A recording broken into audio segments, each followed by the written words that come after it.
Hello everyone, and welcome back to An Iron Plays. I am as always An Iron, and today we're going to be playing The Legend of Zelda, A Link to the Past.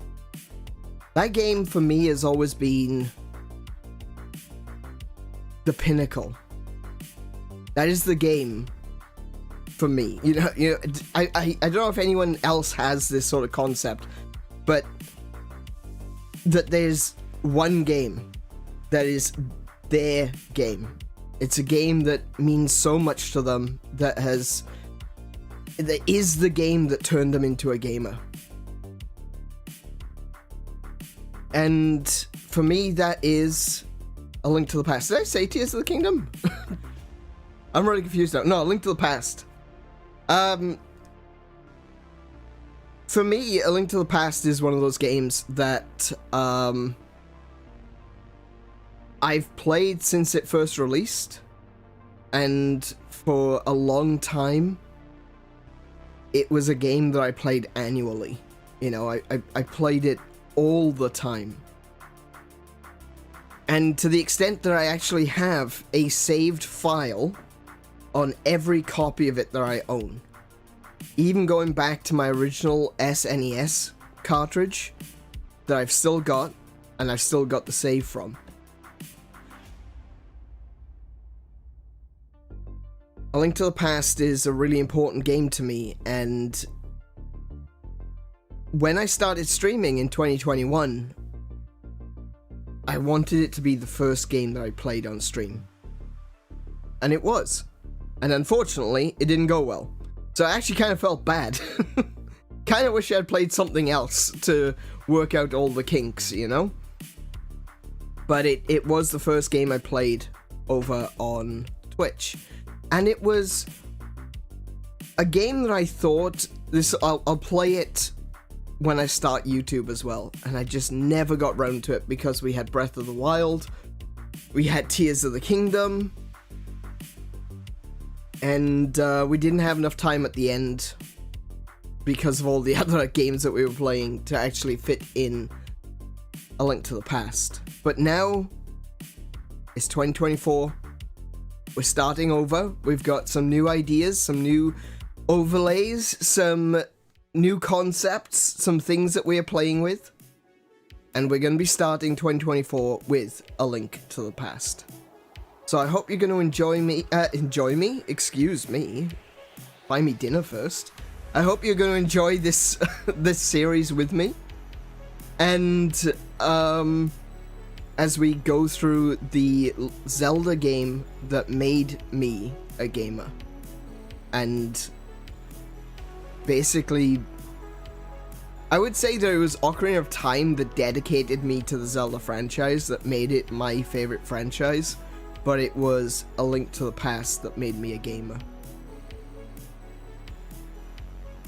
And I mean, I also have to give some credit to the original Legend of Zelda, the Hyrule Fantasy, because if it wasn't for that, I wouldn't have been as excited as I was for A Link to the Past when it came out. To quote you from when you started on Twitch, 1 week ago we tried this and it went horribly. Yeah, that's that basically sums up the entirety of like the first month of me trying to stream over on Twitch. Anyway, before we get into the game, first of all I want to introduce the chat. Like, hello guys, how are you doing? We've got Kiko here, who's going to be our moderator for this evening. And Tim, welcome to the stream. Good to have you here, mate. And I'm hoping that we'll see a few more people come along very soon. Twitch scuff seems to be much worse the more streamers I visit. You know, it's one of those things, isn't it? I don't know. I feel like I'm not going to go into the depth on this one because it's a very big topic and it's not something that I should really cover here in a live setting.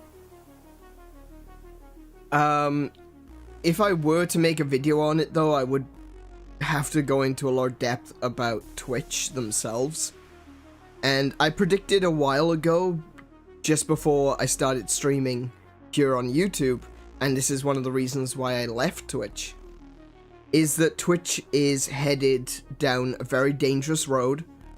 The way Amazon is ruling over Twitch now is a bit of a problem, to say the least. And I feel like Twitch is being led to an early grave. It's not something that a lot of people want to hear, and there's a lot of people that will say, no, it's nothing like that, it's not that bad. It's like, well, I know. I wouldn't say the writing is on the wall just yet, but it doesn't look good. And I do have some concerns for Twitch moving forward. Zelda 1 on the NES was my first ever video game as a kid. What a game to start on. That's... like, you can't even... I couldn't imagine a better game to start on, really. Maybe Mario Bros. Or something like that, Super Mario Bros. 3. I think it's important, and this is something where, this is kind of a tangent here, but I've always thought about if I were to have kids, you know, how would I bring them up as a gamer? And one of the things I've always thought is that I want to bring them up through gaming history. So the first games I would introduce my kids to would be like Atari games, and then NES games, and then SNES and Mega Drive games, you know, and just gradually bring them up through that, so they can have that nostalgia that I have. You know, there's something really important about nostalgia, and a lot of people don't like nostalgia. You know, they say, oh, it's just rose-tinted glasses. It's just believing something is better than it actually is, but it's not. It's something that has affected you in your formative years. It's something that truly means something to you because it put you on a particular path. We could be nostalgic about a lot of things, but it's the things that mean the most to us that we are the most nostalgic for. The kind of movies we watched as a kid, the kind of TV shows we watched as a kid, the games that we played, the music we listened to. It's all nostalgic to us because those are the things that affected us, not just gave us memories, but gave us emotions. Give us something to latch hold of and carry forward into our lives. And so I kind of feel like that's important. And if I were to have kids, I would be bringing them up on Atari, NES, Super NES, N64, GameCube. And after GameCube, it'll be just like, yeah, wherever. You know? Wherever's the newest. We'll introduce them to adventure. Oh my goodness. No, we want them to like video games.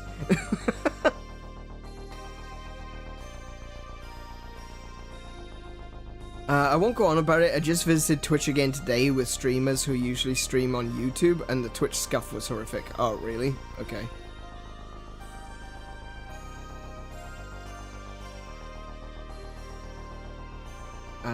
You mean the game or the stream? Oh, yeah, we meant the stream. Yeah. Sorry, I got a little bit confused there. It's like, game or the stream? Starting off with the newer stuff may make them look down on older things, like giving them a try. Exactly right. And I don't think that's the case for everyone, but I feel like if you introduce kids to the old stuff first, one, yeah, you got the sense of nostalgia, but it also introduces them to it kind of gives them that tolerance, you know? Tolerance for older games, for that older level of difficulty, for that older art styles, for that difficult, for the visual aspect, the whole thing. I don't think that you need... There's a storm overhead. I just heard thunder rumbling. I don't think you necessarily need to introduce them to kids. Introduce them to kids, oh my goodness. I don't think you need to introduce kids to retro video games for them to appreciate it, but I think that they'll appreciate it earlier than if you were to just let them discover it for themselves. Because, like you say, I think that there's a point in your childhood where you become, you know, very much rebellious, and you become rebellious against a lot of things, and it depends on basically your entire lifestyle, what you become rebellious to, and whether you become very aesthetic. And I fear that if you had a kid that's only played newer games, that they might get caught up in the aesthetics race. Or how realistic can we make these games? You know? When the reality is that gameplay is far more important than visuals.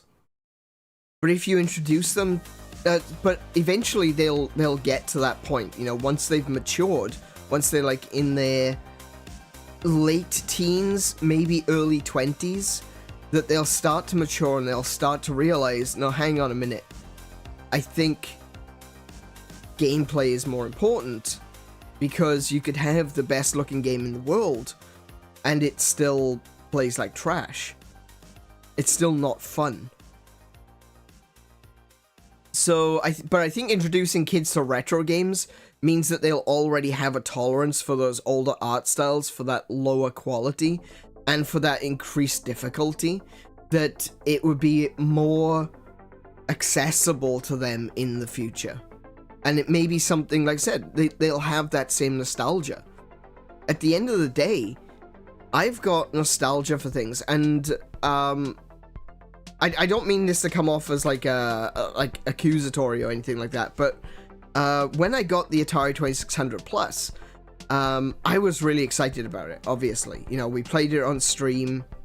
I was playing it here on the TV because I absolutely need to have my Atari games on a 4K screen. And Plague Doc was saying to me, I don't get it. I don't have the nostalgia. And I was trying to get across to him, like, it doesn't matter if you're nostalgic for it, if the gameplay is good, right? And I think he definitely understood that respect, but he wasn't as excited as I was. And obviously, to him, it was a novelty. To me, it was my childhood, right? So I feel like giving kids that opportunity to grow up with that thing, they can still be nostalgic for it even if they weren't there. You know? A kid born today can still be nostalgic for Atari 2600 even though they weren't born in the 70s. A kid born today can still be nostalgic for the NES even though they weren't born in the 80s. And so on and so forth, all the way through until today, you know? And it would be, I think, from a parental perspective, is something that you can connect with your children on. Especially if you are a gamer. You know? If you've got that nostalgia for an Atari, and you gave your kids that gift of nostalgia for Atari, that's something you can connect with. That breeds bonds between parent and child. It crosses generations. I think that's really important. I think, to a certain extent, the connection is not necessarily just with video games, but I feel like that connection between generations has been lost. There's too many old people saying, oh, damn kids today. And there's too many kids going, oh, stupid boomers. There's no cross-generational... Because everything's moving so fast that there's nothing that we can relate to.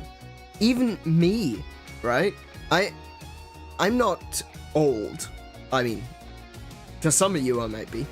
I'm not old. But I still recall, well, I say recall, I used to get my pocket money when I was in high school, go down into the town and buy records. Not CDs, records. You know, vinyls.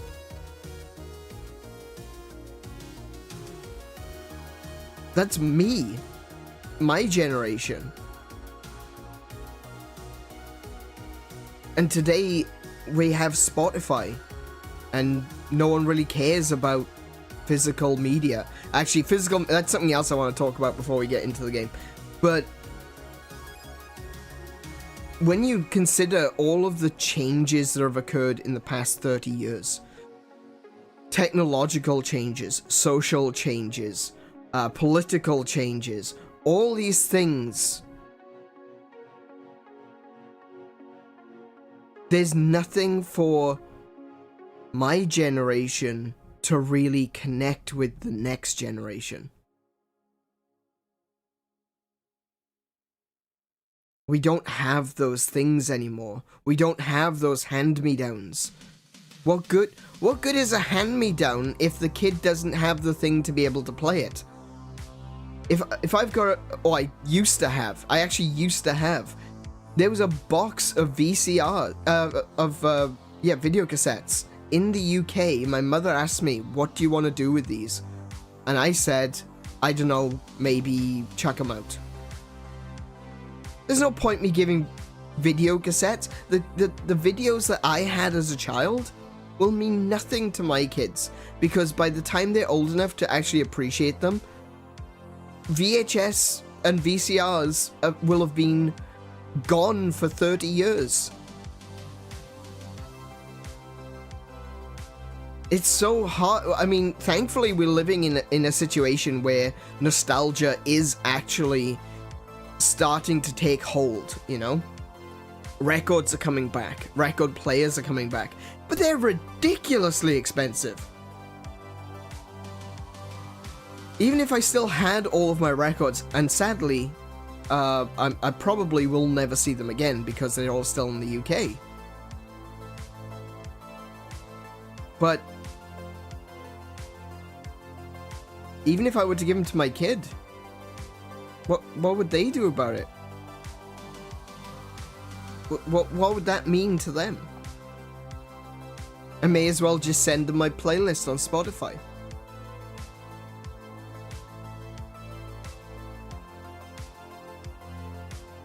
It's kind of sad, but I think that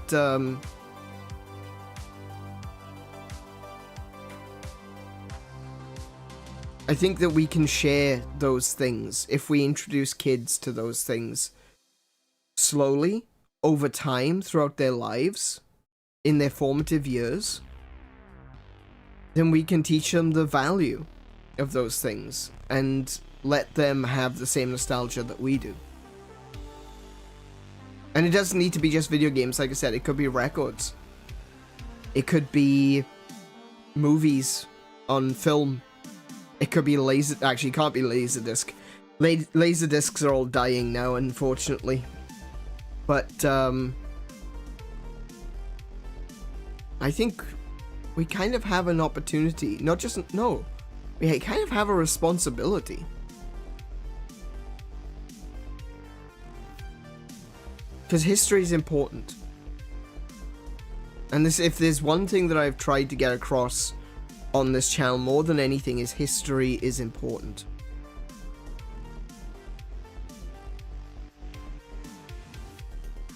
Don't let history die.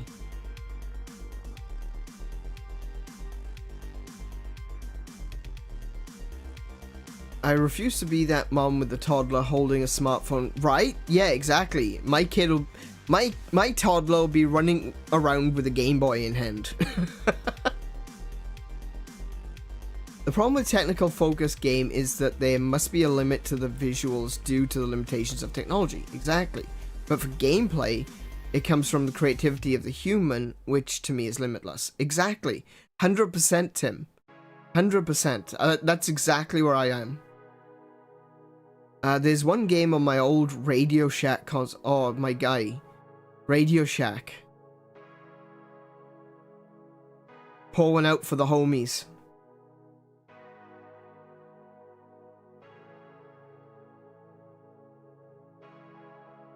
I didn't actually pour one out because I don't want to get the carpet dirty, but you know what I mean. Radio Shack. Salute to you, brothers. Console that I have a lot of nostalgia for is a game called Downland. Okay, I've not heard of that one. Definitely let me know. Maybe make a post about it on the Gilded so I can check it out, and maybe we'll play it on stream. I used to love buying CDs because where I lived there were no record shops. Yeah, well, this is the thing. There were lots of CD shops in the town that I lived. Our version of Woolworths. Okay, so in Australia we have a store called Woolworths. And it's the same store, the same owners, the same company in the UK called Woolworths. Except in Australia, it's like a grocery store, and in the UK, it's a general store. So you get stuff like, you can get clothes, you can get toys, you can get CDs, games, you know. It used to have a grocery section, but it was about the size of a, like a corner store, like a 7-Eleven size, just a few groceries, nothing major, but it was a large store with lots of different sections. I guess kind of like Target or Kmart today. So Woolworths would be the place to go. That would be the first place to go to get CDs. If you couldn't get it there was a CD shop. And the only reason that you didn't go to the CD shop first is because Woolworths was cheaper. If you couldn't get either of those, you'd go all the way to Cardiff or all the way to Swansea or to Merthyr Tydfil so that you could get, go to a big entertainment store that sold like CDs and DVDs and videos and all kinds of things. We had a few, like Virgin Entertainment was one that we had. HMV is currently the big one that is still going in the UK. I know there are a few others, but a lot of them shut down. It's basically just Virgin and HMV these days. And I'm not sure Virgin has many stores. But, yeah. So we'd go to the city and go to one of those stores to get CDs. But the thing is, in the town that I lived, there was a small shop in the market. Right? Because we had a stone-built town market. We still had one. It's incredibly old. Survived the wars and everything. And in there was a store that bought and sold records.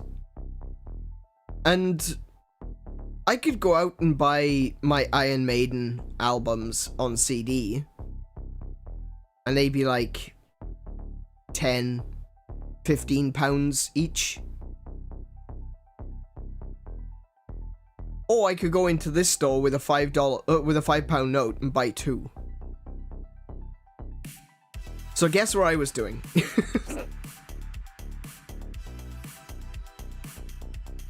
And that's where I really got my love of records. Actually, my grandmother as well. My grandmother, my father's mother. She had a lot of records, and she used to be a big into music when she was younger. She was very much a part of the rock and roll generation. And she would give me records to listen to. And so I used to listen to things like Elvis Presley, Buddy Holly, a Big Bopper, all of these classic rock and roll musicians and artists, and I got all that from my grandmother.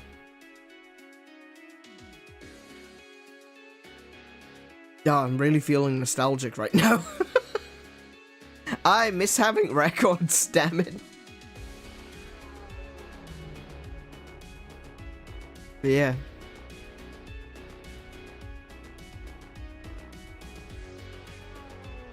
But yeah, so that's, like I said, I think nostalgia is something that we should, and we can and should pass on. Games and some game studios seem to be falling into the trend of technology showcasing rather than making a game fun. Yeah. I'm 22 and still like Metal Slug. Metal Slug is actually a really good series. I'm just crap at it. Look at Link's Awakening. The remake version only changed the visuals but not the gameplay, and it's still a fun game. It really is. I think Link's Awakening is going to be another game that we play this year at some point. Though I think I want to play the original or the Game Boy Color version rather than the HD version. And the reason for that is simply because I played the HD version like last year or something. And I don't want to do it again. So I want to play the old version. But yeah, I think that's enough of me waffling on about nostalgia. And I do believe... Yeah, let's just end it on that one. I believe that we can create bonds. That's the thing that we've been missing. That's why... I think that's one of the reasons that the world is so jacked up. Is we didn't create those bonds. We didn't create a bridge.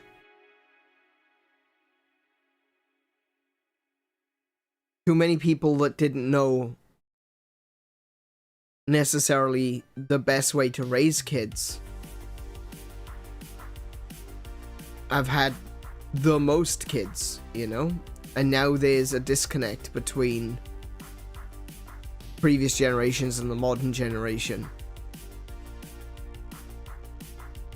The current generation thinks that the older generations are too stubborn to learn, and that might be true for some people, but it's not true of everyone. It's just difficult to learn when it's something that is totally alien.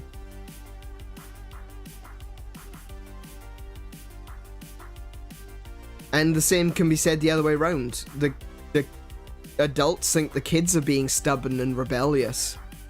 And to an extent, they are, and I think a certain level of childhood and teenage rebellion is necessary for kids to discover who they are. But it's not just stubbornness, and it's not just rebellion. It's that they can't understand the things that you care about because maybe you didn't show them. There's no bridge. There must always be a bridge. And I feel like with the speed at which things have been changing in the past 30 years, it's been harder and harder to build those bridges.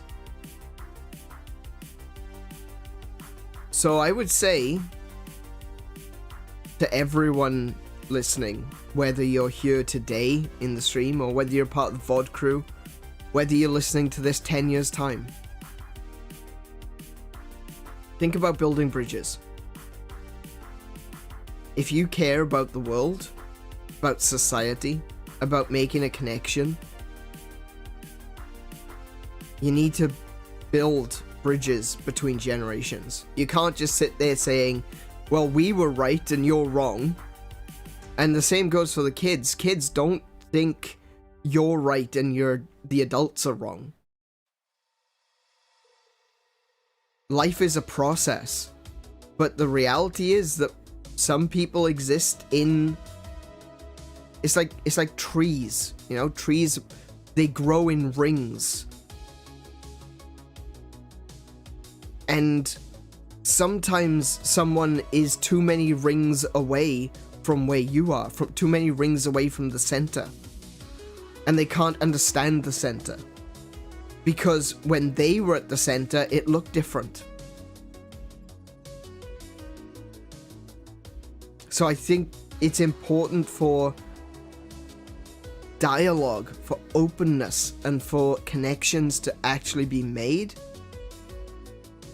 so that the older generations can understand the newer generations, and the newer generations can understand the older generations.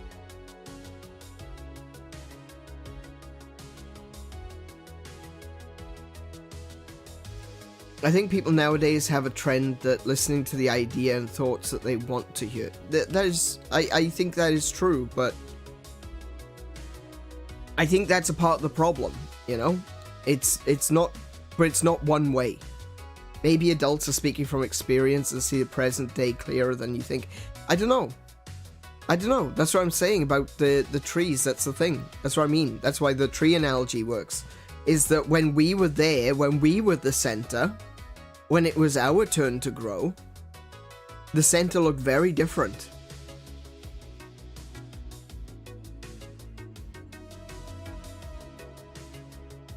And it's difficult to say what is best and what is worse when we can't fully comprehend what is going on at the center.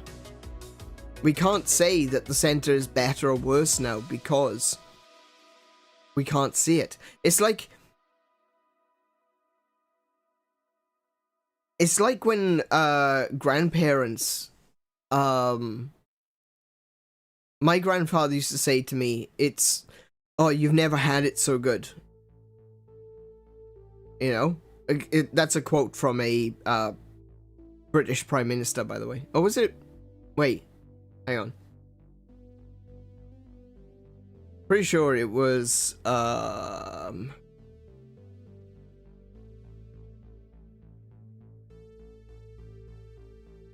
think, what's his name?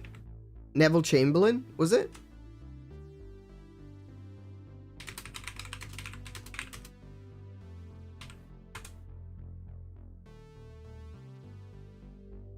Oh, Harold Macmillan. Okay, there we go then.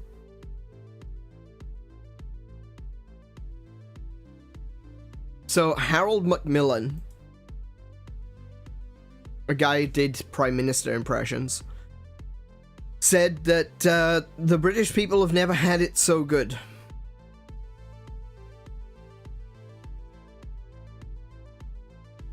And my grandfather used to quote that, and he used to say that it's so much easier now.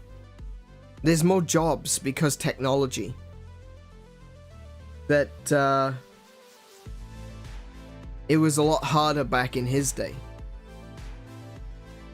Well, to a certain degree, he wasn't wrong. But to another degree, he was very wrong, right? For him, he could get a job at a factory, at a mine, at the furnace, where all those places were gone. All the big factories were shut down. If you needed a job, you needed a job in commercial or technology, and technology was higher education. My grandfather never went without a job in his life. But he also didn't have an education. Oh, he did. That's a lie. My father's father had an education in electronics because he was an electrician. But it wasn't like a formal education, you know? It was an apprenticeship. He had an apprenticeship and he worked as an electrician. Therefore, he was an electrician. And he knew what he was talking about when it came to doing electricals. He used to work at the mines. So he never had like a formal electrician's education. He didn't go to university and get a master's degree in being an electrician. He walked into the job and said, I can do that. And someone taught him how to do it. These days, yeah, he's right to a certain extent. There are millions of new kinds of jobs, let alone the positions to fill them. But it's also harder to get them. So in one regard, yeah, he's right. In another regard, no, he was very, very wrong. But the problem is that sometimes we can look at... From my perspective, I was like, what the hell is he talking about? And I regret that now. Because he was right. Opportunities existed. I didn't know how to take them. That was on me. I should have... Oh, it was on my school as well. My school should have taught me.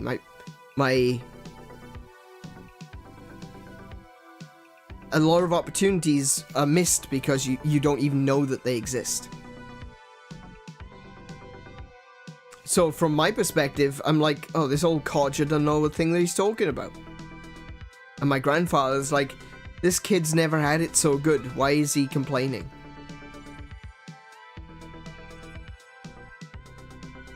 And you can kind of understand that because, like, my grandparents lived through wars. You know? I didn't have to go to war. I wasn't sent to France. Thank goodness.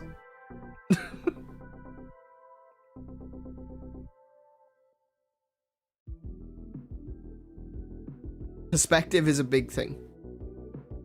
But if we can create something that supersedes perspective, something that is beyond perspective, something that we can all come together and agree on, how much better would the world be? I think video games. It sounds... I know that there are people out there that do not have as high hopes of video games as I do, but I can understand why to some people it sounds ridiculous. But I think video games is the one to do it. I genuinely do.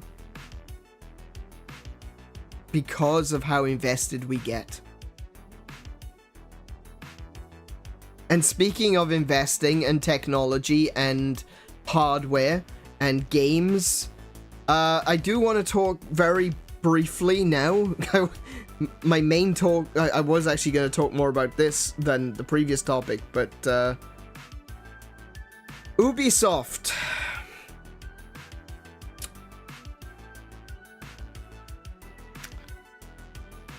Ubisoft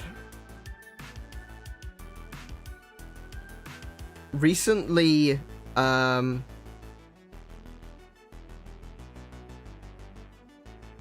the director of subscriptions at Ubisoft, his name is Philippe Tremblay. French. Just putting it out there. Right? I'm joking. I'm joking. I don't really hate the French. Only half of you. Philippe Tremblay of Ubisoft came out recently in an interview with Gaming Biz. I think it was the gamesindustry.biz.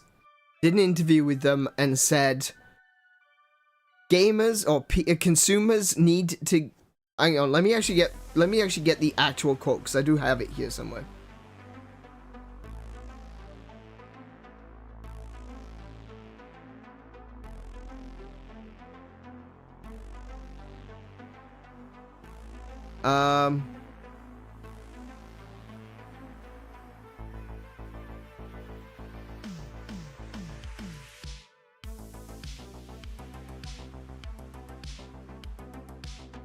I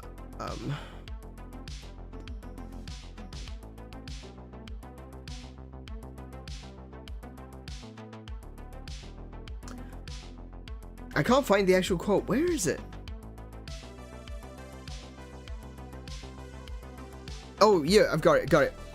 One of the things that we saw is that gamers are used to, a little bit like DVDs, having and owning their games. That's the consumer shift that needs to happen. They got comfortable owning their CDs collection or DVD collection. That's a transformation that's been slower in games. As gamers grow comfortable in that aspect, you don't lose your progress. If you resume your game at another time, your progress file is still there. It's not being deleted. You don't lose what you have built in the game or your engagement with the game. So it's about feeling comfortable with not owning your game.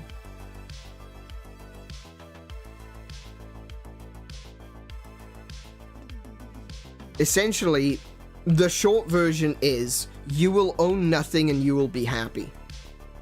And this is something that I think is really important. Because the reality is here, right? The reality is here that it's not about getting comfortable. It's not about it's not about what he's basically saying. He's trying to like blindside people here. What it's about is the fact that these games are not going to be available in perpetuity. How many games have we lost in just the past few years alone? When Xbox 360 shut down, we lost over 200 games. Games that have probably been... when I say lost, what I mean is, like, officially speaking. We don't have... You can get those games over on Wayback Machine or the Internet... Oh, sorry. Internet Archive is Wayback Machine. You can get them on the Internet Archive. You can get them through less legitimate means, like, Yo-Ho. And... you know, there are websites that will cater to that, and you can get hold of pretty much anything. The problem is the official side of things, right? On the official side of things, how many games have been lost? How many games have been preserved by the developers, by the publishers, and by the platform holders? So when you look at, like, Xbox 360 shutting down, we lost 220 games. When the Wii U and 3DS shut down, we lost over 1,000 games that had not been released elsewhere. 1,000 games.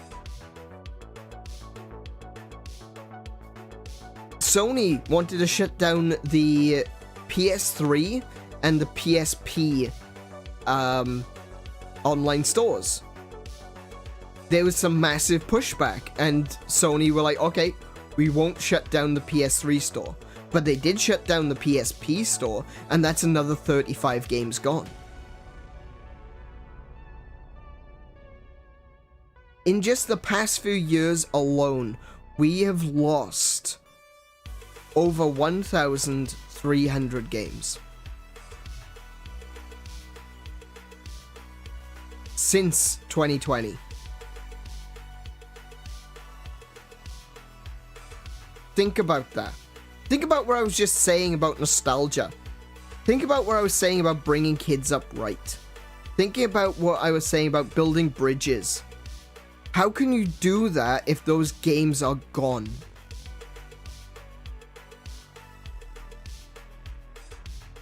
This is what it means to me. And maybe it means the same thing to you guys too. I can't say that with any sort of certainty. I'm not a mind reader. But I look at my shelf to the left. I got a lot of N64 games. I got a fair few SNES games. I've got a huge collection of Wii well, not a huge collection. I've got a decent collection of Wii games. I got a few Wii U games. I've got my GameCube games. I've got 3DS and DS. I've got Virtual Boy games. I've got Game Boy Advance games. I've got Game Boy games. I've got some Xbox games. Some Sega Mega Drive and Master System games. I've got some ZX Spectrum games that were on tape. I've got my Atari collection. I've got PS2 games. I've got PS4 games. I've got PlayStation games. I've got PSP games. And guess what?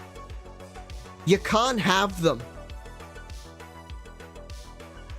They're mine.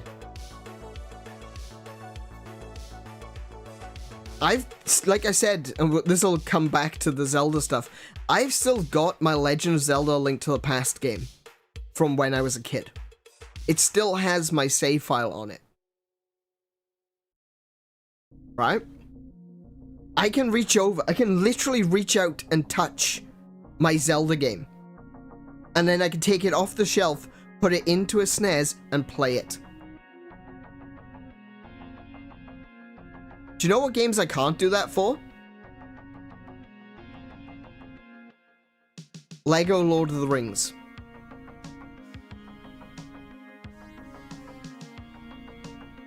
Because they're gone. I don't have a physical copy. And you cannot buy a digital copy anymore. Furthermore, not only can you not buy a digital copy anymore, if you own a digital copy, on certain platforms, it became deactivated.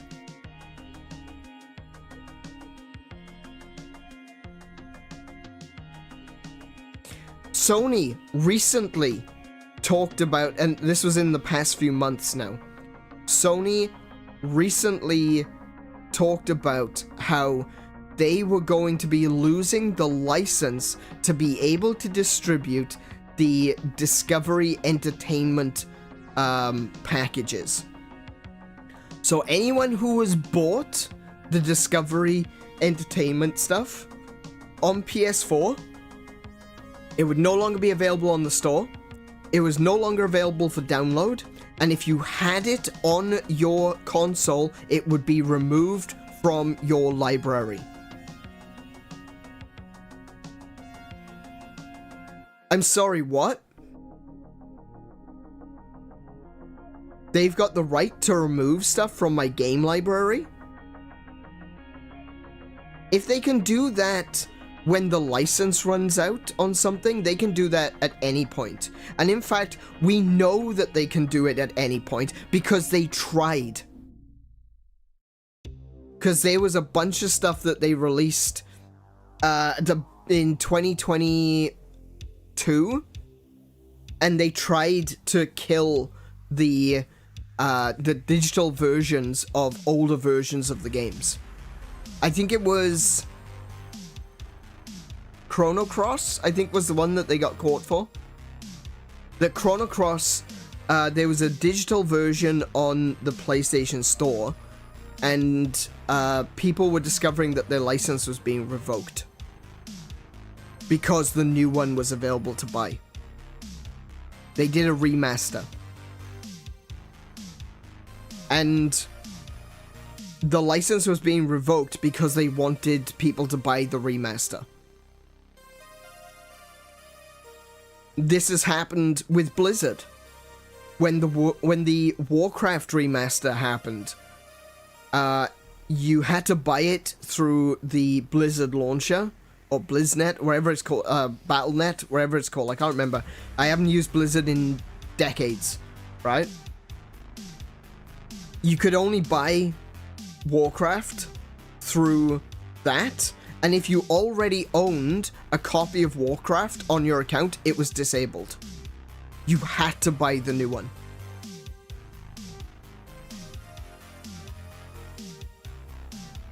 Square Enix tried to do it. And it didn't go well for them. when they released the Pixel remasters, they removed their old versions of the games from various online stores. So basically, whereas previously you could buy, let's say, Final Fantasy 3, you could buy the original NES version for like $3. If you bought that, if you hadn't bought that yet, they removed it from the various online stores so that you had to buy the Pixel Remaster version. And the Pixel Remaster version was like $20.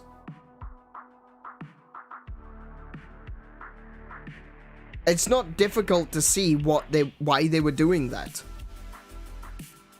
They don't want you to play the original, they want you to play the new one, because the new one they can charge you more for. And now we've got Ubisoft's Philippe Tremblay coming out and saying that people need to become comfortable with not owning their games. It's not about the discomfort of not owning something, it's the discomfort of not knowing if when you come back to it that you've still got it. It doesn't matter what Nintendo does. Nintendo could do anything, you know? They cannot remove, short of coming into my home and taking the cartridges off my shelf, they cannot take those games off me. Because I own them. Because they are mine. Because they are something physical that I've got hold of. And I can say, hey, do you want to play this? My son, my daughter. In 10 years' time, I can still grab a cartridge off the shelf, stick it into a SNES and say, let's try this one. Atari games that I have on my shelf are already over 50 years old. And yes, some of them don't work. But they're still there. They're still usable, for the most part. And it's not difficult to find other copies either, that's the thing. It's not difficult. If we are reliant entirely on Nintendo, Sony, Ubisoft, EA, places like that, to provide us with subscriptions that we can buy we can have the games that we want when we want it, as they say. At what point do they go, well, this game isn't selling enough, we'll take it off the server? Have you ever, I imagine people here listening have watched Netflix. How many times have you been like, oh, I want to watch this movie, and you've gone to Netflix and it's been removed?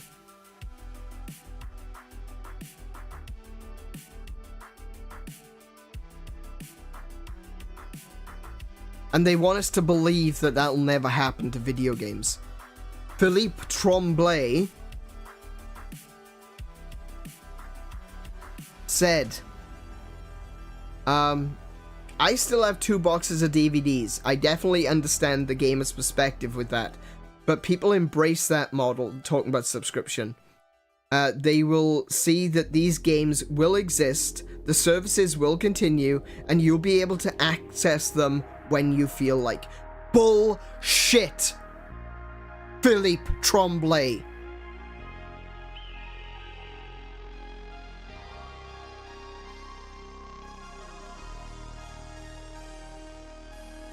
The only people who benefit from this is you. Ubisoft, Blizzard, EA, Activision, Nintendo, Sony, Microsoft. They benefit because they are getting money from you for something that is not yours. They are getting money from you, and at some point in the future, they have the ability to take that away. And we cannot let it happen. We can't. We simply can't. We can't just sit back and say, it's fine. I'm not a big fan of physical media anyway. It takes up less space on the shelves to have subscriptions. I understand. I use Netflix. I used to use Crunchyroll. I have the Nintendo Online. I have Xbox Live. Not Xbox Live. Game Pass. I have Game Pass. But you know where else I have? The option to go into any store and buy those things. What Philippe Tremblay is talking about is the complete removal of physical. He is talking about making it so that everyone is... Gamers need to get comfortable, in quotes, literally actually quoting him, needs to get comfortable with the all-digital future, where we get to control what you see. We get to control what you can play, and when you can play it. What's that? We're releasing a new Assassin's Creed this year? It would be an awful shame if the old Assassin's Creed was no longer available for you to play, and the only one that you could play is the new one. That'd be a terrible shame, wouldn't it? What's that? We're doing a HD remaster of the original Assassin's Creed? That's gonna be cool. It would be an awful shame if you can't play the original that you've already paid for, and you have to buy it again. And that is assuming that these companies even last forever. Let's not forget the stories that we know all too well about development studios that have gone, all thanks to mismanagement and people caring about money over the games, over the art. Let's not forget about Lionshead Studio. Let's not forget about Traveler's Tale. Let's not for a moment forget that we nearly lost the entirety of the Telltale games.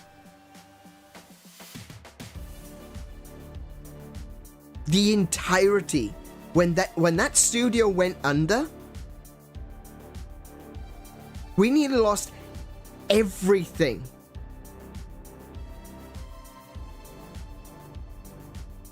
Because without the studio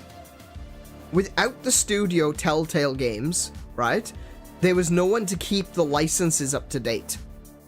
And do you know what would have happened next? Considering all of their games are licensed games, we would have lost the Walking Dead series.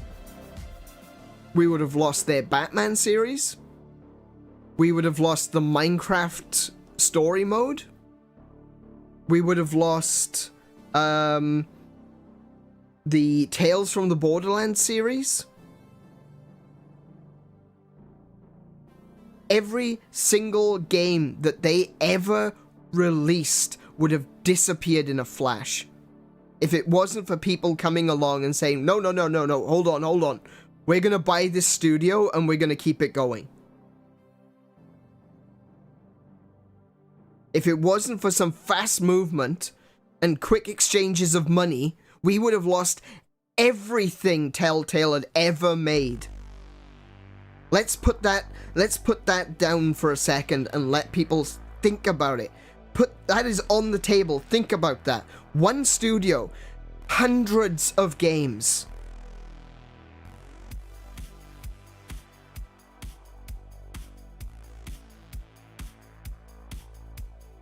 What happens if Ubisoft is next?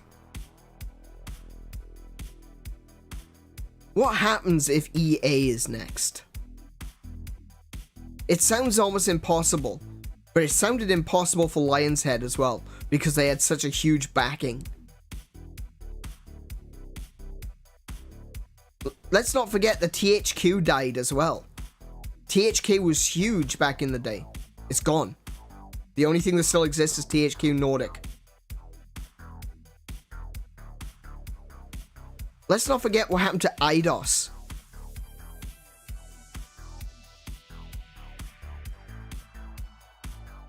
Let's not forget what happened to Micropose.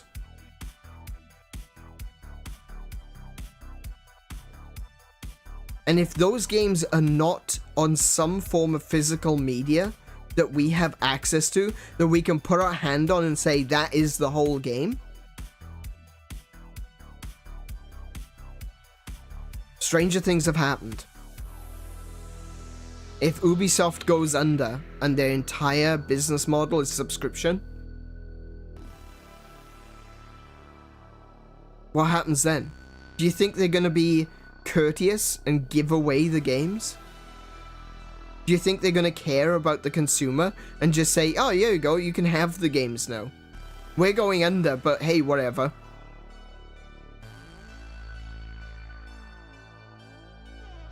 No, they'll take everything off you. Assuming that they're not trying to take everything off you already.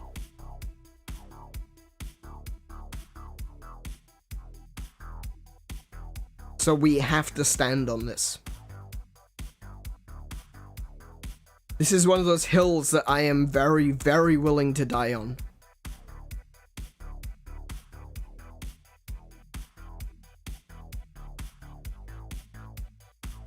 Physical media isn't just important because people like to feel like they own something. It's important because companies, corporations like to feel like they can take things away.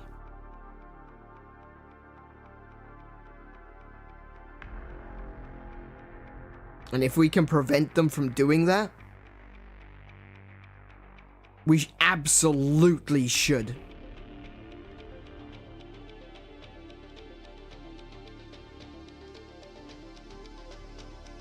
We absolutely should. We have got no reason to not fight them on this. Because they are fighting for their ability to take stuff off you that you've already paid for.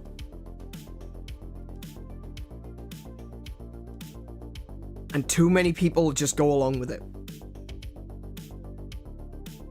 Like I said, I've got no problems with subscription models. I've got no problem with going into a game knowing full well that I may not have it forever. I play Azur Lane. It's a mobile game.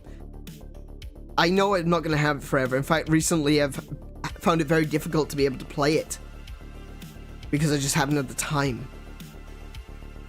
And one day, Azur Lane is going to go away.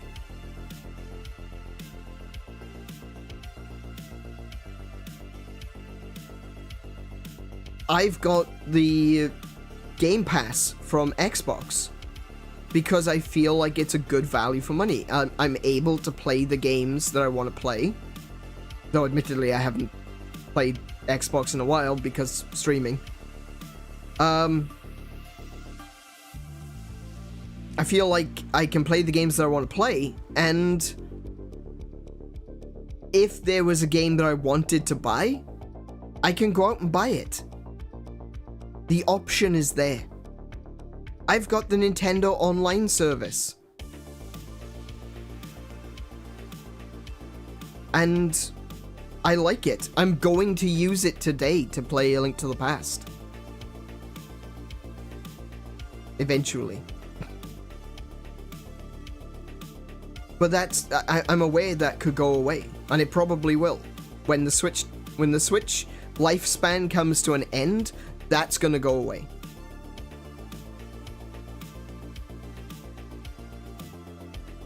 Do you know what, though? I already have all my favorite games. From the SNES. And from the N64. And from the Wii. And from the Wii U. And from the GameCube. And from the 3DS. And from the DS.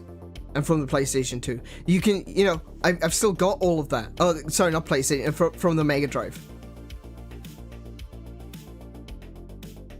They can't take those away.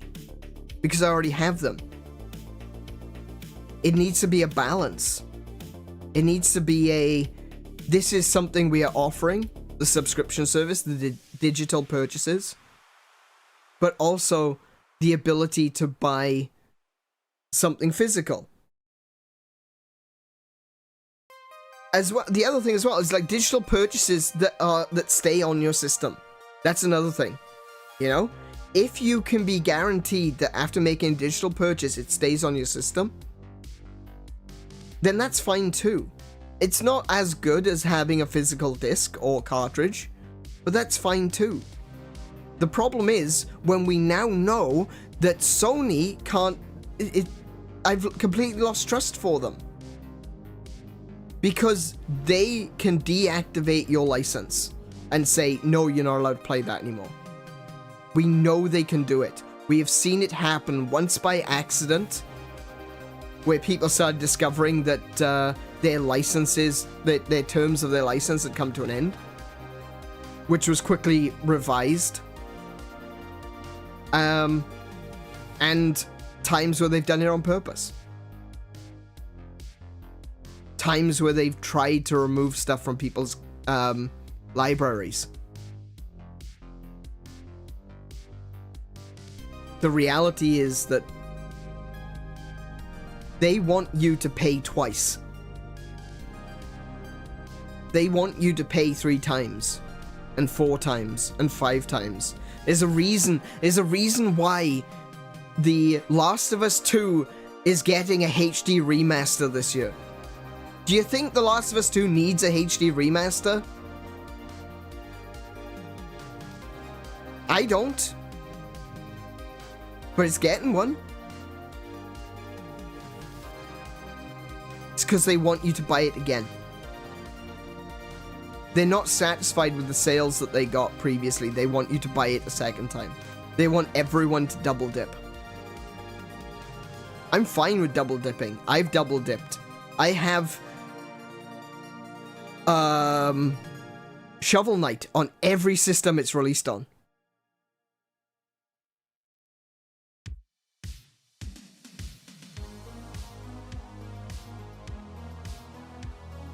But that was my choice.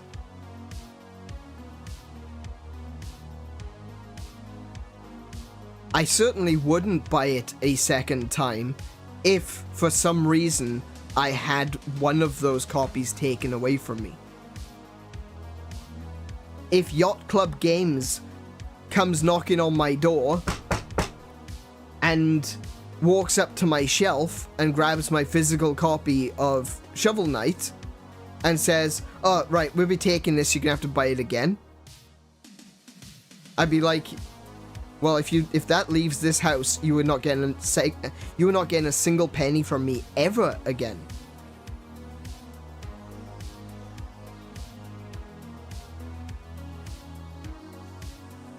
And that's the stand we have to take. I know it's hard. Don't get me wrong. I'm not saying this from a perspective of someone who is just like, oh yeah, you just gotta give up the games, you know?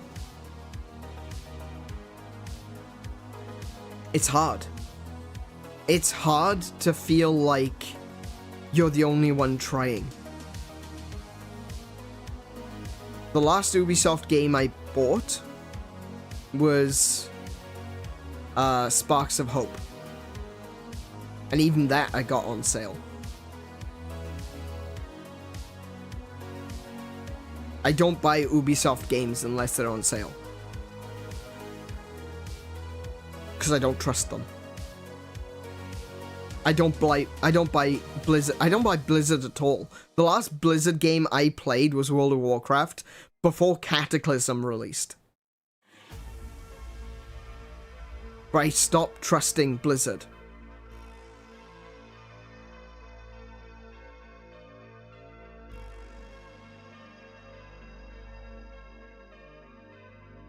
It's hard.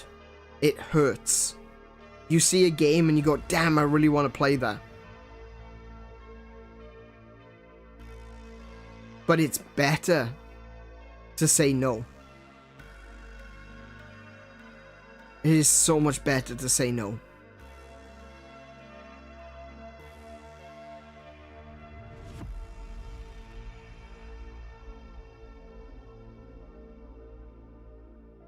And like I said,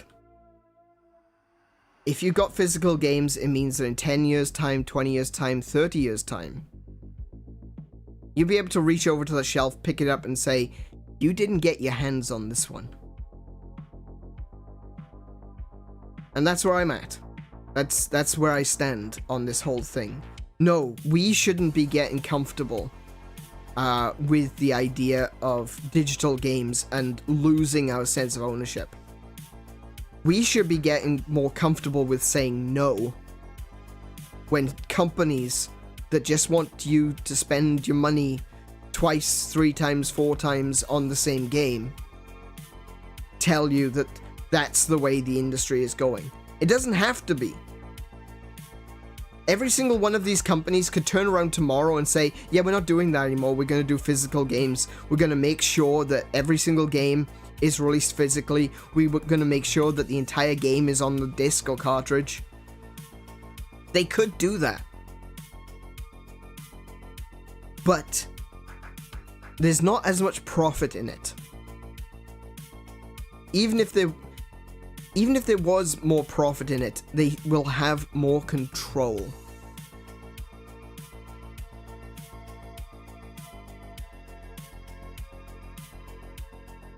They hate things like Steam. Because if you buy a game on Steam 10 years ago, you still got it. In the same period of time, multiple consoles have been released, and maybe you've bought that same game multiple times across those multiple consoles. And they're looking to maximize the number of times that you buy that game.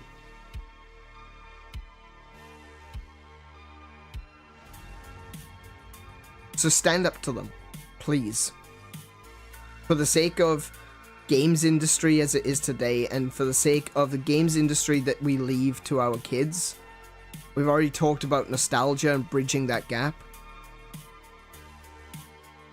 Stand up today so that we don't end up with the tomorrow that Ubisoft wants from us. A tomorrow where we don't own a damn thing. And they have full control over our wallets. It's only a small step from you need to be comfortable not owning your games to you need to be comfortable paying a subscription to you need to be comfortable paying an hourly rate. And don't think I'm joking on that one. That is something that has actually been floated across the table at Activision. Paying an hourly rate to play video games. One of the other things that they mentioned were, I think this was EA. I can't remember exactly who said it.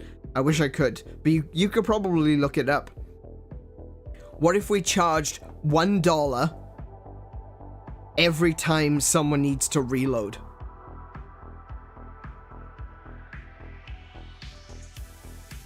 These are actual things that people have suggested. So do you really think they're going to stop at you need to be comfortable that you don't own your games? When they want to charge you per bullet? When they want to charge you per hour?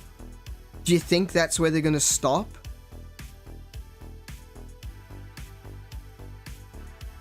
It's never been a better time to be a retro gamer.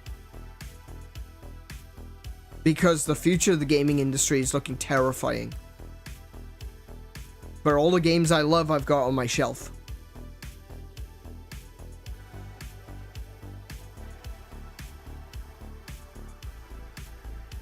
Think about it, guys. Please. Not just for our sakes, but for the gamers that come after us. We have an opportunity to squash it while it's small. Rather than waiting until it becomes a problem.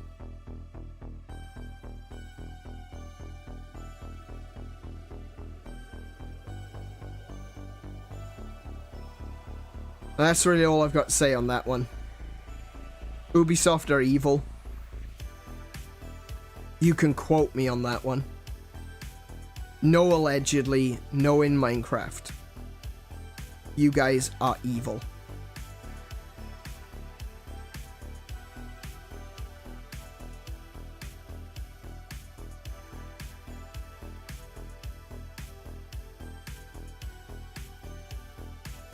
With that said and done, let's go over to my digitally owned copy of Legend of Zelda: A Link to the Past, shall we? Sorry for making it a bit heavy-handed here, a little bit of a heavy topic, but it's something that, as you may be able to tell, I am passionate about. The only way that we can preserve history is to preserve it while it's being made. And here we are today. For us, it's the present. In 20 years' time, it will be gaming history. Even if they do that with their own games, they'll always have indie games. That's true. There'll always be someone that will come to... Kind of. Because at the end of the day, these companies, they still own the publishing... They own the platforms. So, someone like Sony or Microsoft, a Nintendo, Atari, to a certain extent, they'll still have the final say on whether or not your game gets released on their system. So they could still force you to be, to conform.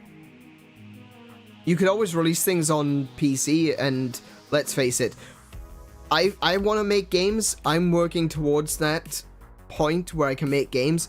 All of mine are going to be released on PC. I'm not going to be releasing anything on console.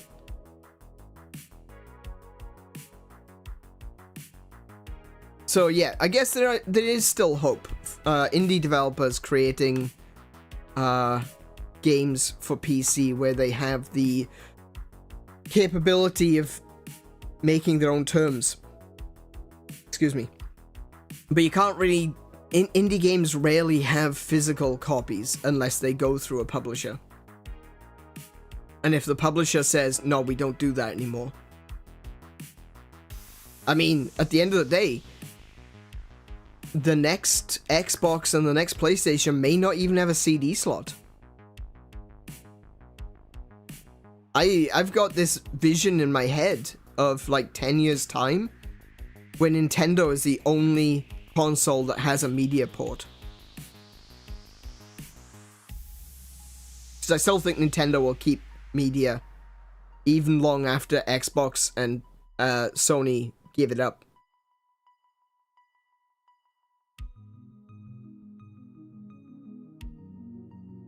But you can't have physical games if there's nothing to play them on.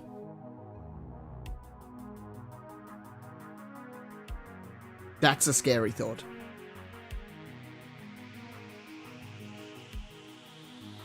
That one is really a scary thought to me.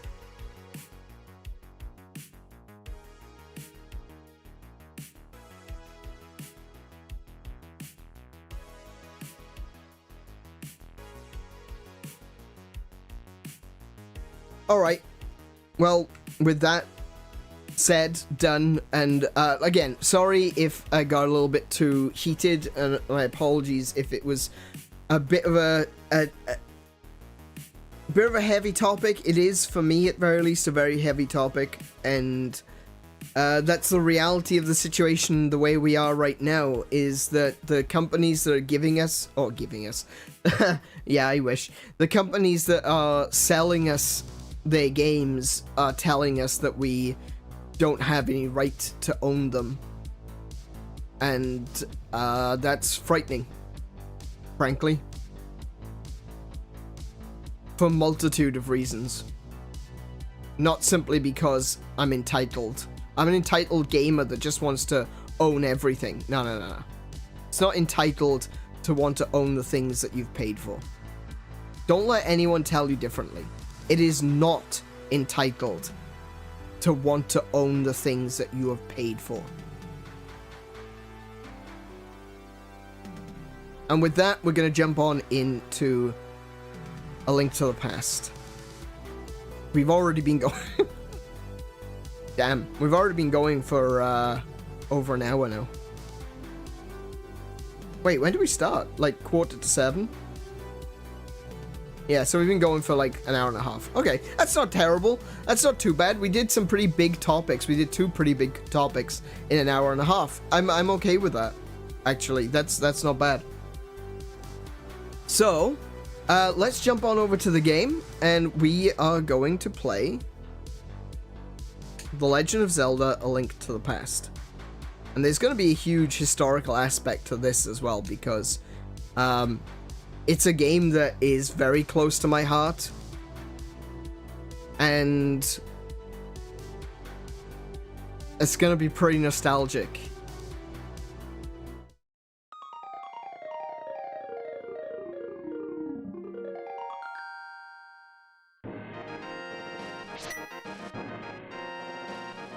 Or an intro. Or an intro. One of my favorites, actually. Long ago, in the beautiful kingdom of Hyrule, surrounded by mountains and forests,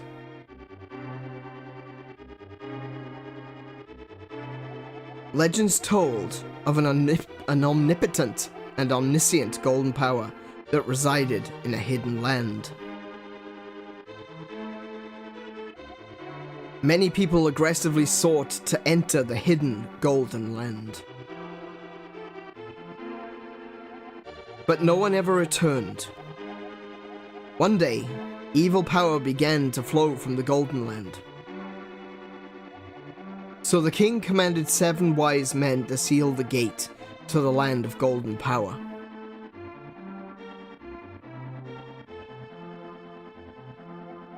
That seal should have remained for all time.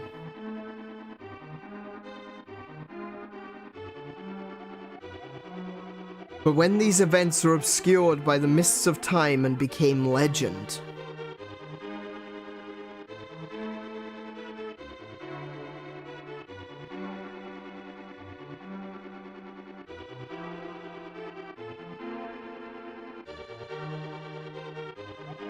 a mysterious wizard known as Aghanim came to Hyrule to release the seal. He eliminated the good king of Hyrule.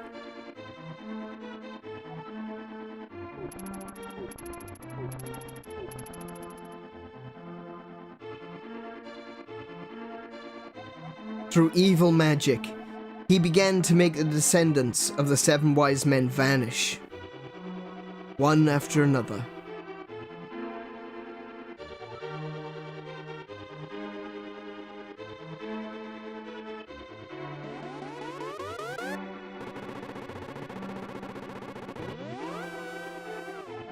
And the time of destiny for Princess Zelda is drawing near.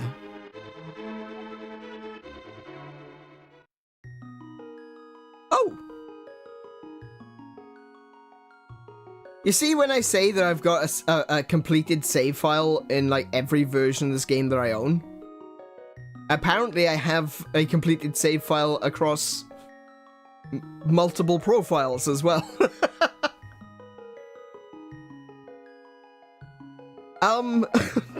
Wasn't expecting to see that. Alright.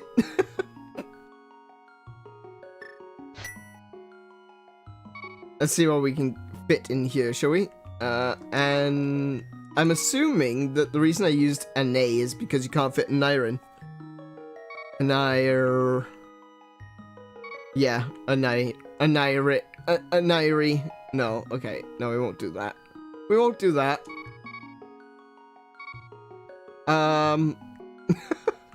I don't know what to do now. Okay. We'll just call myself a nay again. Oh, look, I've put the E and the A the other way around. Anea. Okay, my name is now Anea.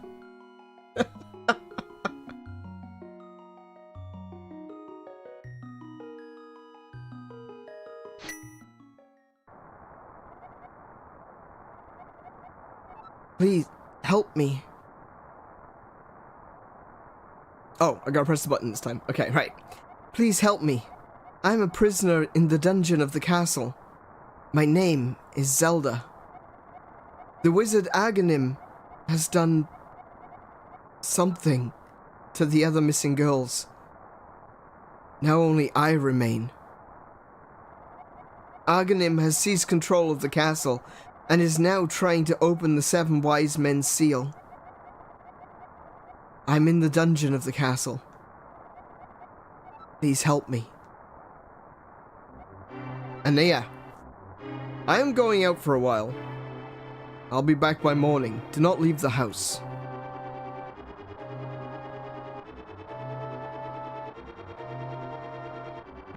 And of course, I'm going to do the exact opposite. And, you got the lamp. Now you can light torches and see your way in the darkness.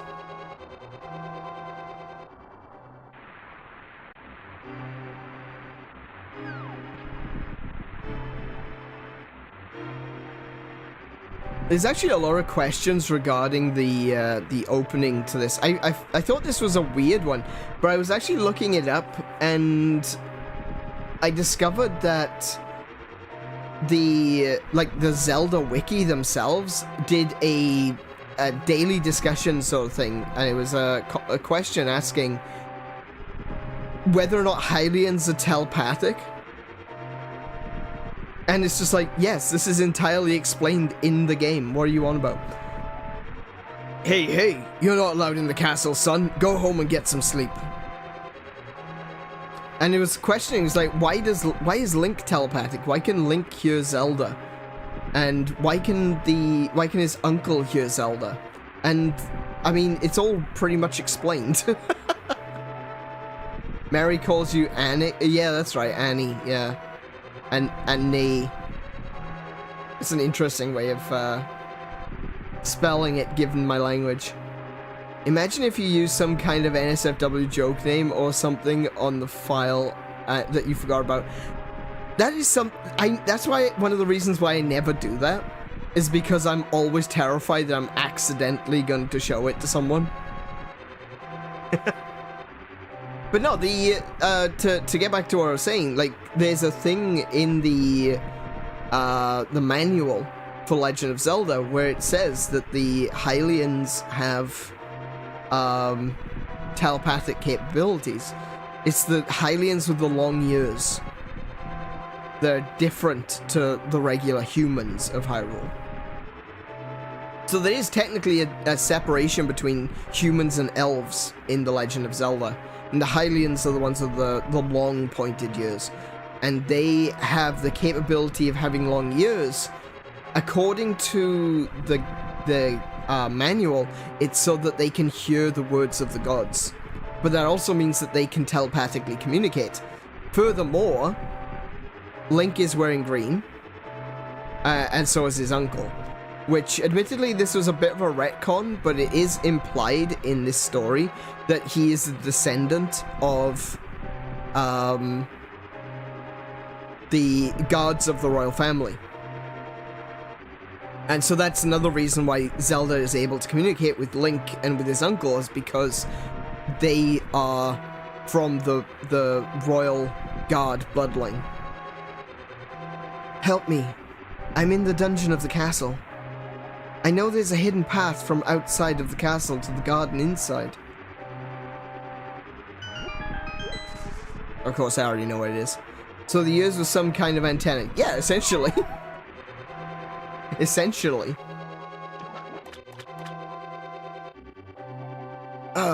Anea, I didn't want you involved in this.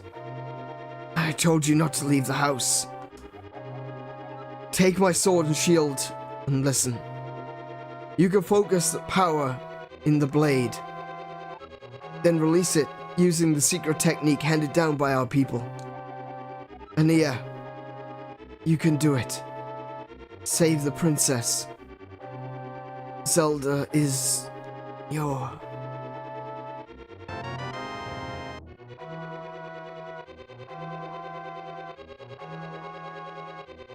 And there goes my uncle. sad times. I need to learn my range.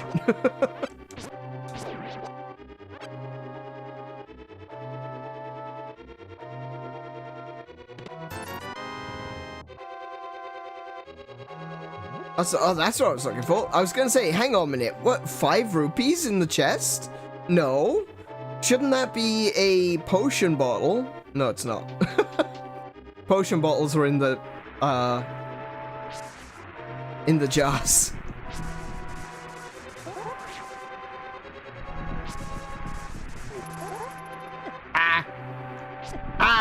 No.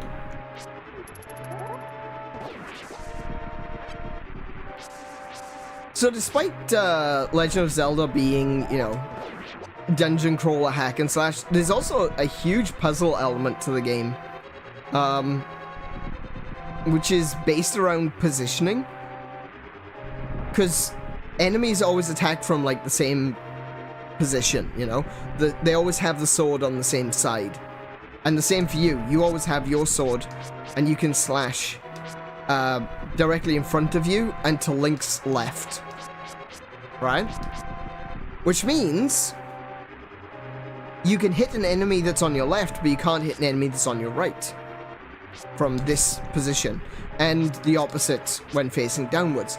So there's a puzzle element to the game, so that you can, you know, you need to know where to position yourself to attack.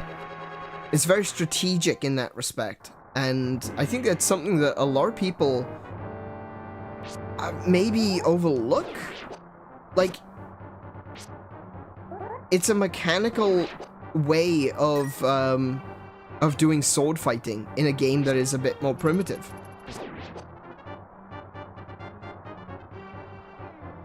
You want to get the enemies to attack you from a particular angle, so it makes it easier for you to attack them.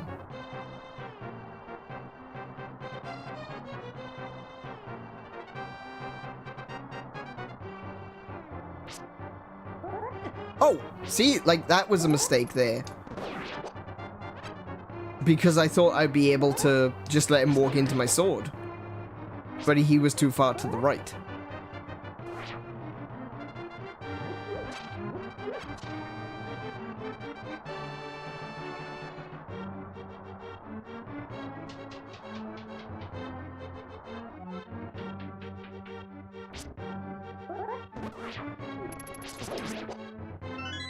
One of the interesting things as well is, like,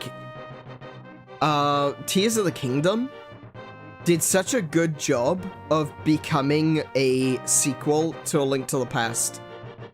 Like, at first I was really annoyed with with Tears of the Kingdom, because I felt like they were trying to Ancient Aliens my Zelda.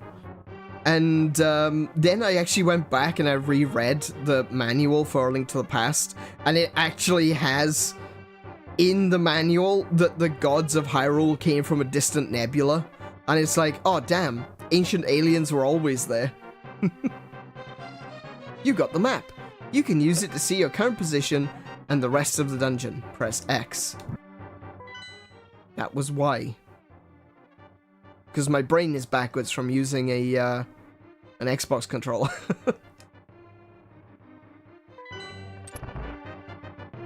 Have you ever played the Ys games? I actually have the Ys games. And the Ys Origin series. Oh, sorry, the Ys Origin collection for Switch. And I do intend playing them at some point. Another game that I want to play as well that's also very Zelda-like is...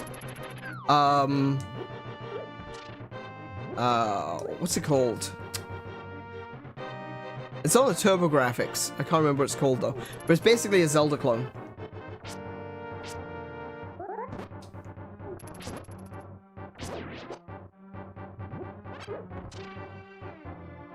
Oh. Hang on, I'm safe here. Let me just quickly look that up.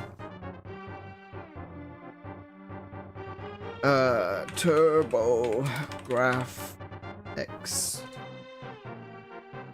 Zelda clone. Newtopia. That's what it's called, Newtopia. So there are some other games that are going to be Zelda-like games that I'm going to be playing. Yeast being one of them, and Utopia being another. Yeast 1 and 2 really had that kind of thing about positioning and attack. Yeah. I think I've played... I played one of the Yeast games, one of the early ones. I don't recall which one. But I have played the Yeast games. One or two of them at the very least.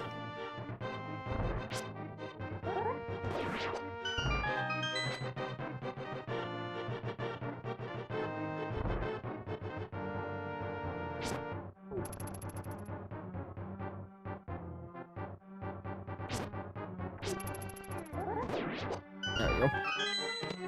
And here we have probably one of the best items in this game. The boomerang. This...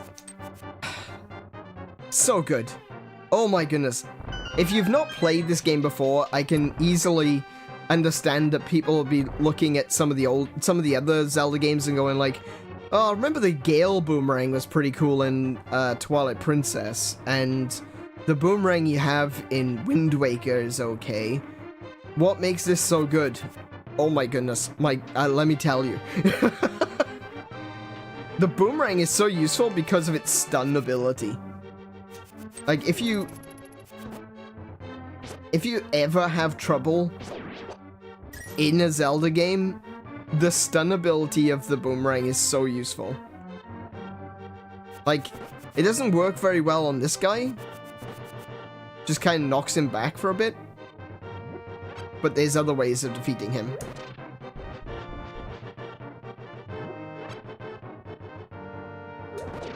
Like that.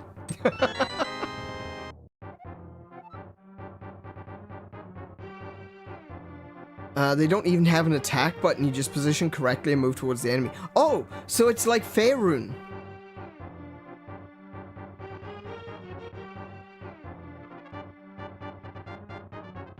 Because Faerun is very similar to that.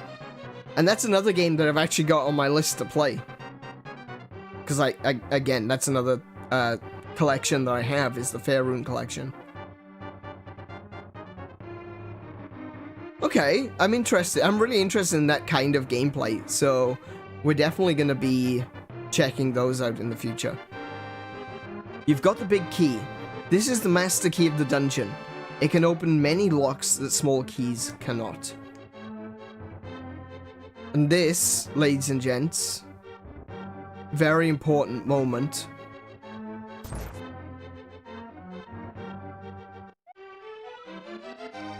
This is the very first time that I heard Zelda's Lullaby. And I never would have known at the time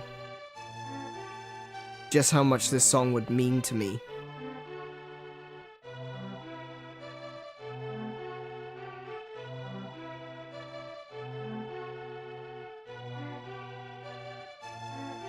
It's such a simple song, but it really elicits that emotion, whether or not you're watching it or listening to it in chiptunes, or whether you're listening to it in, you know, some full orchestration, or perhaps you're listening to it backwards. We'll get to that. Zelda's Lullaby became kind of an anthem for me. Kind of a, you can still do it.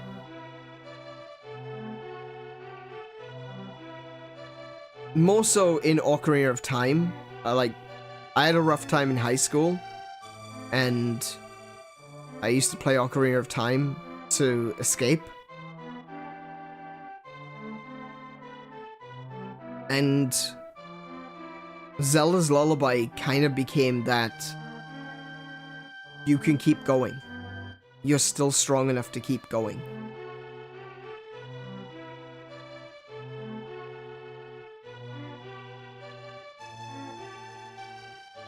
Thank you, Ania.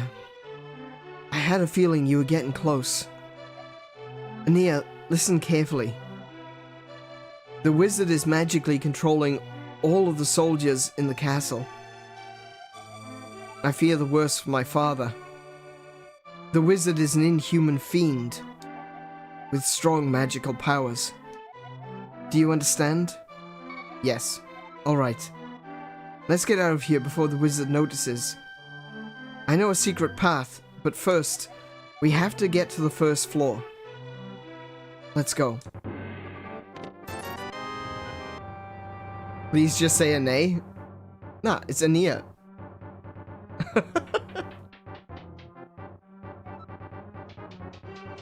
A Nia automatic tomatoes.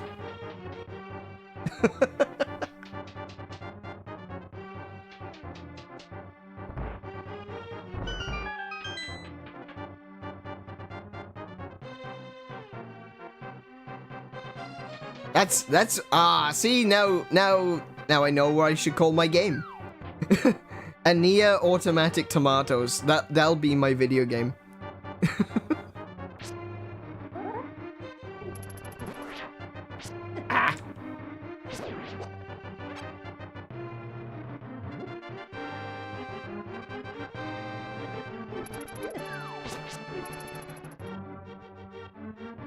Actually, do you know what? This dungeon, kind of the castle dungeon, is a really good example of how that positioning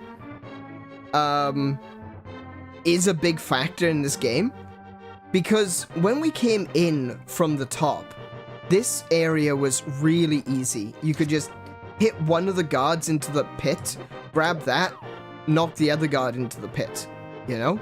But now that we're coming up from the bottom, everything's changed. It's the exact same positioning. In that regard, nothing has changed. But because we're coming up from the bottom now, things are different. The positioning is different. The way you have to approach the puzzle that is the room is different. And it's so much easier to get hit.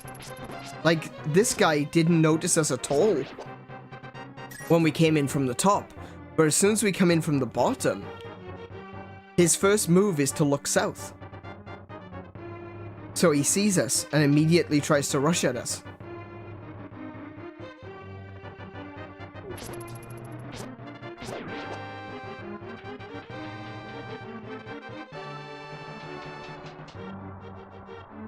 A lot of SNES games, like Mega Man X is another amazing example, where a lot of SNES games were really good at teaching you through experience, teaching you through doing. And perhaps that's the reason why my brain works in that way. Because when you look at the way that dungeons and things are set up, you're being taught, but there's not like crazy amounts of pop-ups. Anyone who was here for Xenoblade Chronicles on Tuesday would understand what I mean. Like, the sheer number of pop-ups in that was ridiculous. But in A Link to the Past, they get you straight into a dungeon, which is what you're going to be doing for the majority of the game. Find a dungeon, explore. They teach you about finding items in the dungeon. It teaches you about positioning. It teaches you that as you approach different rooms from different directions, that it'll change the difficulty of that area. And it shows you that there are secret passages and things that you can access as we're currently going towards a secret passage. The whole process of Hyrule Castle is a tutorial stage, and it's done so without saying, oh, by the way, you can click on this and do a thing. It's like, no, it just lets you discover it. You see a chest. When you see a chest in a room, you want to go over and click on it. You want to know what's in the chest. You don't need a little pointer saying, oh, by the way, that's a chest. To use Xenoblade Chronicles as the example, is that when you see the blue glowies on the map, little items that you can pick up, the collectibles. As you're running around picking up the collectibles, a notification pops up telling you it's a collectible. It's like, I know. It's glowing. I'm gonna pick it up anyway. It's a glowy blue orb in the map. I'm gonna walk towards it. You know? You don't need to be told some things. Some things are automatic. It's like, ooh, shiny thing. There's a secret passage in the throne room that leads to Sanctuary. I'm sure the old man there will help us.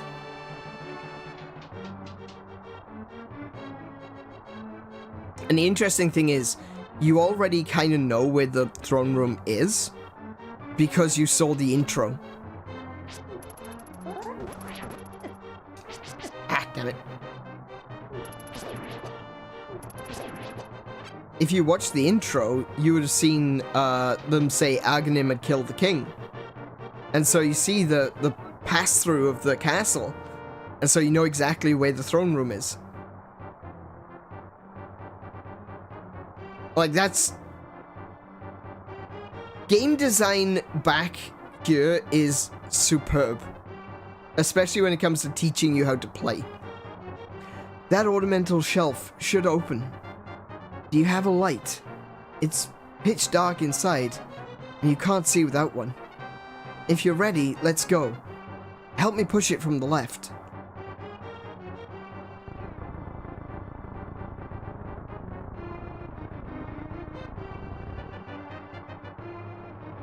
And of course, we did pick up the lamp, so we've got light down here. Actually, speaking of, we're gonna switch over to the lamp. It's been a while since I've done this area, so...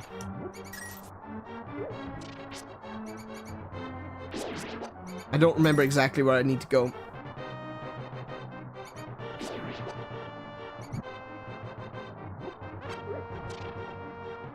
Ah, go on, in.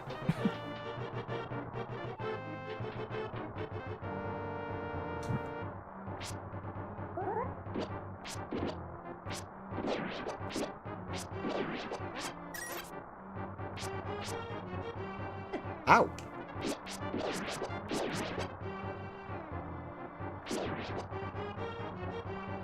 Okay, I actually thought that killing all the snakes would actually yield something, but never mind. Sorry, ropes. I'm back. There he is. Okay, I need a key.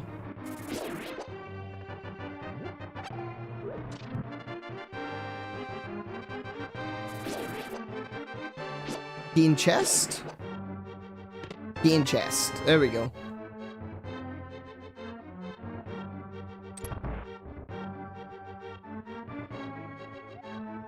After passing through these sewers, we'll be very close to Sanctuary. Let's be careful. Ooh, heck. I do know that there's a decent amount of cash that you can get down here. Like, killing all of the rats. Ow. Red rupee. There you go. And you want a decent amount of cash, too, because, as soon as you get out to Kakariko Village, you can actually buy a bottle.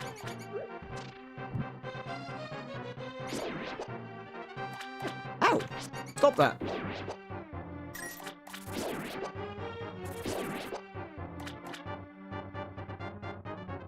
Ropes, snake, yeah.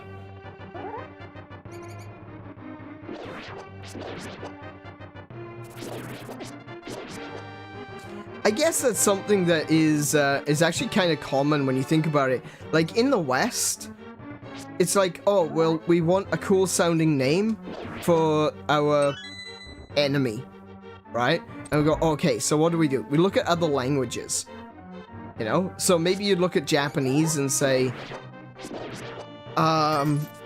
this is a really, you know, maybe it's a yokai-like enemy, so we're gonna call it something Japanesey. And then you end up getting this thing and you're like, oh, I'm gonna call it Okami. You know, and it's like that, oh, that sounds really interesting. It literally just means wolf. Right? Or great god, depends on how it's written. But, you know, you got that... You've picked this thing because it sounds interesting. It sounds like a cool word. It's not a commonly known word in English. So, you pick it. And it's kind of what happened here is that, like, Miyamoto's like, oh yeah, we could call it a snake. Or, I don't actually know what the Japanese word for snake is. We could call it a snake. Alternatively, we could call it a rope. Which is an English word. That's foreign. That's weird. Sanctuary's just beyond that door. Pull the switch over there. Over there. Thank you, Zelda. Appreciate it. You have to pull the lever to open the door. Press the A button and hold down the control pad.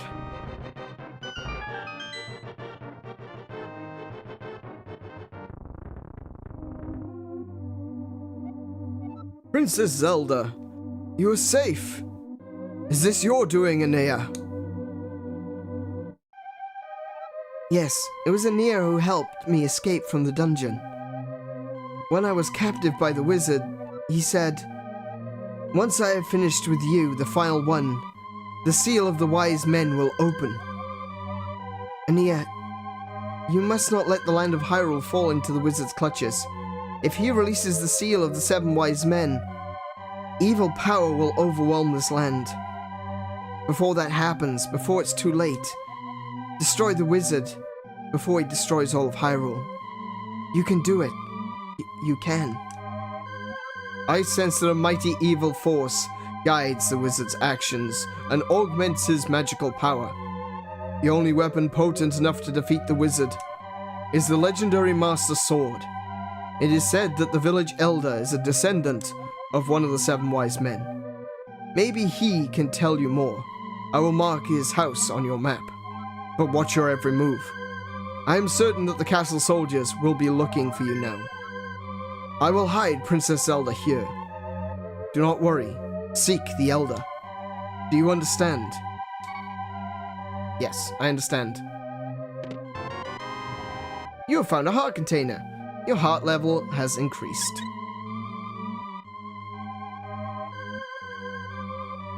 My favorite example of this is when Japanese name for Pokemon. Charmander is literally just the JP word for lizard. I don't think it's even just the JP word for lizard. It's literally Rizardo.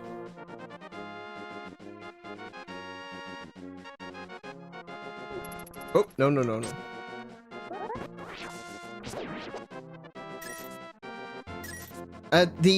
Some of the Japanese Pokemon names, like we've got Ghastly, Haunter, and Gengar. They literally have Ghosts and Ghost. Like Ghastly, I believe, is Ghost, and Haunter is Ghost. I will hide her here, out in the open, on the stage, for everyone to see if they walk through the door. What? Hi. So this area down here, this is an area where you never really have a reason to go. Like, there's nothing really here.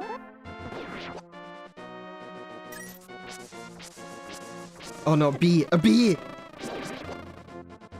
Deadly bee weapon. Oh, heck, that's a red guy.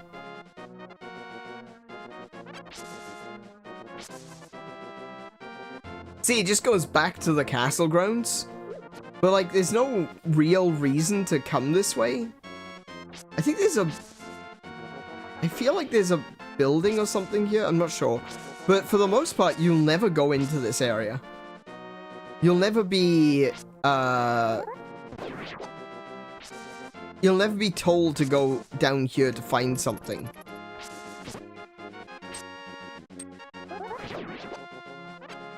And it's such a, you know, it's kind of weird that in games, especially back here, that they try to squeeze as much onto the cartridges as possible. So usually extraneous areas like that, not included, but they kind of Yeah, they just included it. They just added it in. Not sure why. Maybe it's for cohesion of the map or something, but yeah. Charmander is Hitokage. Means Liz. Oh, really? Okay. I thought it was just Rizado. Wait.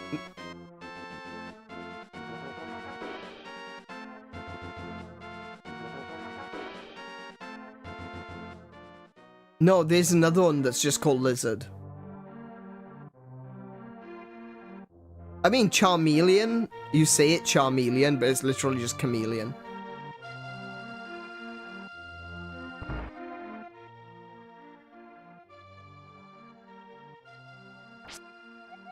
Ooh. Oh, it's you, Ane. What can I do for you, young man? The Elder? Oh. No one has seen him since the wizard began collecting victims. What? Master Sword? Well, I don't remember the details exactly, but long ago a prosperous people known as the Hylia inhabited this land. Now, yeah, that's a good point. Okay, so this game does actually strictly delineate between the Hylia, which are the pointed years, and the Hyruleans, which are the people that live in Hyrule. Anyone that lives in Hyrule is a Hyrulean, but only the Hylia are the ones with the pointed ears and telepathy. Legends tell of many treasures that the Hylia hid throughout the land. The Master Sword, a mighty blade forged against those with evil hearts, is one of them. People say that now it's sleeping deep in the forest. She's sleeping, alright? And we're gonna go wake her up. You understand the legend. Anyway, look for the Elder. It must be someone in the village who knows where he is. You take care now, Ania. And this room's empty. The bees in this game are so good, though. You're absolutely right. I especially like later on where you get the golden bees. The golden bees are so useful.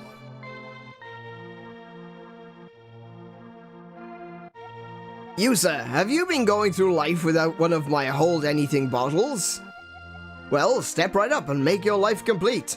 I've got one on sale now for the low, low price of 100 rupees. What do you say, interested? I'll take one. Goodbye. Thanks a lot. And now, hold it above your head for the whole world to see, okay? It's good for business. This is a magic bottle. You can store an item inside and then use it later. Gonna wake up Fi? We're gonna wake up Fi.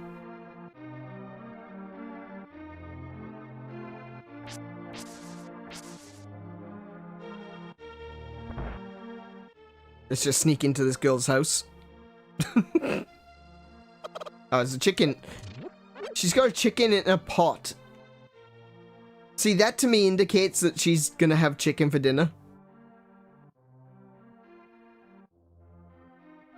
I don't want to get seen by her, though, because if you try to talk to her, she'll call the guards.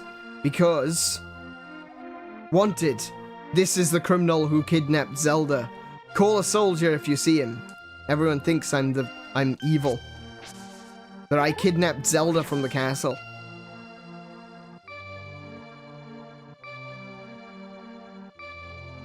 Oh!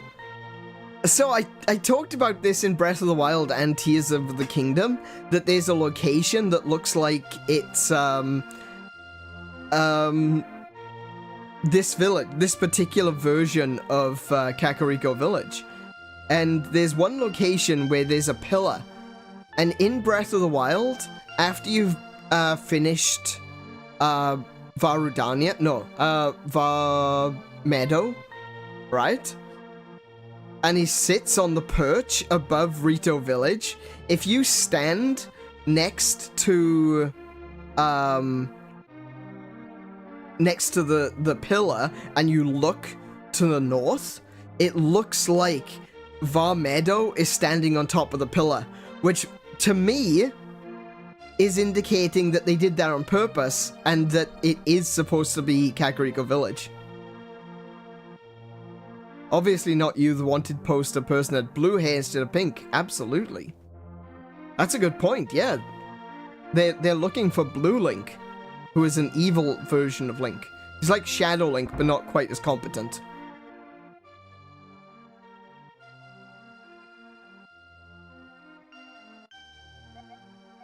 I can't go out because I'm sick.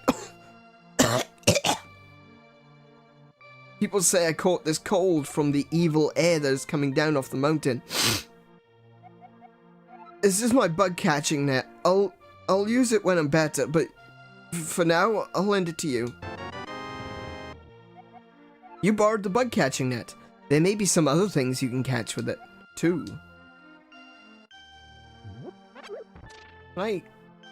No. So one of the Mario pictures you can actually get some rupees from. I think it might be this one. Oh, no. Hi, Ania. Sorry about my yard. It's a little overgrown. Thanks for visiting. I'm glad to have company to talk to. I'll tell you an interesting story. There's a lake swimming with Zoras at the source of the river, but it's hard to find. The treasure of the Zora can turn people into fish. I'd love to see that.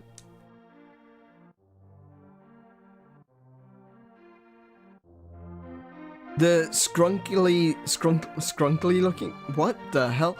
The skrunkly looking kid that lives with the blacksmith's uncle? Yes, he totally looks like he could beat up 24 guards and kidnap our magically powered. No, not blacksmith. He's not the blacksmith. The blacksmiths are this way.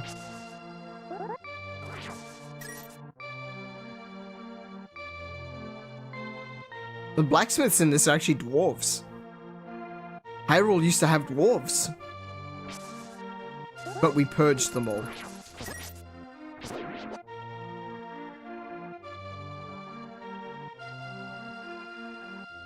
Missing the point. No, I get what you're saying. Hey, look, he's a dwarf. He's so small. He's like a gnome, actually. If my lost partner returns, we can temper your sword. But now, I can't do anything for you.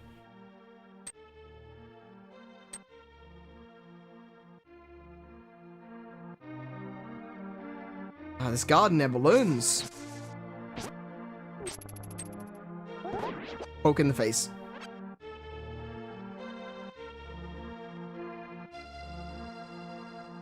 But yeah, it is kind of weird, isn't it? That they would just be like, oh yeah, there's oh yeah, this kid, he totally broke into the castle and kidnapped the princess. What? Excuse you? I was minding my own business, damn it.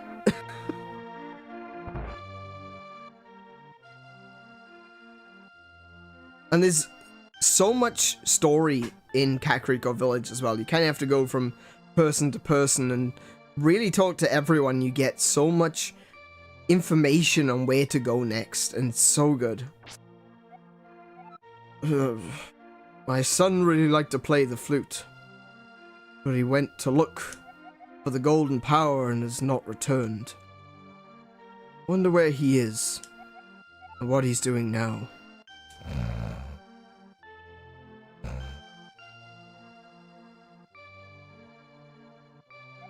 Whoa! I saw a very nice, a very, very icy, nice young lady at the Waterfall of Wishing, on the hills where the river begins. And here you should meet her, at least once. I'm sure you'll like her.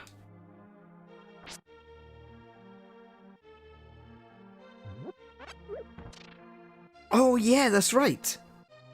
I talked about this one when we played it on Twitch as well, but this is something which I really like about the visual storytelling of Ocarina of Time, Link to the Past.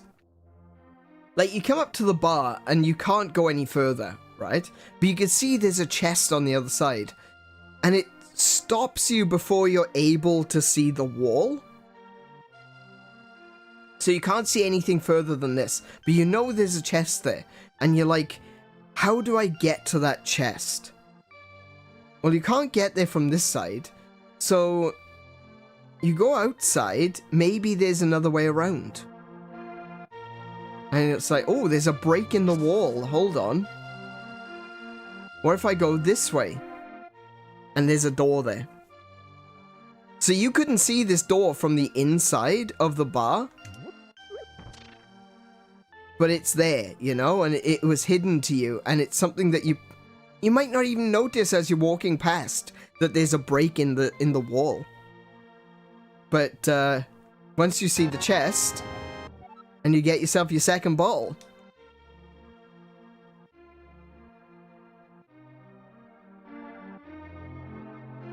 Just trying to think if there's anything else I need to do here right now. Oh, Ania. The rumors say you kidnapped the princess, but I still trust you. Okay. I thought there was more to that. Alright, never mind. Just casual theft? Absolutely. They don't need the magic bottle. What are they going to use it for? They're a bar. You're not going to put beer in a magic bottle, are you? Oh, hold on a second. That sounds like a good idea. So, oh, there we go. I was about to say, the reason that I'm cutting this grass is because I'm looking for bombs.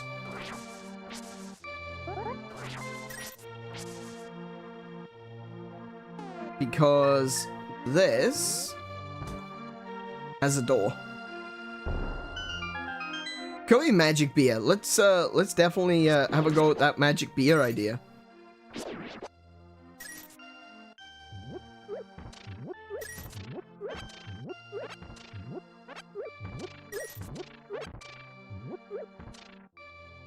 Cool.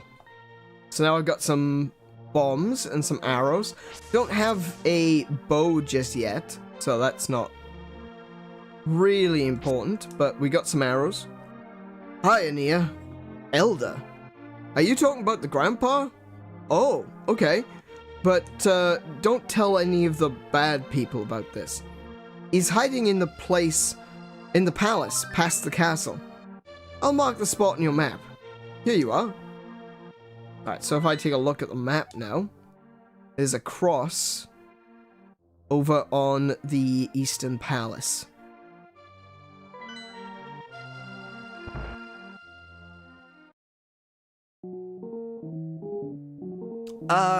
Do I need potion right now? Oh, actually I could have just bought bombs. Oh well.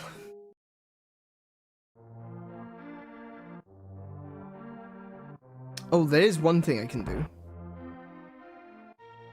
Marley, welcome to the stream. How you doing today? I could blow up this old lady's house.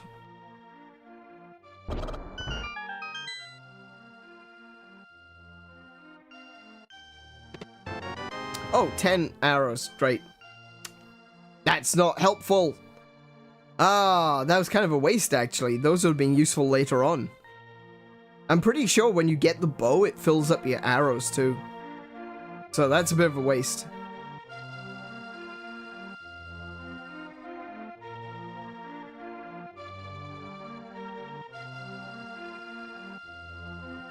Oh, so this is another interesting thing that's in Breath of the Wild and Tears of the Kingdom, right? If you go to the approximation of that location, actually, I'll tell you when we get there, right? If you've got Breath of the Wild, it might not be a bad idea, or Tears of the Kingdom for that matter, might not be a bad idea to turn it on so you can take a look at the map, because there's some really cool things in those games that are directly related to A Link to the Past. I have no idea what's going on, but I'm sure it involves saving a princess. It doesn't... No, I've already saved the princess. Actually, I do want to get some hearts. Actually, I'll just go talk to the priest to get the hearts. So, A Link to the Past actually starts with you saving the princess. It doesn't last long, but it does start with you saving the princess. She is not in trouble for like a good third of the game.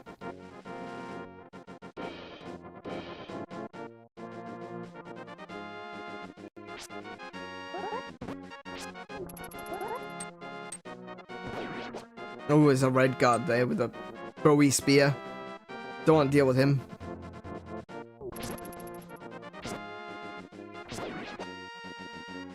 Okay. So...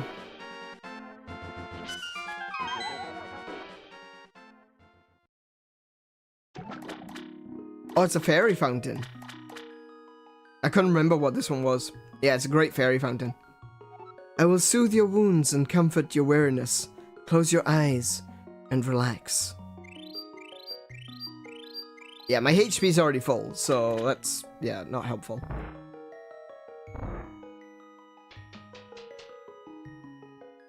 I vaguely remember the manga, I think. Oh, cool. Yeah, the manga wasn't bad. There's also a, oh, damn. There's also a comic that was created by Nintendo Power back in the 90s, early 90s.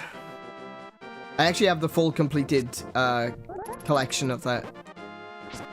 It's really interesting. It's a different take on the story, but really good.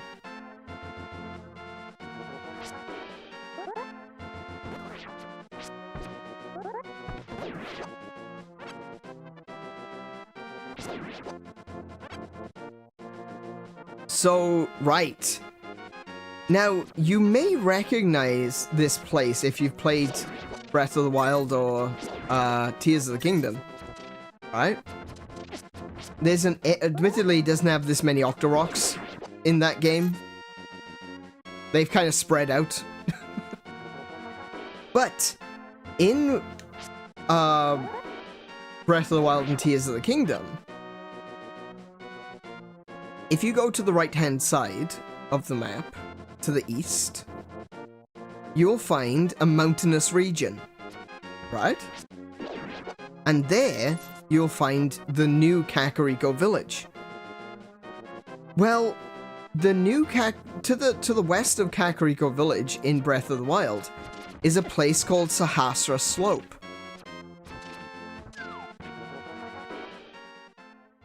And that is essentially where we are. We are at the location called Sahasra Slope. I am indeed Sahasrala, the village elder and descendant of the 7 wise men.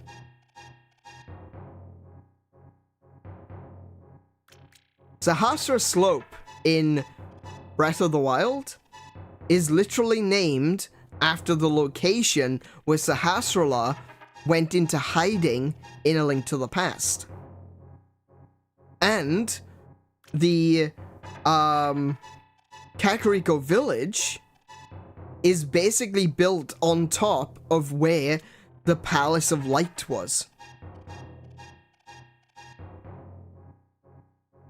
So the very first dungeon, sorry, not the tutorial dungeon, not Hyrule Castle, but the first dungeon that you do in A Link to the Past is actually at the location where Kakariko Village is in Breath of the Wild and Tears of the Kingdom.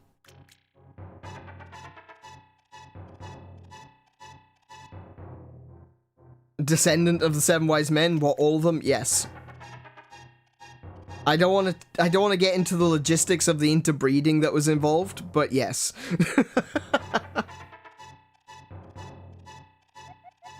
Oh, really? Ania, I'm surprised a young man like you is searching for the Sword of Evil's Bane. Not just anyone can use that weapon. Legends say only the hero who has won the 3 pendants can wield the sword. Do you want to find it? Of course. Good. As a test, can you retrieve the Pendant of Courage from the Eastern Palace? Keeping the bloodlines pure, essentially. If you bring it here, I will tell you more of the legend and give you a magical artifact. Now, go forward to the palace. I call it the Palace of Light. It's not the Palace of Light, technically. It is the Eastern Palace. But it's called the Palace of Darkness in the Dark World. So, yeah. That's why my brain always calls it the Palace of Light for some reason. For some reason, I just gave you the reason. Shut up, me.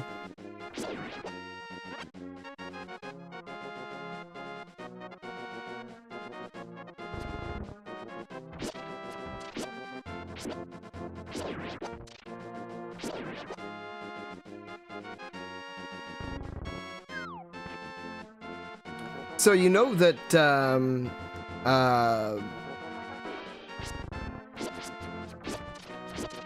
Kakariko Village in Ocarina of not Ocarina of Time, in, Breath of the Wild and Tears of the Kingdom, it's in a very mountainous region, you know? Which is, it's essentially this. This is it.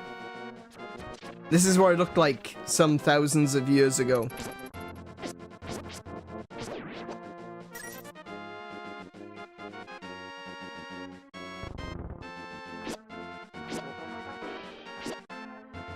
Actually, I'm curious if bombs actually work on these guys.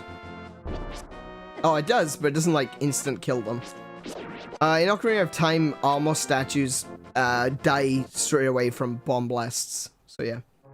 And here we are in the first dungeon.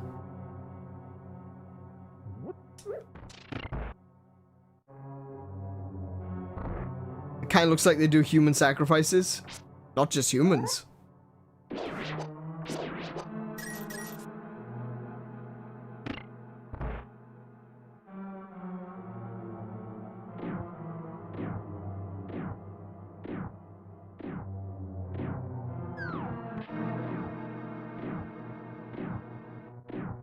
Oh, I just realized I called them armor statues. They're not armor statues. They're stalfo. No, they're not even stalfos. What are they? I can't remember what they're called in this one. The armor statues are the enemies that you encounter in this dungeon.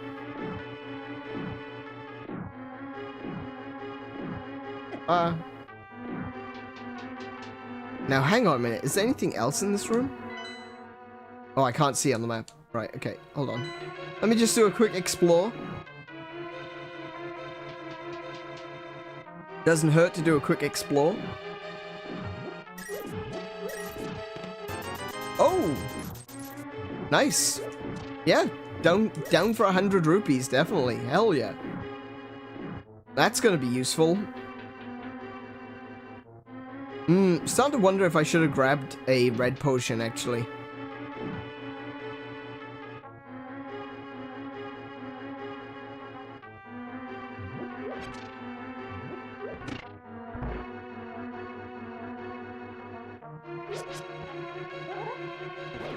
I'm not really, like, aiming for it. It's not something that I'm gonna be, making, like, a big part of this playthrough. But I was thinking to myself, I wonder if I can actually go through this entire game without dying once. It's something I'll keep track of, but it's not really something that I'm too concerned about, like, if I fail.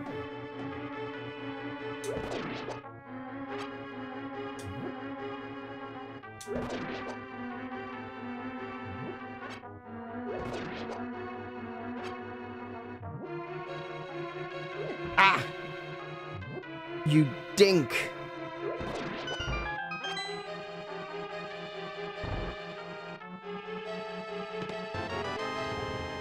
You found the compass. Now you can pinpoint the lair of the dungeon's evil master.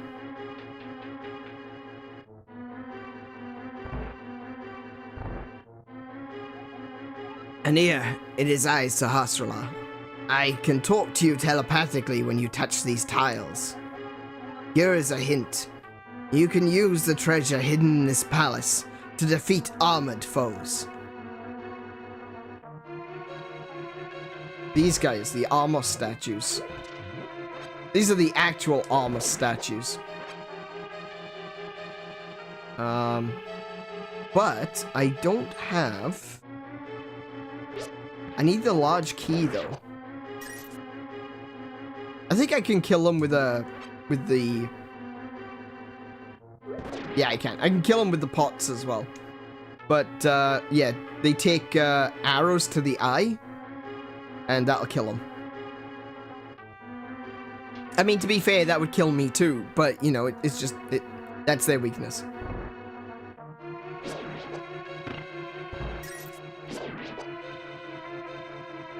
So that door needs a key, which we'll probably find in here.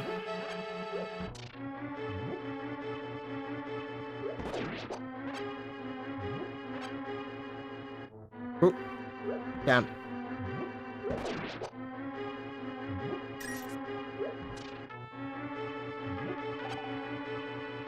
Oh. Is there still another one?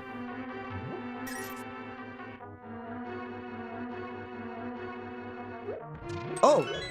Oh, the key was in a pot all along.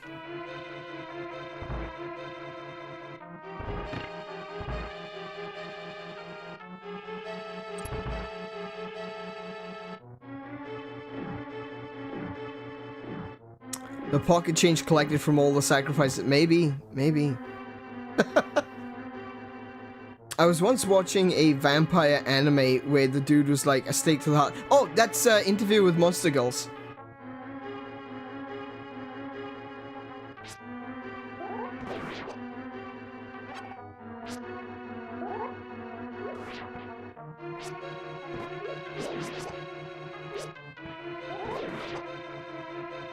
I need to kill... that Armos statue. There we go.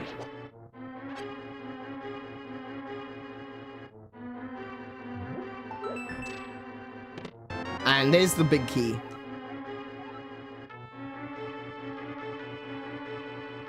Putting the spare key in a garden pot? That's not a terrible idea, actually.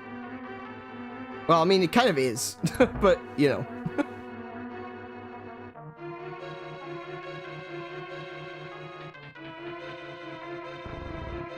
Yeah, the in Interview with Monster Girls, it was Hikari, the vampire girl. The teacher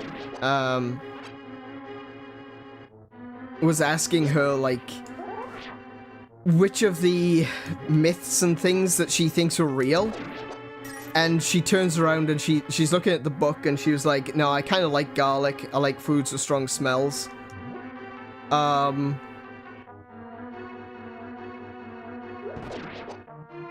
She said that bright light is bad, but it doesn't kill her. And then she laughed that crosses are only in fashion in middle school. And there we got the bow. Nice. Oh, that's right.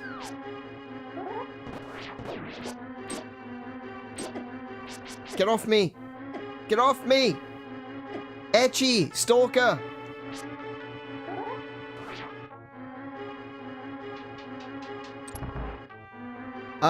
Yeah. And then she goes, oh, this! This will definitely kill me. Points at stake to the heart, and the teacher's like, yeah, that would kill me too.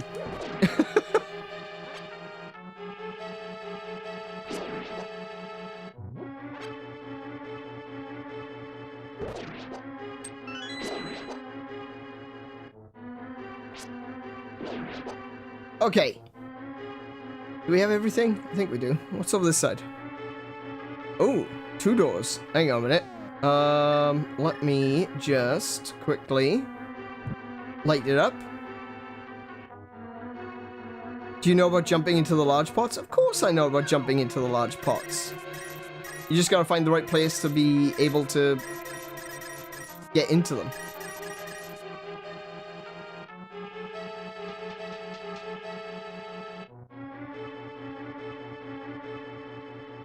Usually there's like a fairy fountain or something in them. Oh, wait. Oh, yeah, I've forgotten. This dungeon is literally just jump. Yeah, okay. Sorry.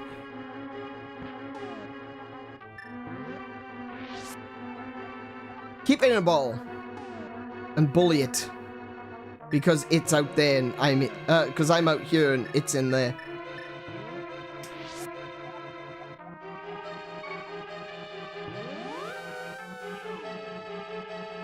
Did you miss the do not attack cuckoos? We have not actually attacked the cuckoos. We kind of almost exploded one, but that was fine. Yeah, I was thinking that there's another dungeon in A Link to the Past where you actually have to go to the floor above and drop down. And I forgot that in this one it's actually literally a... Oh.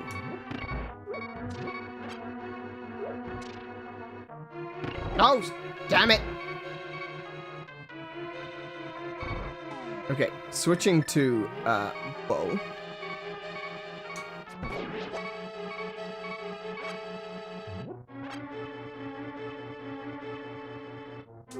Missed!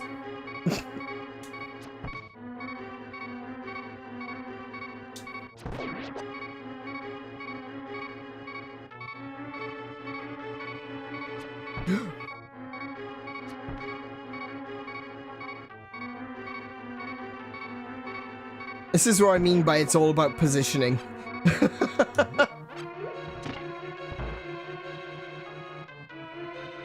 Oh, speaking about positioning, oh my goodness. I don't remember which one it is.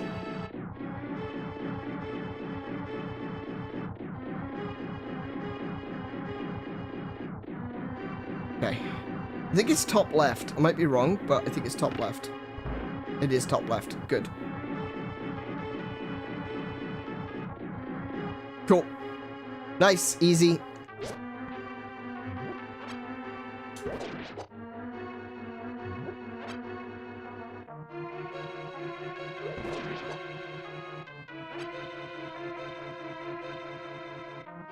Have you ever wondered about the large pots in Hyrule Castle? Like why they exist? Or, like, is there anything underneath them? I think there is. I don't think there's any way to go into them, but I wouldn't be surprised if that, like, leads into the sewers or something.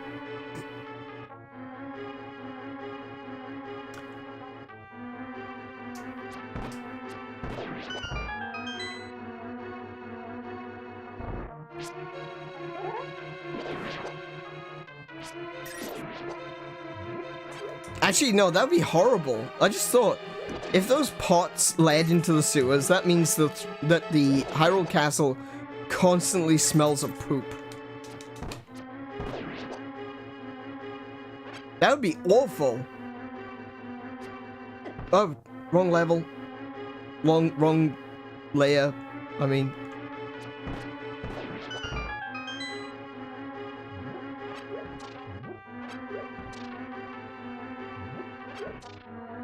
Have you used some wall clipping, but it just drops you in... you have to use some wall clipping, but it just drops you into the final boss fight. Serious?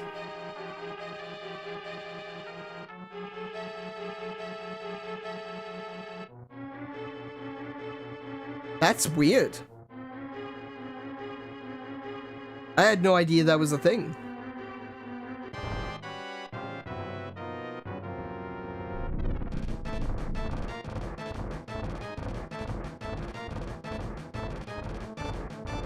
So we are now fighting the first boss of the game. Which is actually, you know, pretty easy.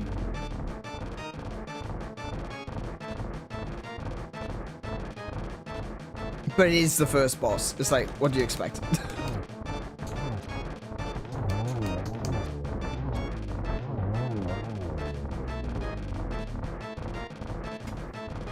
Oh no, I was talking for like an hour and a half.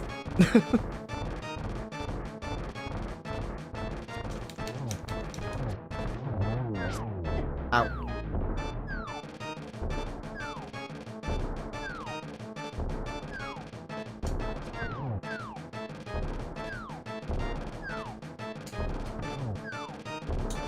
Missed.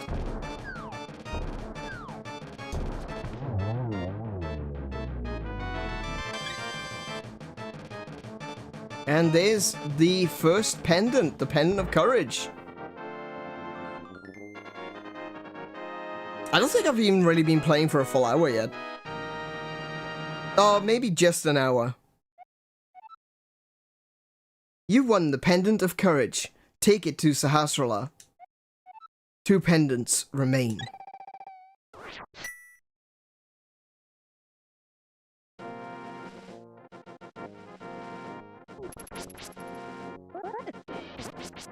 Hey, stop!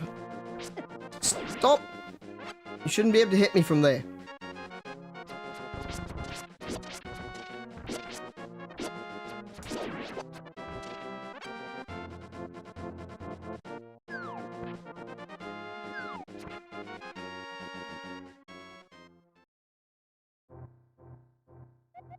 Oh, you got the Pendant of Courage. Now I will tell you more of the legend. 3 or 4 generations ago, an order of knights protected the royalty of Hylia. These knights of Hyrule were also guardians of the Pendant of Courage. Unfortunately, most of them were destroyed in the Great War against evil that took place when the 7 wise men created their seal. Among the descendants of the Knights of Hyrule, a hero must appear. I see, Ania. I believe you. You should get the remaining pendants and carry this with you. This is a treasure passed down by the families of the wise men. I want you to have it. So a lot of the story that he gives there is something that is built upon later in future Zelda games.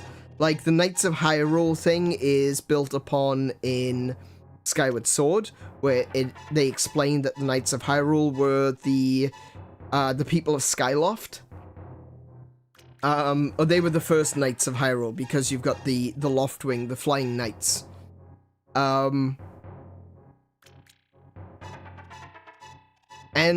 like, it's something that is hinted at throughout all of the Zelda games. Like when you're in Twilight Princess, it's hinted at that you were the descendant of a knight. In Breath of the Wild, Zelda says that your father was a knight. And all the way through, that is something that has been maintained throughout the entire series, is that Link is a knight. Now, the explanation of where the knights came from, that obviously was retconned in Skyward Sword, but this, even back here, it was saying that the Knights of Hyrule, descendants of the Royal Guard, were actually connected to Zelda and to the royal family bloodline. And of course, the Pendant of Courage was a symbol that you were a part of that bloodline. Oh no, it touched the ground. I've always played in my mind, if you let it touch the ground, it'll shatter. Oh, right, okay. I was wondering for a second what you meant, but yeah, the pendant, when it drops to the ground. He gives you the Pegasus shoes. Now you can execute a devastating dash attack. Hold the A button for a short time. A helpful item is hidden in the cave on the east side of Lake Hylia. Get it.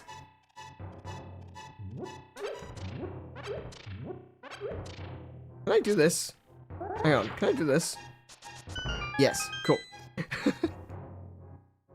Right, what do we got? Bombs. Nice. 50 rupees, also nice. Another 50 rupees. Well, that's just great.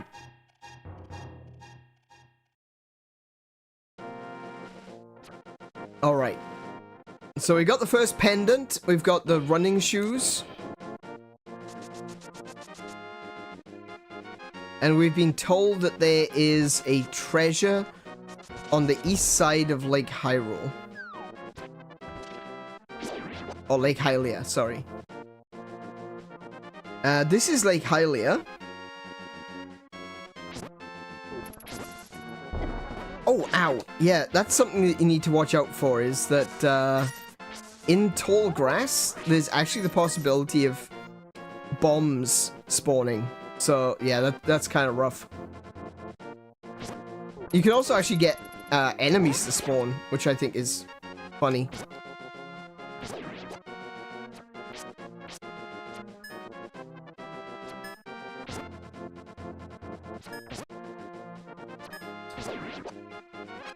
Okay, let's have a look. Lake Hylia to the south, and there's a shop down there as well. Yeah, but I can't get to the east side of Lake Hylia from this direction.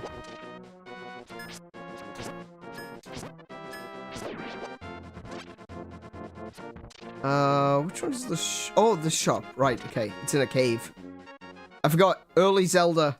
Caves are shops. Don't really need anything. I'm good. Oh, actually, do you know what? No, I will. I'll get, May I help you? Select the things you like and press A. Prices are as marked. Okay. I'll take that. Okay, I can only carry 10, but whatever. I got lots of rupees. I'm good.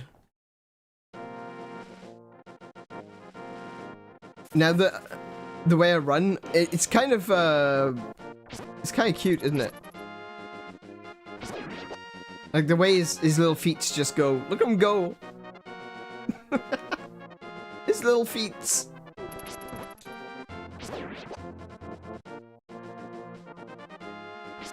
The other thing I can do is actually go over to... Hang on. I can go over to Kakariko Village. Oh, hello.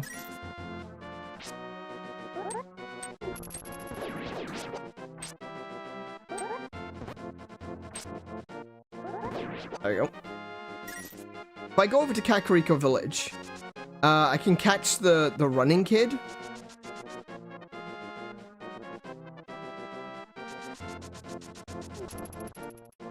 Ah! He stabbed me. He stabbed me in the booty. Also in here, remember we saw the old man in the pub? And he said that his son used to play the flute. This is the place where his son used to play the flute.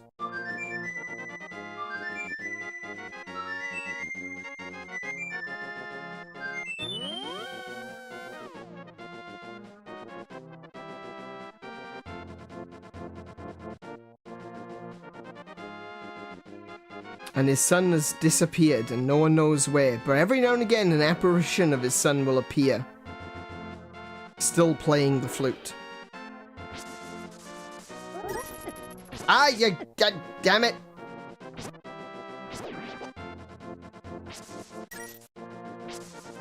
That's a bomb. There's a bomb for you.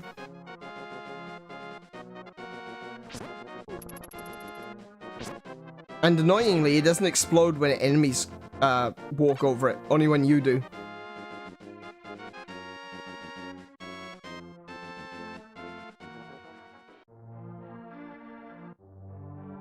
Okay, so wait, what's in here again? Oh, the luck game. All right, we won't do that.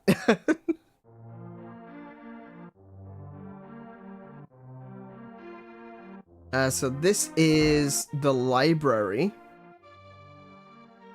And there's a book up there, look.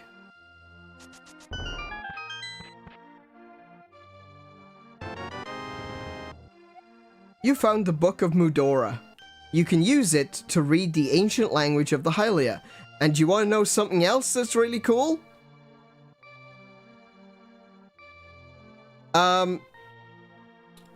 Turo in Breath of the Wild has got a Book of Mudora on his belt.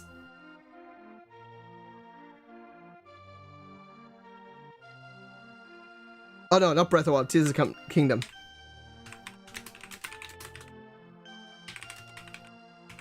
I think his name is Turo? Oh no, Toro. Oh, his name's literally just Toro. Okay.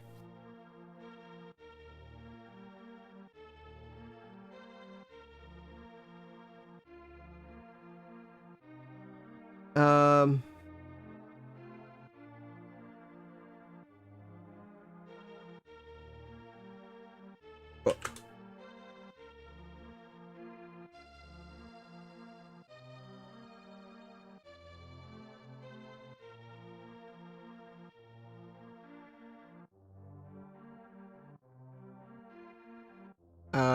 Let me just save this image.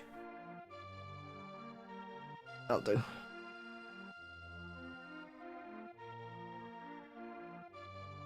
So, this is a scan from the art book. And there you can see, this is the book that Turo uses to be able to translate the ancient Hylian script. And it's a green book. The same as the Book of Mudora.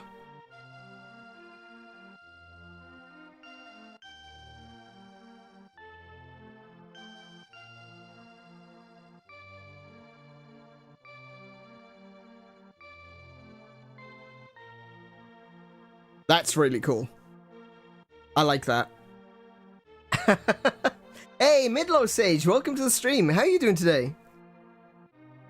Oh, let's play money making game. That's Pro Jared there. I know that one. Let's play money making game.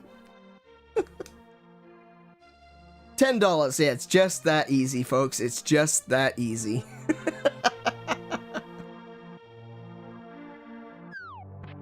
But yeah, like I said, Breath of the Wild and Tears of the Kingdom, they have so many references to A Link to the Past. It's crazy. It genuinely, they feel like they're more of a sequel to Link to the Past than they are to anything else.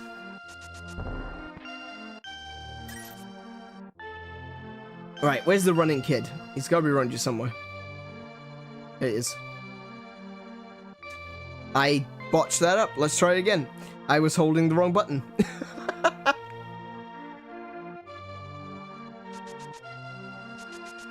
No!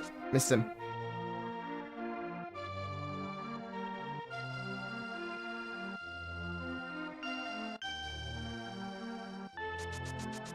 So I gotta go far enough away to, like... Oh, maybe he won't spawn now because he went all the way up to the edge. Maybe I can just... Oh, wait. I'll just go inside a building and come back.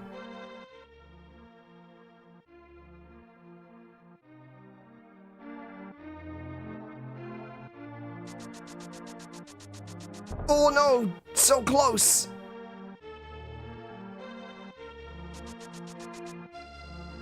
Nearly there. Nearly there.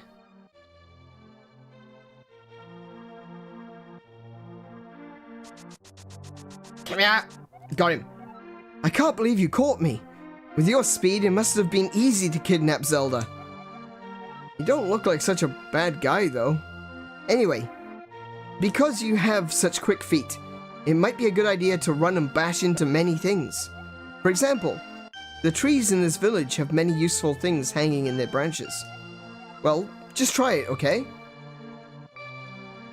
Wait, he doesn't give you anything?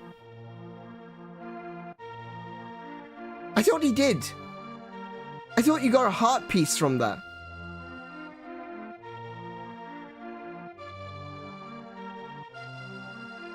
My brain is aching right now because I'm trying to... What? Okay. I guess that's not a thing. Wasting my time coming over here. That tree doesn't have anything, does it? Oh, see, this is something that I was convinced. Joseph, something that I was absolutely convinced of, is that there was something you could do with this little tree here. Because all the little trees here are made a pink. But this one's green, like the other trees, right? And there's a place that you can jump into the water there. So I was absolutely convinced that there was something you could do with this tree to be able to get into the water. Like, there's even this here where if you hit the stump down, you can go behind it, but there's nothing really in there. And I was thinking to myself that this stuff, it's gotta mean something. But apparently not. Though I did miss an entrance, a cave entrance.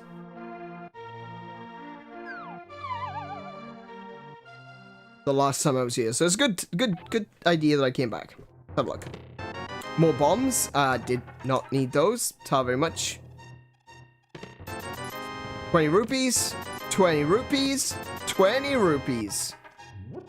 5 rupees and 5 rupees.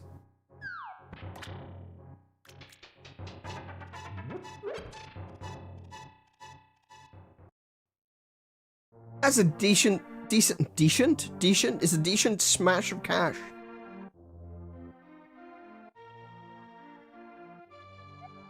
Yo, Ania. This house used to be the hideout for a gang of thieves. What was their leader's name? Oh yeah, his name was Blind. And he hated bright light a lot. Something else that he and I have in common. Hold on one second, just gonna take a drink.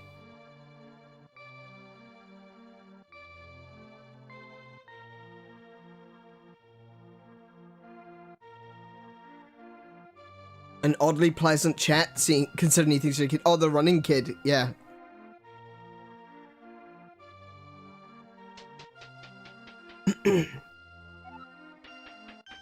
Okay, so...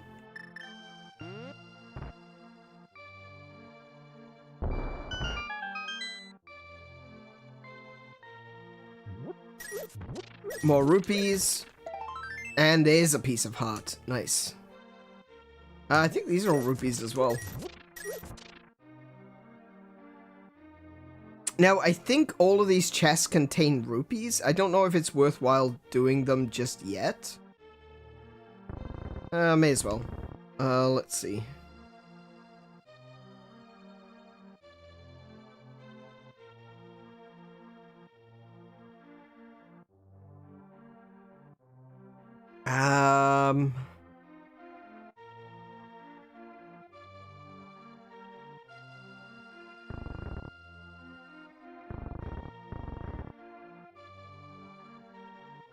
Yep, that's how you do it.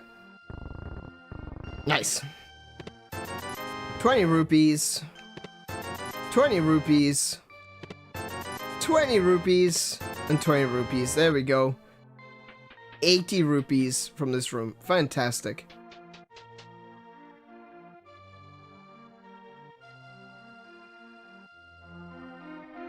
Hey Noctum, welcome to the stream. How are you doing today?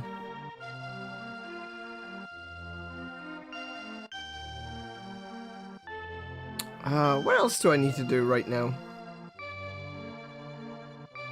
I think I've done everything in Kakariko Village. Oh, wait, there's another piece of heart.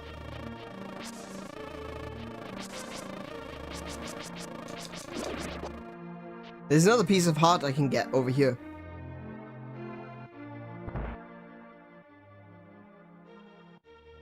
I'm doing pretty good, Noctum. I just walked straight back out to that house. I didn't mean to do that. Yeah, Nia. Now I'm quarreling with my younger brother. I sealed the door to his room. You are a sociopath.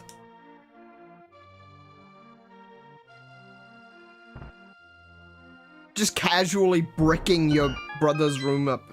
Amazing. Hey, Ania, did you come from my older brother's room? Is he still angry?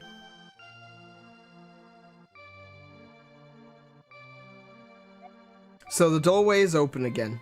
Okay, okay. Maybe I should make up with my brother. Or at very least not, you know, brick him up inside of his room.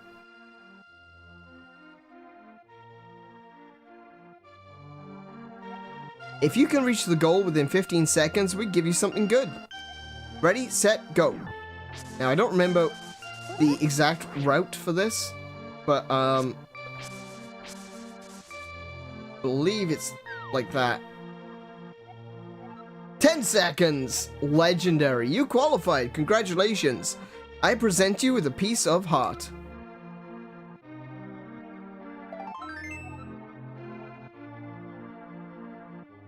There we go.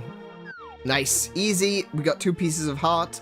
We got 5 hearts. We are doing quite well right now. Your average prank, right?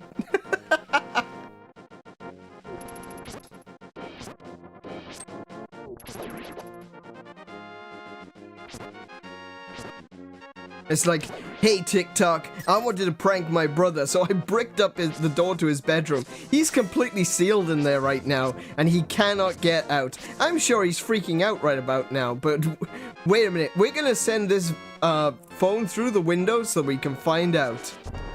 You just hear screaming from the inside. Oh, hi. Barry, come here.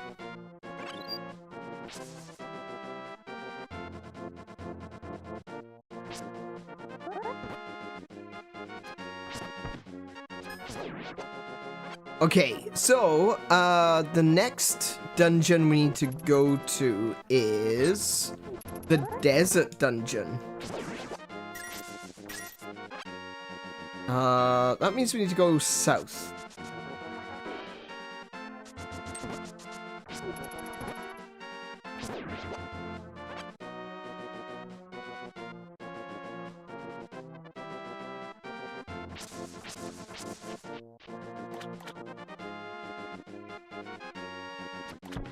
I can't.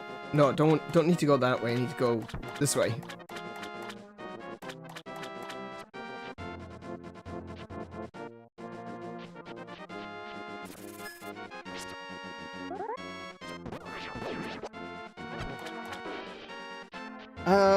Let's see. Ooh. All right, take it, thief. Oh, that all he had? All right, fair enough. Your toes are now wet.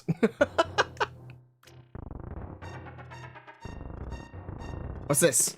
More bombs. Damn it.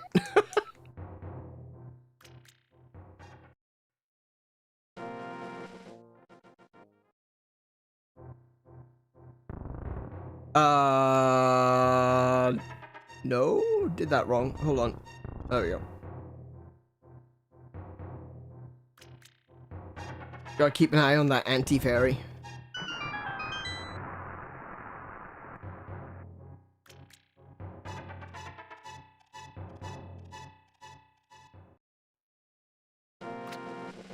There is my third piece of heart. Let me take this fish.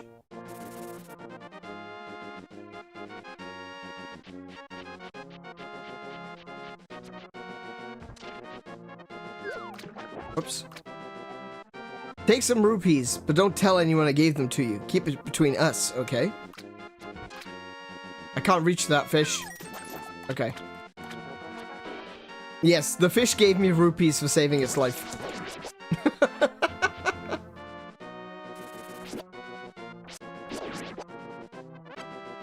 Ow.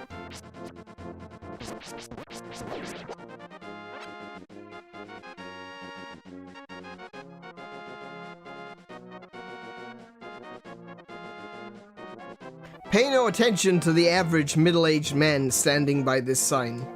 Leave him alone.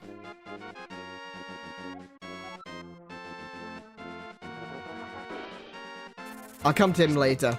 You have to deal with him later. What have we got in here? Oh, fairy fountain. Get that heart refilled. Oh, actually, do you know what? I should go to the other side of Lake Hylia first and get that other treasure that that Sahasrara told me to get.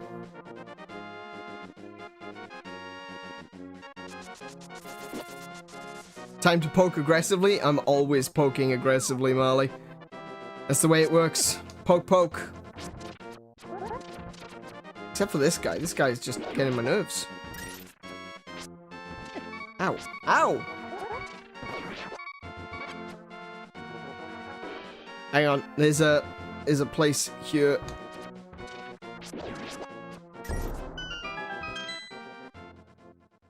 I think this is a... That's not what I was looking for. At least I don't think so. Hang on.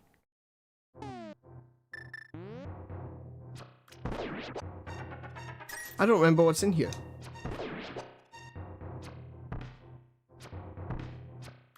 Damn it! Damn you!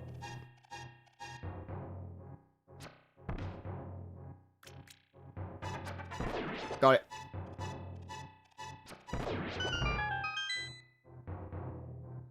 Oh! Take some rupees, but don't tell anyone I gave them to you. Keep it between us, okay? 300 rupees? Is that gonna max me out? No, not quite. Bombs, I have bombs. Okay, thank you. 20 more rupees? 20 more rupees. I think this is gonna be bombs. Oh, it's arrows. Okay, that'll work. Seeing as I wasted so many.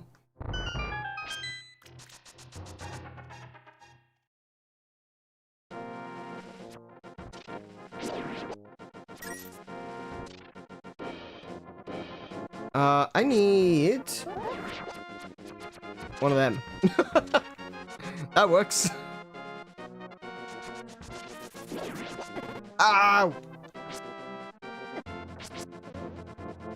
Damn crows.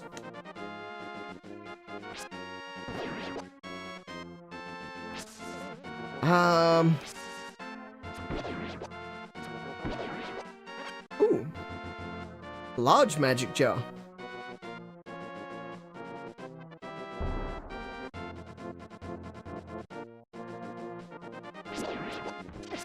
Ow! Sir!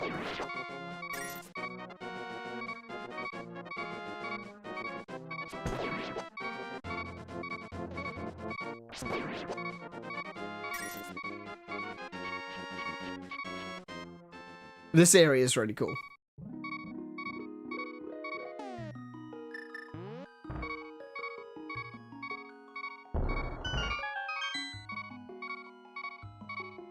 I'll take one of them.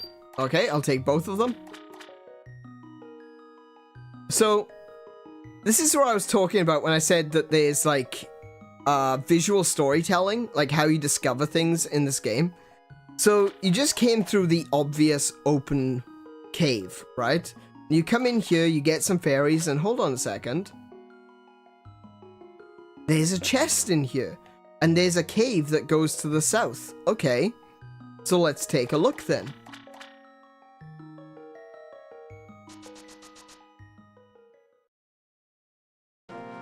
Ah yes, it's so obvious. There's a bombable wall here.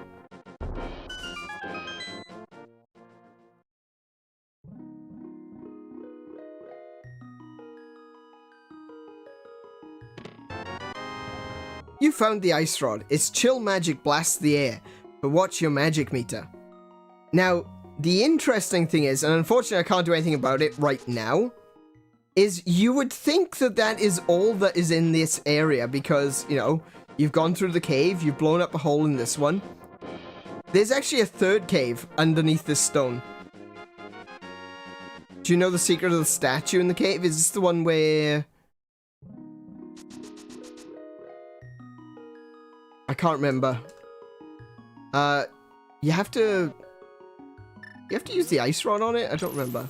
I don't remember. No, I don't. I know there is a thing with the statue, I just don't remember what it is.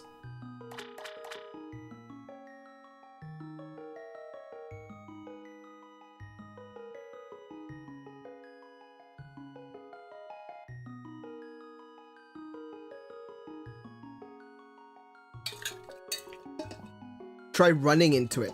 Oh, okay.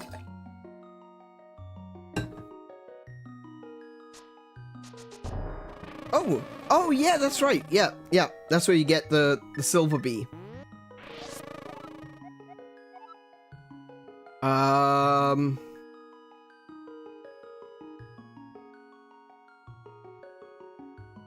don't have any bottles. Okay. Is he supposed to be a silver bee or a golden bee? Because he flickers blue, which makes me think he's silver. But yeah.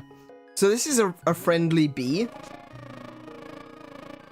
And he'll fight for you. If you release him in combat, he'll attack enemies. And then he'll come back to you so you can catch him again. We'll get Mr. B later. gold bee or good bee depending on version. Yeah, that's what I mean. It's like there's no consistency. I think he looks more silver because he flashes blue.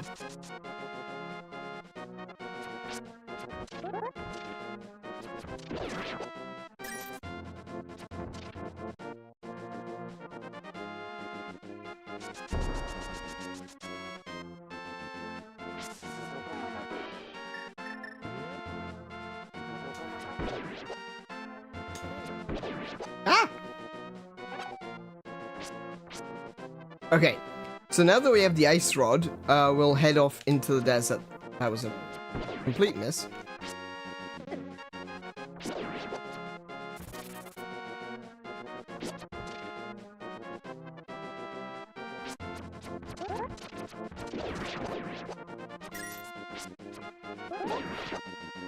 Nice, there we go.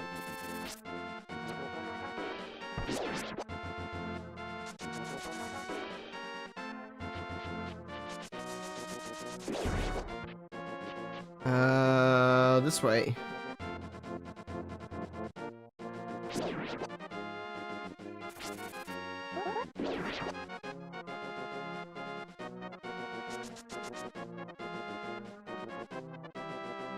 See, for all the similarities that this game has with Tears of the Kingdom and Breath of the Wild, the one thing I'm actually disappointed never came back were the enemies in the desert. Like, both Breath of the Wild and Tears of the Kingdom, the desert is pretty lame. Well, if you really think about it. You can fight some of the Moldugas in there, but there's occasionally some enemies around the ruins, but there's nothing that is, you know, desert specific. You know, the Moldugas, yeah.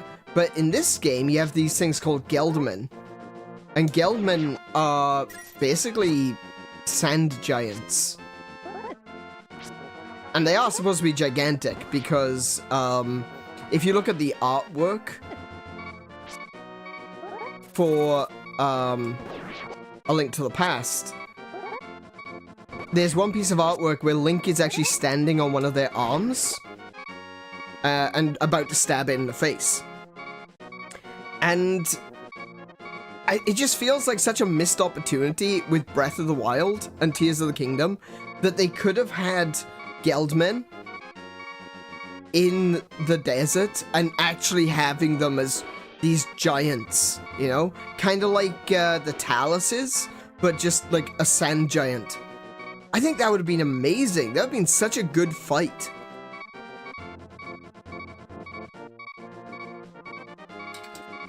But unfortunately, it was not to be.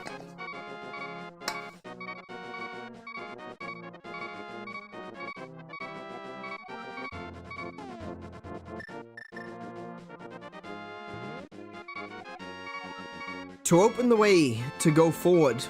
To open the way to go forward. That's a sentence. To open the way to go forward, make your wish here and it will be granted. And this is one of the few examples of Christianity still in the game. Link crosses himself.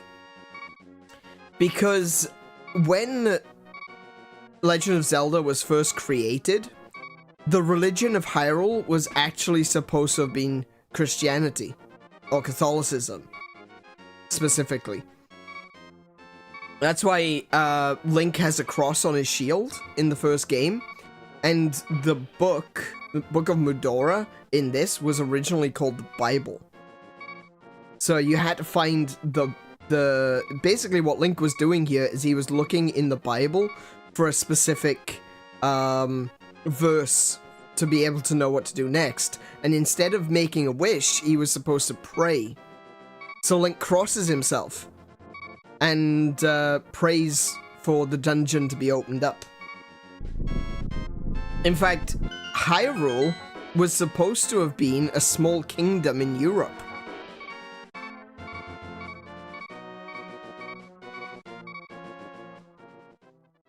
There's a lot of things that changed from when Zelda was first introduced, or the ideas behind Legend of Zelda was first brought up compared to what actually released. And I think it's better this way, you know? It's like, it's its own thing. It's got its own religion, its own culture, its own beliefs.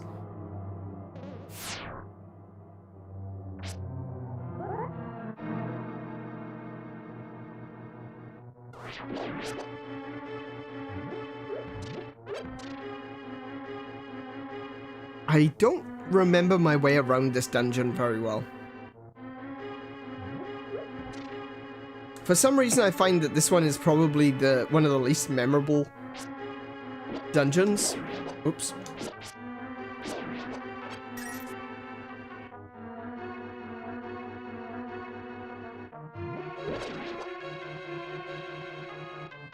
Oh, let's switch out from. Ow! Ow! Douche.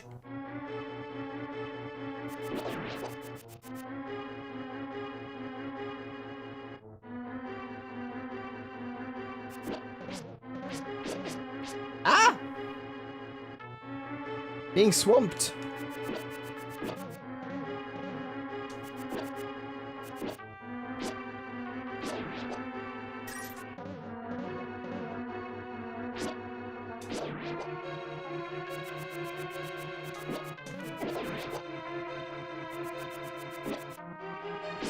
Okay. Oh, no.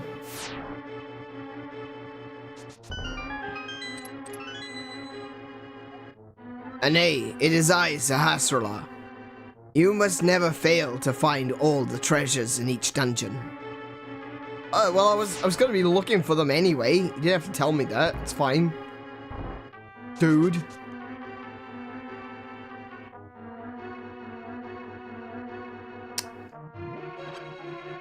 Oop.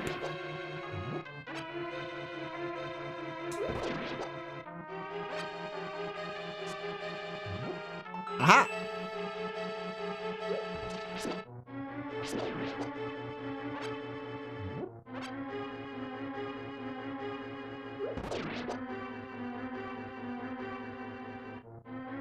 An ancient guardian? Oh, the Beemo statue? You got the map. You can use it to see your current position and the rest of the dungeon. Oh yeah, there you go. Quite memorable for me, I think, because I spent so long here stuck as a kid, because I had no idea you could use the lamp to light things. Ah, right, okay. Yeah, I can understand that. If you missed that, do you need to light this? I don't think you do. No. Okay. I think you're right though. I think there's another area where you need to light something. That is the same room.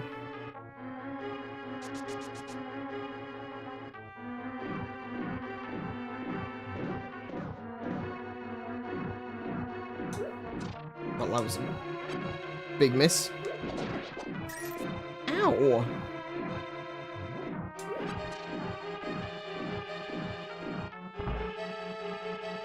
Oh, hi. This is a trap room.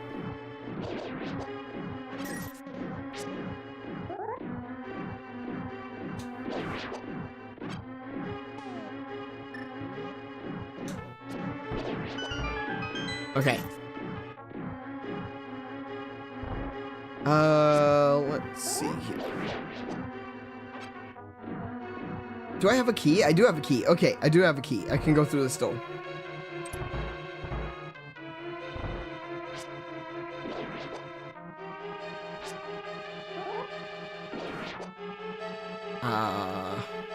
Avoid the Beemos.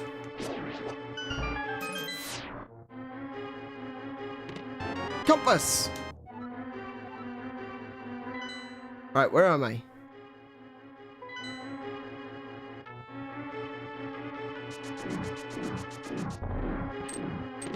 Ah, master key. Ah, there we go. Okay. Hang on now. So I don't need to take the... I don't need to go into the room on the bottom right, because that leads back outside. I do need to go to the top left and the bottom left. And I need to go outside there. Okay. Ow. Damn it.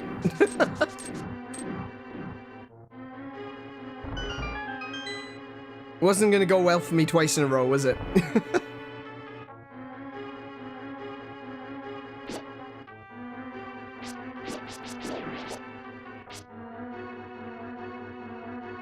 Can I go this way? Yeah, I can. Cool. No, no, no.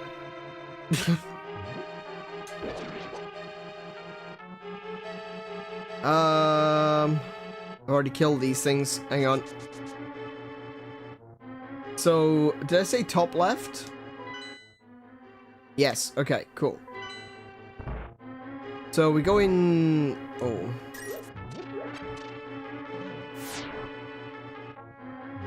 That is. And there is the master chest. You've got the power glove. It's so bad. You can feel strength in both hands. You can pick up and carry stones now. Okay, so now I can pick up larger things.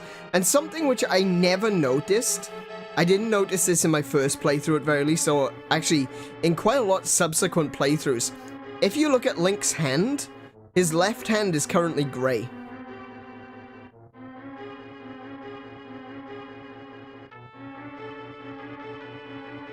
So it does actually change the color of his hands to show that he's wearing the power glove. Actually, I guess technically it's, officially it's his right hand, is it? No, it's his left hand, yeah. It's his left hand. Because obviously if you turn to the right, the shield changes sides. But, yeah. His left hand is grey. I don't think there's anything else in here. No, there isn't. Okay.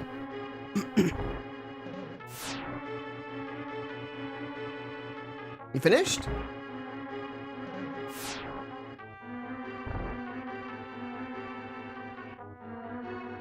Okay.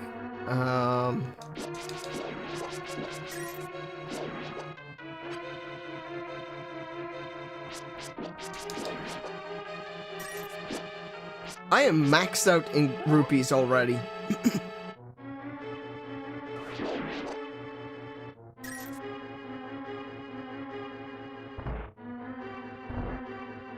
Oh, this is... You're right. Yeah, this is the area where you need to do the lighting. Wait, no? Oh, no, this is a block. You gotta push this block. Ow. Do you not? Isn't it this one? No, apparently not. There we go.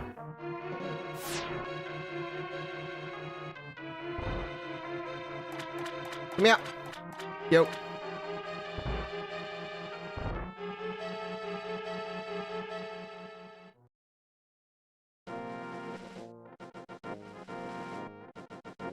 And now, we can lift rocks. Specifically the light rocks. So there's two different kinds of rocks in this game. There's the light rocks and the dark rocks. And it doesn't matter whether they're large or small. This glove allows you to pick up the light colored rocks.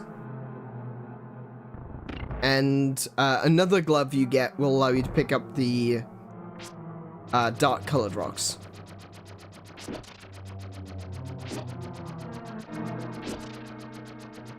Ow.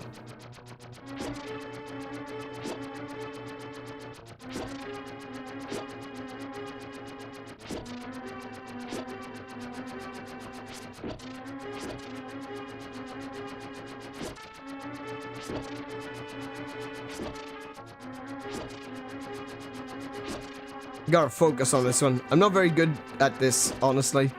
But if I stop and focus, yeah, it's pretty straightforward, really.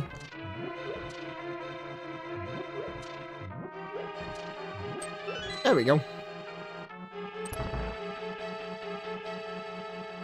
I assumed that they expected you to try to rush through that room try to find the key and leave. But it's just easier to wait. According to Breath of the Wild, the dark colored rocks might be metal. Maybe? Oh, hey, Mint, welcome to the stream. How are you doing today? I mean, they could be. That would make a certain amount of sense if the dark ones were metal.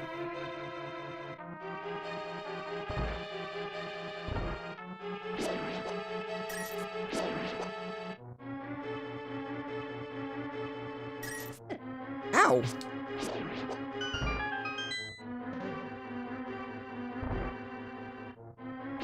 Oh, right. Yeah, no, this is the area where you actually need to light things.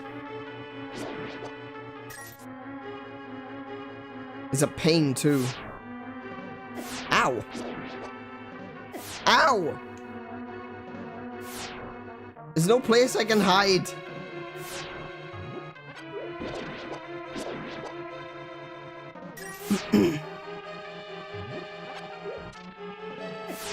Good grief!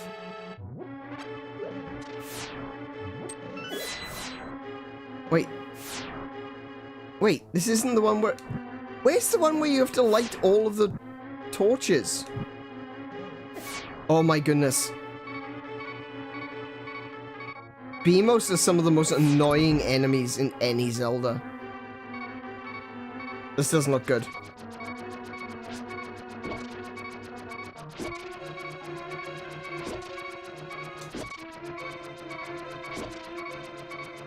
Oh no, there's another dungeon.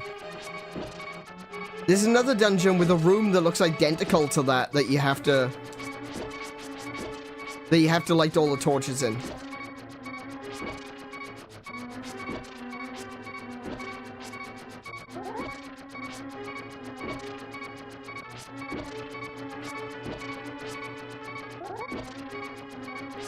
There we go. Okay. Yeah, it's not actually in this dungeon, I don't think. But, yeah, no, there is a room which is almost identical to that one, where you have to get from the bottom of the room to the top of the room and light all the torches along the way. I think that's in the Dark World, though. Come here!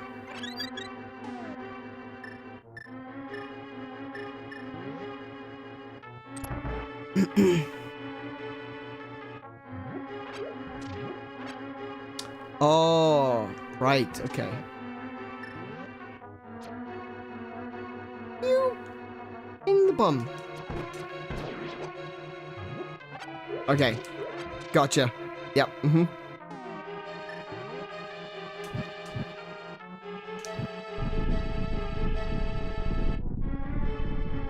That's the one.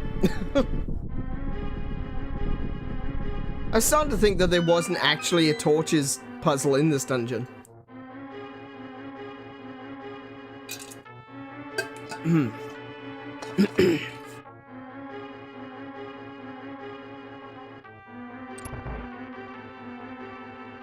Here's the boss.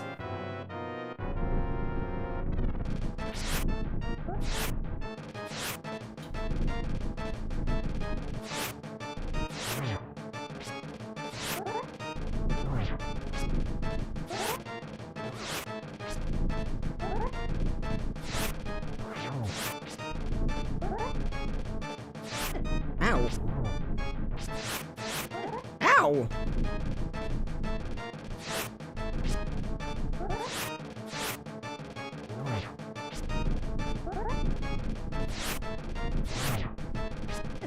Oof.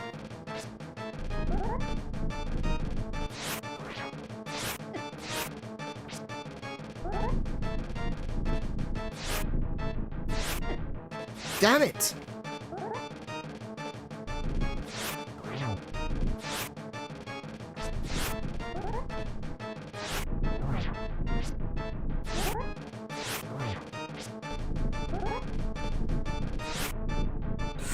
Ah!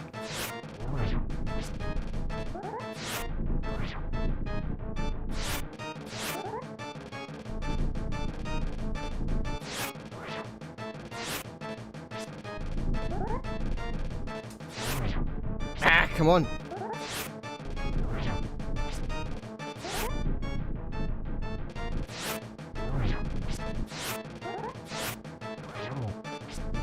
I wish one of them would die. Just one. Just one. Just give me one. Give me one.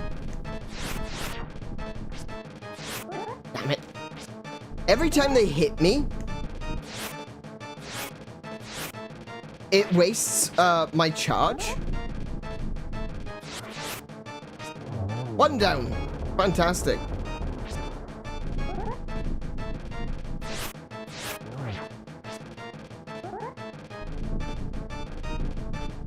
Oh no.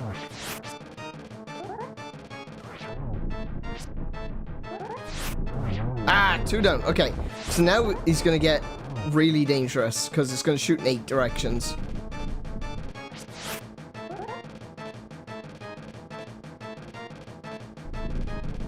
So you just need to be like kind of off center from the cardinal directions. There he goes.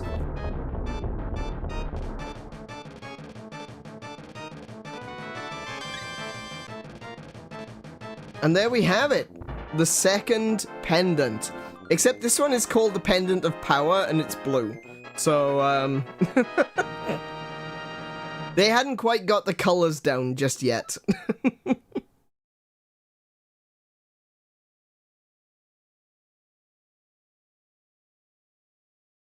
Just a dead end, nothing to do there. Yeah, yeah.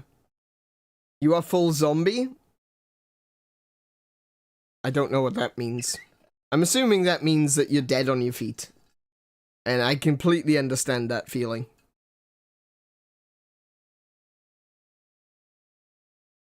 Mm.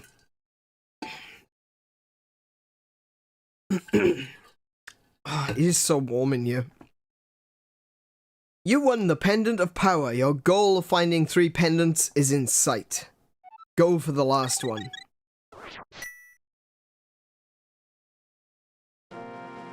And that is the second dungeon done.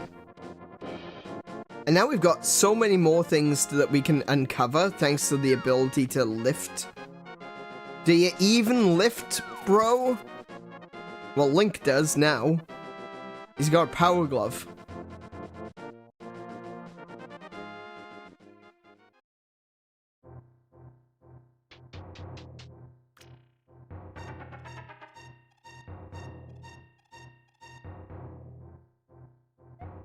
Your trial in the desert has made you stronger. The blood of the hero must be in your veins. I didn't talk to this guy beforehand. He's another one of the descendants of the sages. I don't actually remember what his name is. But Sahasrara and this guy are sage descendants. There is an explodable wall here, though. Just had to deal with a bunch of mental struggles lately. I'm very tired. Well, we believe in you. Oh! Ooh, I got a new heart. We believe in you, Mint. That's why you've been non-existent. That's alright. Don't worry about that.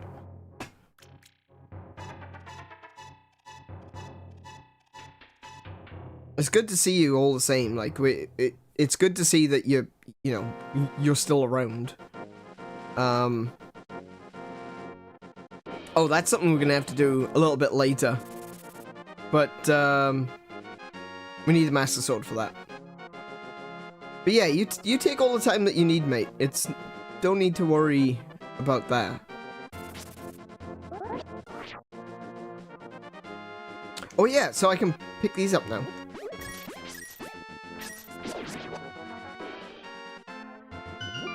There we go.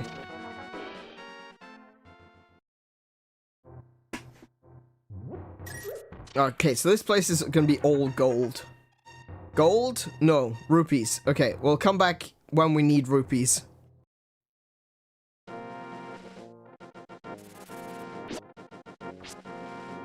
Yeah, change your mind.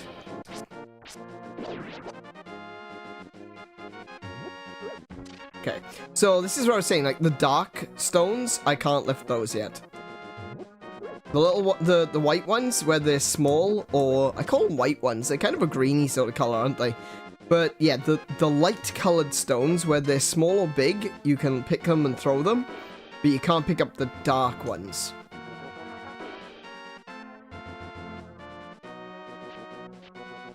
Alright, so I can go back now to the other side of Lake Hylia. And if you remember, I said that there was a third cave over there, so we're gonna go do that. Run straight into a buzz blob. Amazing.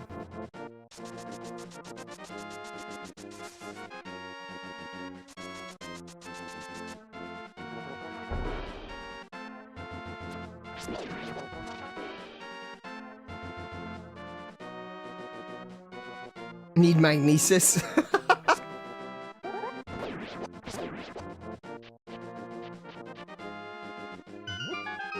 Yeah, so, like, you wouldn't really think to look here, right? Because you've gone in this cave, you've seen you need to find another cave, you blew up this cave, and you're like, oh, that was easy, I found the thing that I was looking for. And then there's another cave.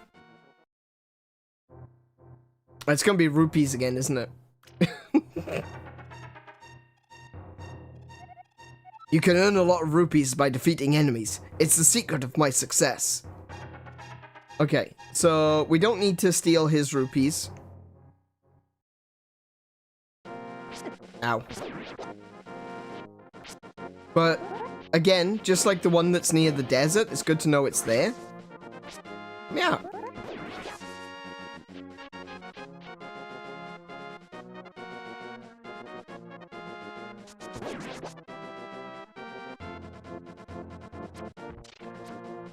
Just trying to think what else there is I can do now with the whole picking up of stones thing. No! Link can't swim yet.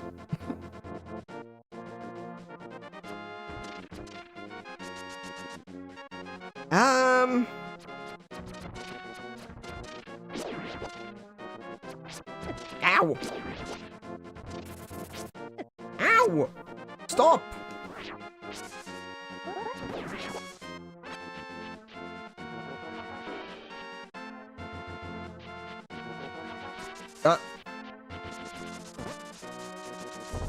Oh, there's a cave here too. This one's a fairy fountain. Great fairy. Sounds like you're both close to zombie. I'll donate the extra sleep I didn't take today to you two. Mate, yeah.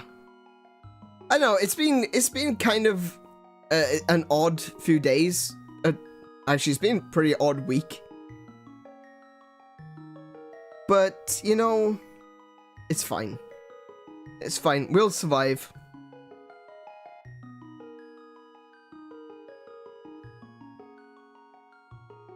I know Kiko has got a little bit of a cold. She's been off work for the past couple of days. She's not slept very well. I've not slept very well, but since when do I ever, let's be honest.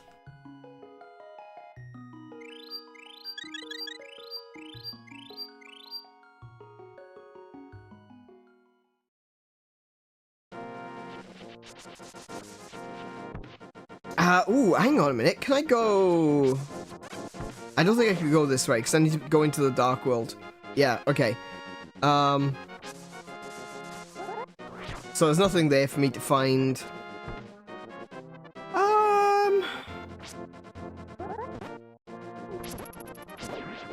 Ooh, there's a secret over here.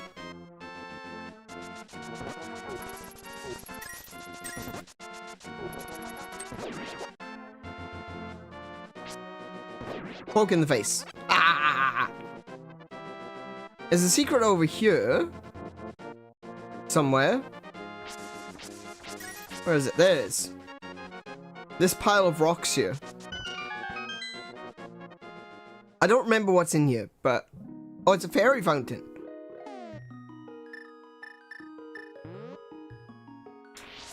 There we go. Keeping the ball.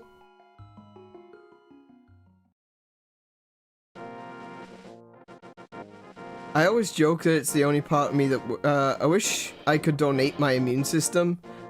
It's the only part of me that I think that works right. I'm kind of the same, honestly. I don't really get ill. But when I do, I get really ill. You know? It's one of those things. It's colds, I'll be done with them in like a day. Like, when I caught COVID, I was over it in 24 hours. Less than 24 hours. More like 12 hours. It was nothing. It really didn't bother me at all.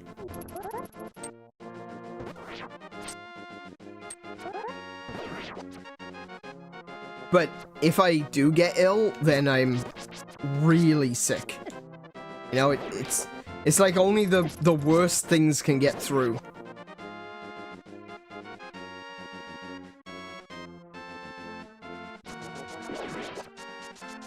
Ow. Oh, there's I haven't been up this way. Is there anything I can do up this way?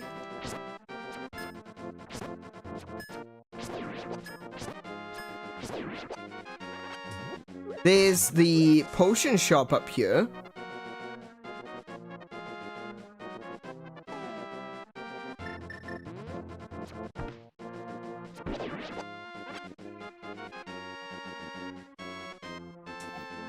Double, double, toil and trouble, fire burn and cauldron bubble.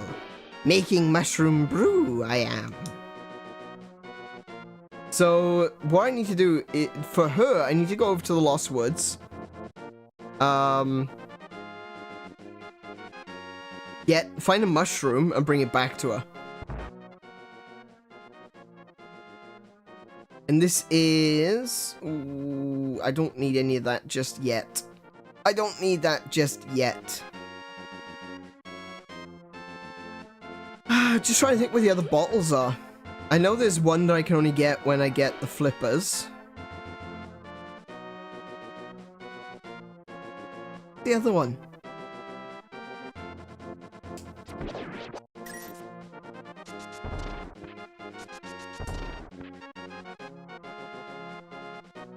Oh, no, wait, no. No, that's... I'm not sure.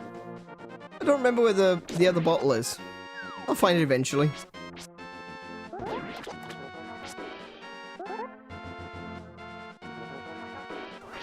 Wait, hold on. Hang on a minute. Oh no, I need the flippers for this too. Oh, the crab disappeared.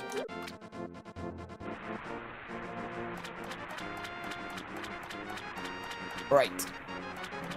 So we are now in the Zora domain.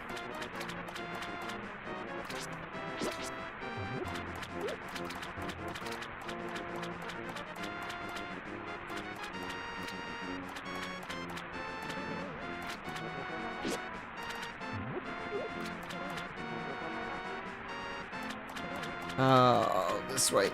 I think it's this way. No, I'm wrong. I'm wrong.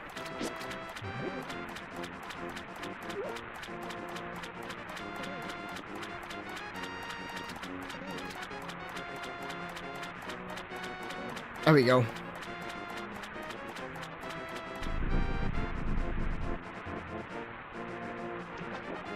Wait, you can pick the Zoras up? Oh, yeah, you can. If you hit them, it stuns them. You can kill them if you want, or you can pick them up and throw them back into the water. Also on the game, this makes me want to play the randomizer. Yeah, people were asking if I was going to be playing a randomizer, but I don't know. That's not for me. But yeah, I do enjoy watching other people playing randomizers though, so that's really cool. Imagine Sidon looking like this fish guy.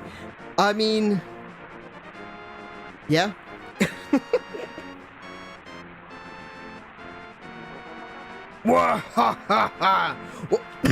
Oh, I got some water in my lungs.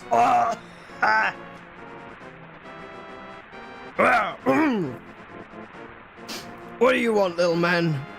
Do you have something to ask me? I want the flippers. But I don't just give flippers away for free.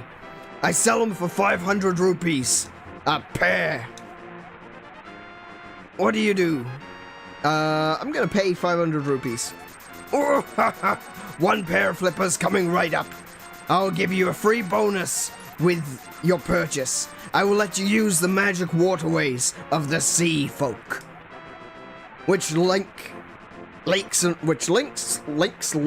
rivers. Oh my goodness. Which links lakes and rivers. When you see a whirlpool, dive into it. You never know where you'll surface. And now I can swim. You bought Zora's flippers. With these, you should be able to swim even in deeper water. And this is what the guy at the bar was telling us. He's saying that there's a treasure at the water source, which can turn you into a fish. And this is it. You don't actually turn into a fish, but it does mean you can swim. Hey Tim, welcome back. I think I'll do a VA compilation at some point. Oh, really? That'd be funny. I'd love to see that. So if I jump... I'm just trying to think. Can I jump down here? Yes. Okay, so if I go this way, I can get the piece of heart. Yes.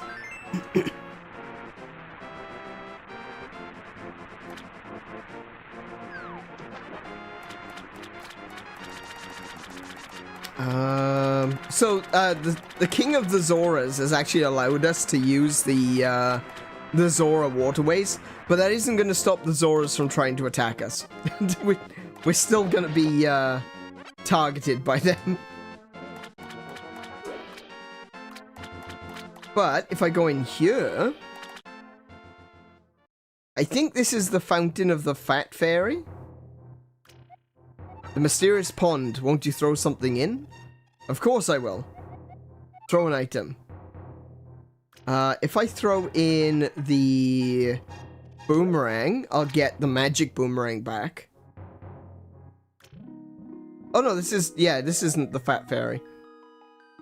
Hello there. Wait, did she just do... Hello there. Did you drop this? Yes. I like an honest person. I will give you something better in return.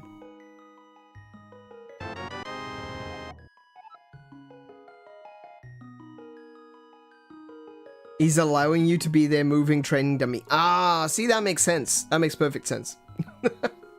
You got the magical boomerang. You can throw this faster and further than your old one. That is my bow. So I've now got the magic boomerang. Let's see, where else can I throw in? I think I can throw in my shield? Shield? I think it's the shield.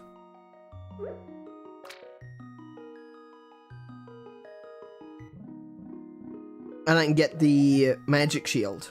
Yes, I did. I like an honest person. I'll give you something better in return.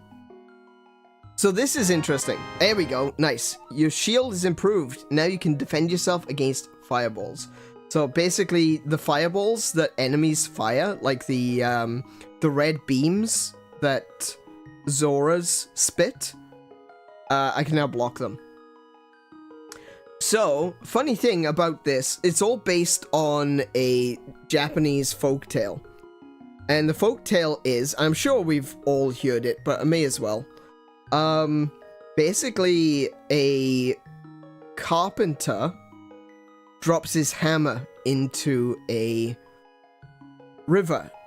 Is it a river or is it a pond? Or a well? It depends on the folklore, you know? It depends on who's telling the story. And a fairy or a yokai or a spirit appears to him, and he offers him, she offers the carpenter a golden hammer and says, "Is this yours?" And he says, "No, I didn't drop a golden hammer, I dropped the regular hammer."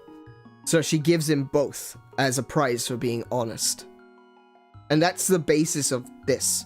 You drop your stuff in, and then she asks you, is this yours? And if you say no, she'll throw it back at you and say, stop littering. But if you admit, yeah, I threw it in, she'll give you something better. It's a good honesty folktale, you know?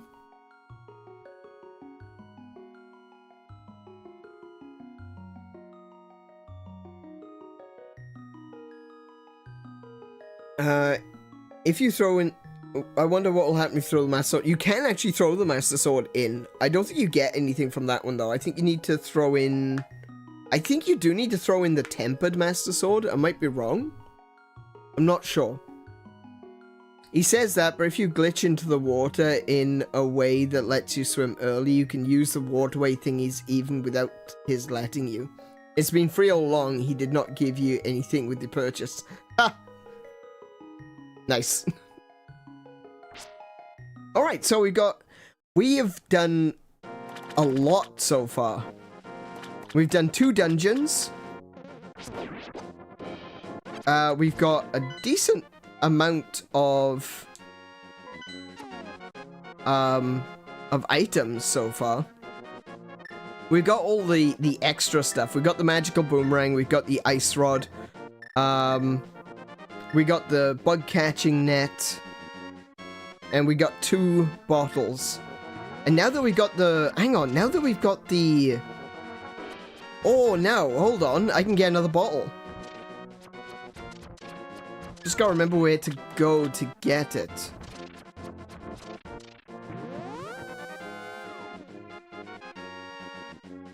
This is... Oh, this is the center of Lake Hylia. Okay, so I can't lift this. I don't have the golden gloves. Oh, Link's hand has changed back. It's not grey anymore.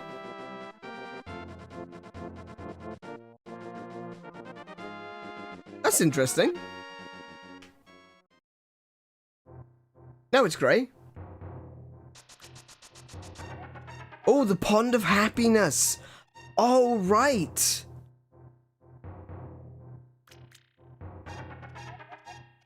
Okay. We can start throwing some rupees in.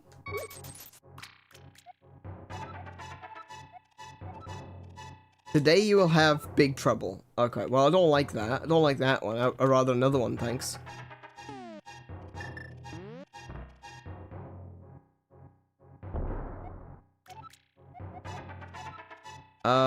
Yeah, throw 20 rupees. Good luck. Good. Doesn't really mean anything. It's just, yeah. Okay, and there's a fairy fountain in here. I'll grab fairy. Chuck another 20 in.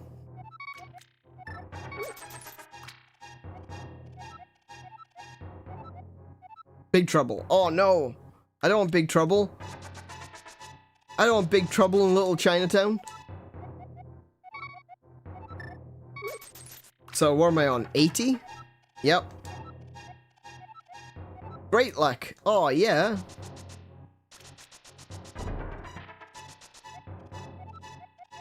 Uh,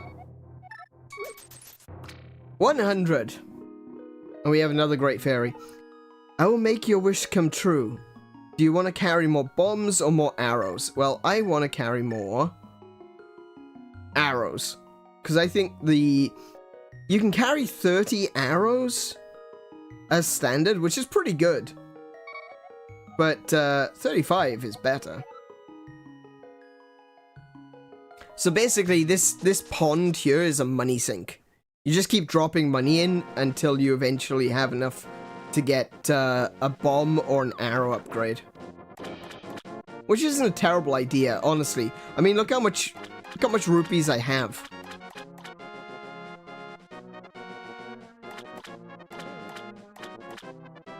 I can't get that yet. Now, let's see. Do I go this way?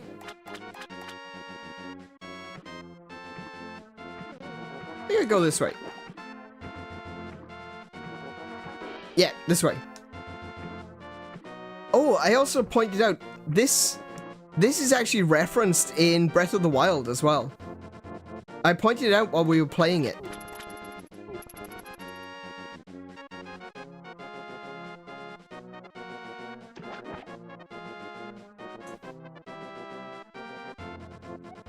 Yo, Ania, you seem to be in a heap of trouble, but this is all I can give you. This is a magic bottle. You can store an item inside it and then use it later. So, okay. If you go into the... Let's try and think now exactly where it is. If you go... past the dueling peaks in Breath of the Wild, and you go into that field, and when you go north, you're heading towards Kakariko Village, right? There's a bridge that goes over a river. If you go under that bridge, there's a campsite underneath it. It's this campsite. And it's in the exact same place. Because Kakariko Village is here in Breath of the Wild Tears of the Kingdom. And the bridge is in basically the same place. And a Yahaha. Oh, yeah. That's right. There's a Korok under there as well. But it's in exactly the same place. It's the same bridge. It's another campsite. There's so much in Breath of the Wild and Tears of the Kingdom, which is straight out of A Link to the Past.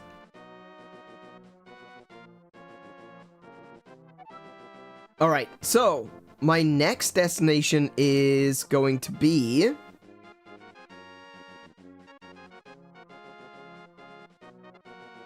up the mountain. I think we're just gonna go for the mountain.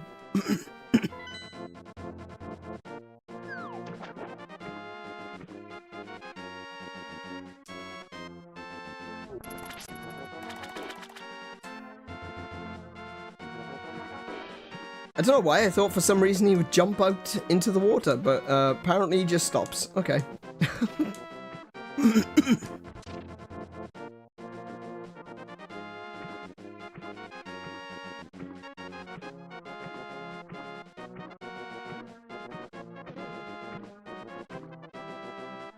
There we go.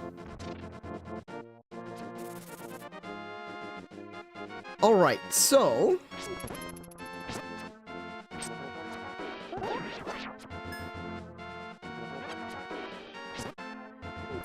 ah! Damn it.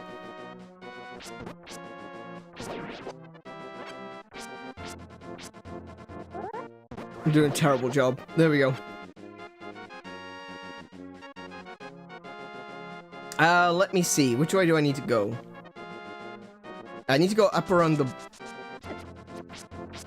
ah! Keep getting hit! Damn it! I can jump across this river now.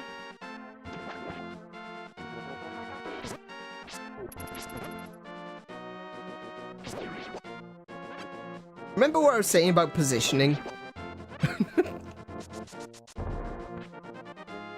Grab some apples.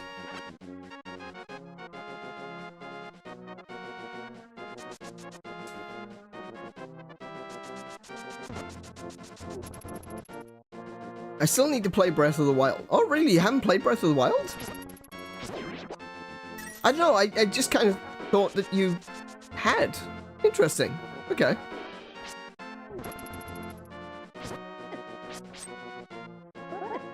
Ah, stop. I still need to play Breath of the Wild. The only reason I haven't is because I already own too many games and haven't played. Yeah, understandable. Completely understandable.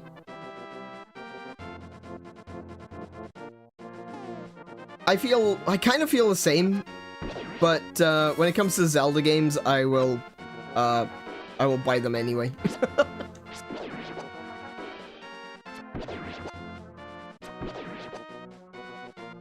So there's the woodcutter twins that I need to talk to as well. Maybe it's nothing, but this tree feels kind of strange as we cut it. Yo, Ane! A mysterious fog has recently fallen over the forest. We have to be careful. The names of this pair is A Bumpkin and B Bumpkin. Oh! There's one of those enemies popping out of the grass things. What have we got here? Ooh! Oh, wait, no, I can't do that yet.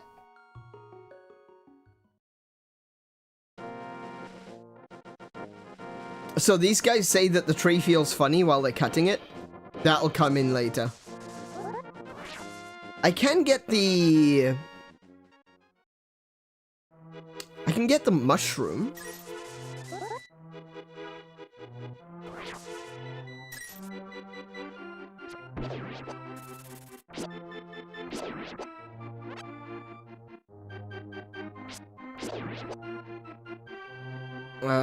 Ooh, hang on. There's also a thing here.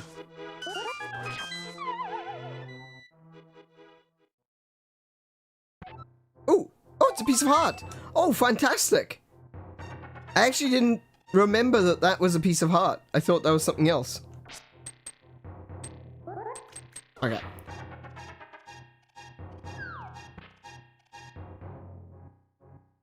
Nice. Hi. Hey, kid. This is a secret hideout for a gang of thieves. Don't enter without permission. By the way, I hear that one of our ex-members is staying at the entrance to the desert. So that's that man that we passed, and it said on his sign to leave him alone. That's the guy. That's the guy right there. He used to be a member of the thieves gang. And they're a little bit more than a thieves gang, to be fair. They're the followers of Ganondorf, actually. There's the mushroom. This mushroom smells like sweet, rotten fruit. You can give this to anyone who wants it. Okay, I don't think there's anything else I can do in here right now. You can go to see the Master Sword, but because I can't pick it up, instead what I'll do is I'll just leave that, you know, the big reveal for when we go get it.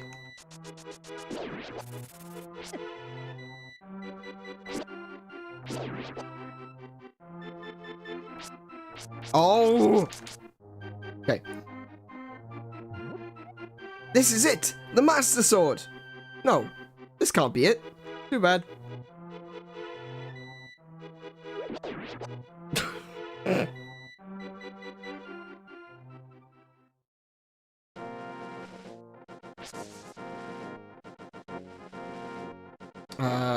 Okay, I'm not sure I was stuck on there, but...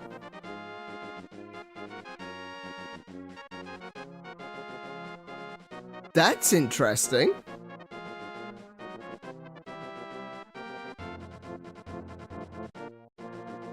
Huh. I've never encountered that before. That's very strange.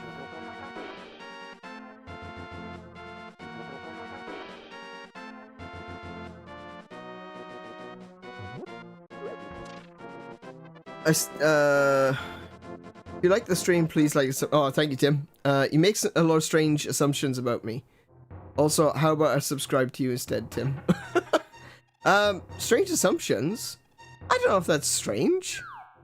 I don't know why. I just thought that we had talked about Breath of the Wild before.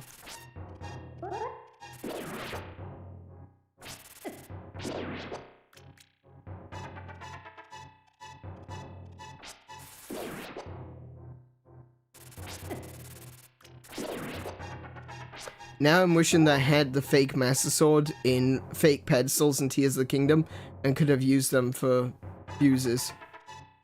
Fuses? Oh, yeah, yeah. Ooh! There's kind of a reference to that, though.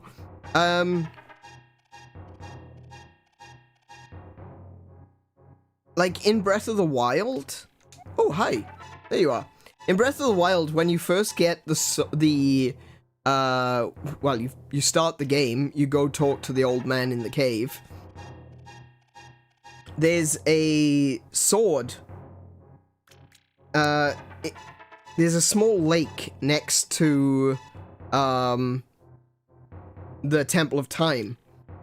and there's a sword in the middle of the island, just sticking out of the ground. So it's... I believe that's supposed to be a reference to this. But, I could be wrong. I mean... It could be a reference to Excalibur, actually, now that I think about it. It's in a lake. It's in an island in the middle of the lake. It's kind of like the whole Lady in the Lake sort of situation.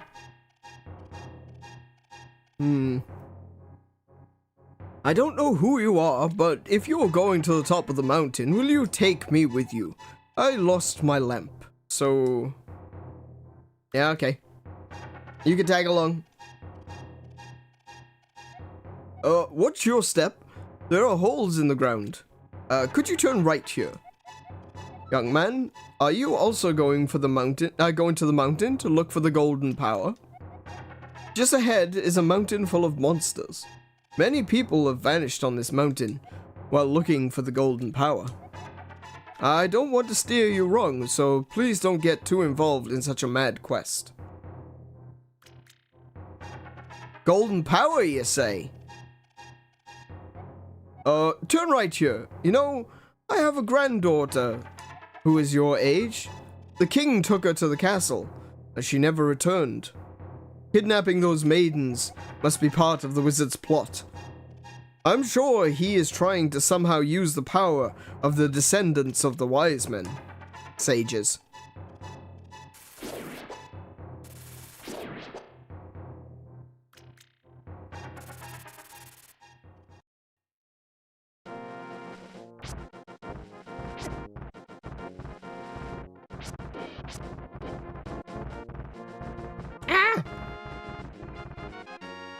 The missing maidens are still alive somewhere. I believe that.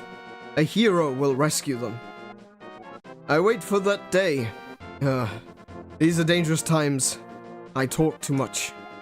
Anyway, thank you for your kindness to an old man like me. I want to give you this. If you wander into a magical transporter, gaze into this mirror. He gave you the magic mirror. This mirror is blue, clear, and beautiful. You feel like it's going to absorb you into another world. Thanks, old man. Thanks for stopping the cutscene just as a boulder was about to hit me. That really appreciated.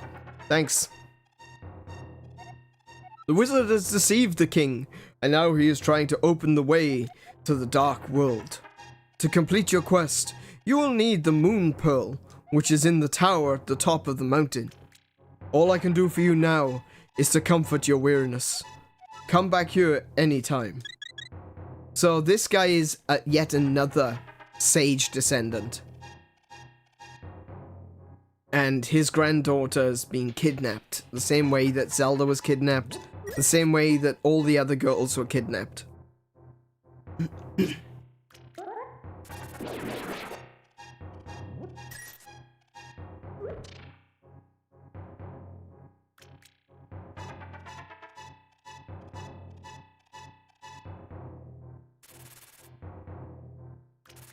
Hell yeah, now you can finally fix your drip on the go. Fix my drip on the go? Oh, right, yeah, mirror. Lol, got it. Yep, okay. Thank you. Damn Moonspeak. I don't understand the words you kids are using today.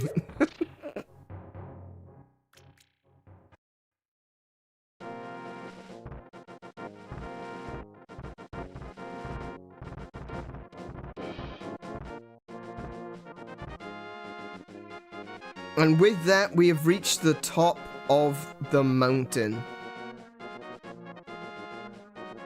Oh, there's a cave here. Let's go in the cave. Let's see what's in the cave. Oh! Oh, we can get another heart. Hold on.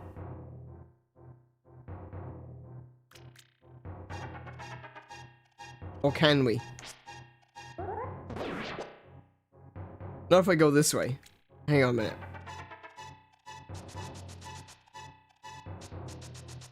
Oh, there's fairies.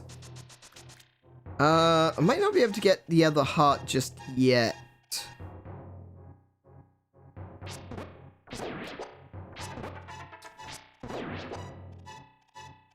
Ow! Yeah. Mind. Ooh, I'm just gonna have to jump down, I think.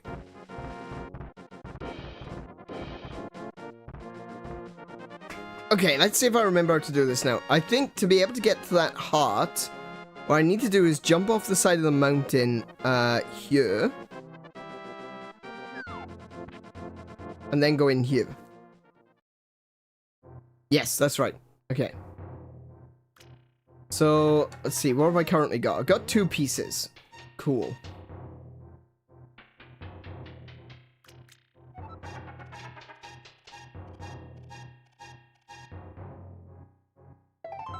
You found a piece of heart. Anea, it is I, Sahasra. Oh, wait, that's the wrong voice. Anea, it is I, Sahasrahla. You must somehow make your way to the top of Spectacle Rock. From there, you can reach the Tower of Hera on the top of Death Mountain.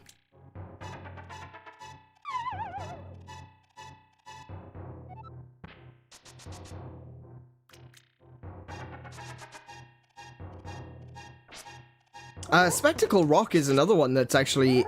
Spectacle Rock is a location that is in pretty much every Zelda game, if I, It's in a lot of Zelda games. I don't know if it's in every Zelda game, but it's in a lot of Zelda games. Spectacle Rock is in Link to the Past. You'll be able to... Well, you can't see it on the map, but you'll see when we get there. It's actually in Breath of the Wild and Tears of the Kingdom as well. It's near the Gerudo Desert. There's a Spectacle Rock in Link's Awakening, which is on the mountains. And the reason it's called Spectacle Rock, this is it here, is because it supposedly looks like a pair of spectacles.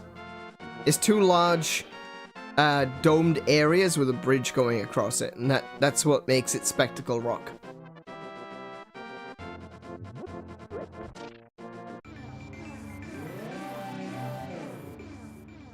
And we are now in the Dark World. This world was once the beautiful Golden Realm.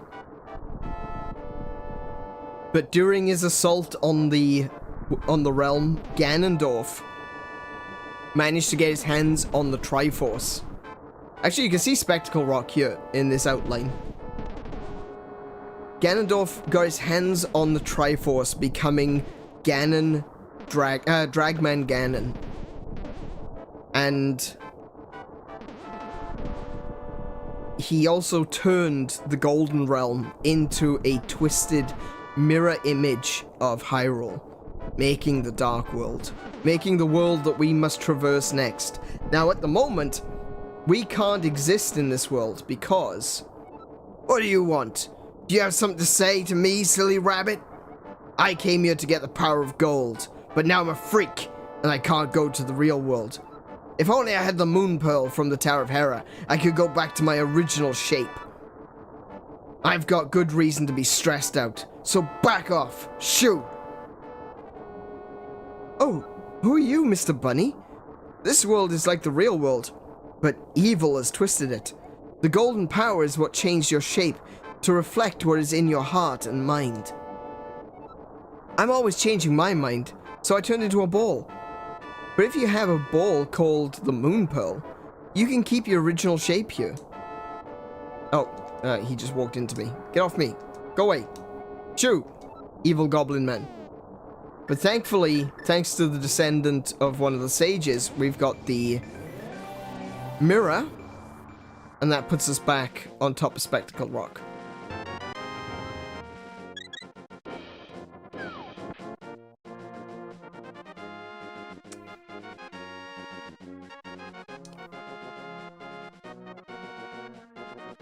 Not as cool, in my opinion. The pet rock meta died in 2019. Wait, did I say 2019? In the 90s. 2019? Where did I get 2019 from? That's weird. Okay. Also, it's like really effed up how This one horn dude is just bullying the orb guy. Yeah, right? I don't know, maybe he's just, like you say, he's just relieving stress, apparently.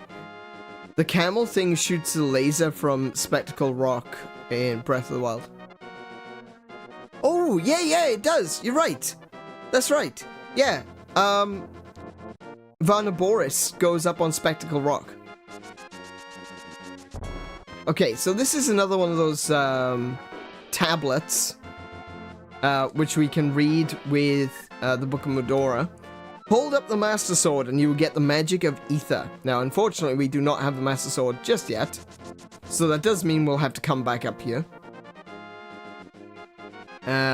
And this is the Tower of Hera. This is the third dungeon here in A Link to the Past. Or, technically, you could call it the fourth. I personally consider it the third because the Hyrule Castle is a very small tutorial more than anything. But unfortunately, it is now nearly 11 o'clock, so we're going to be calling it there for this evening. I'm gonna, after, blue ball you right there, right on the top, just before we go into the third dungeon. I'm gonna have to call it there.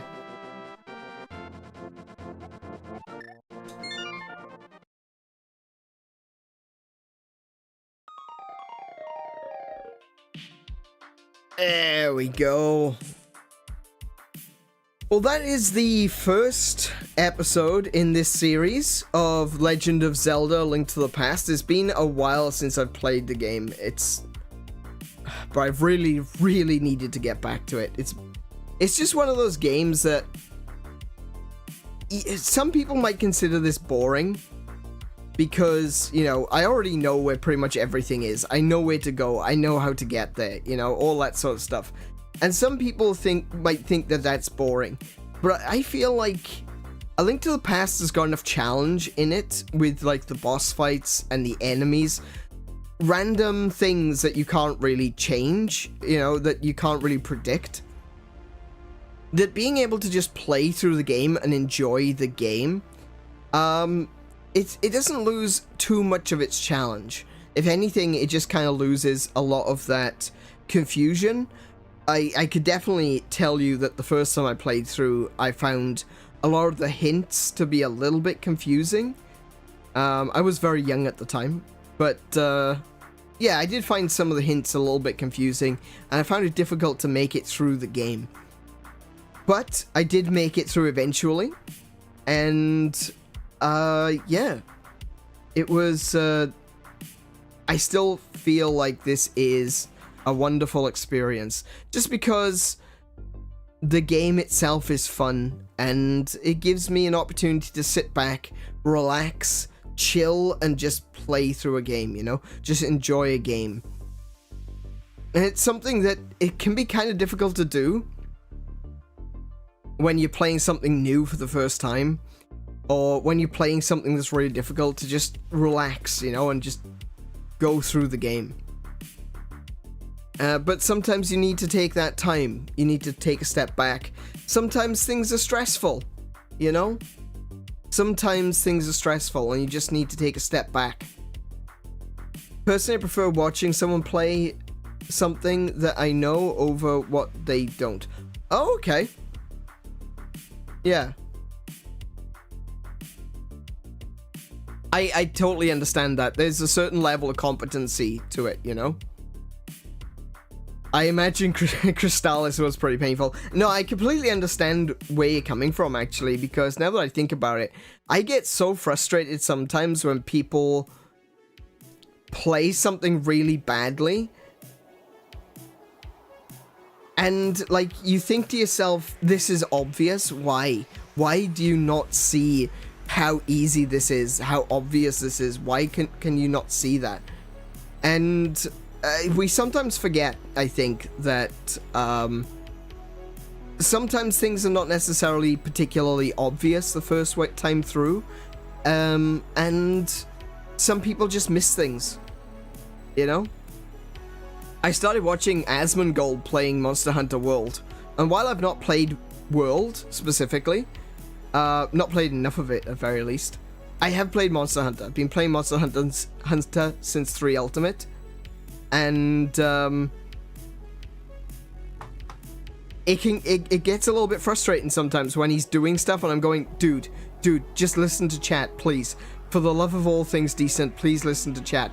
Oh my goodness, I'm going to have to throttle you through my screen. Listen to chat. Chat is telling you how to do this. Stop. Please stop. You know? It just kind of builds up from there. It becomes frustrating. And like, Markiplier was terrible for this. It's like, he would walk past something like 6 or 7 times before he sees it.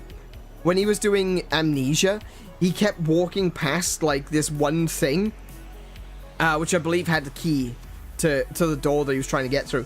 And he just kept walking past it every single time. And he didn't pick the thing up. And by the 3rd or 4th time, I was screaming at the TV, Mark, slow down, stop, you bloody idiot. Just look to your left. So, yeah. Yeah, Markiplier is just like, yeah, he just keeps missing things. Sometimes I think he's doing it on purpose. Sometimes I think he's trolling us.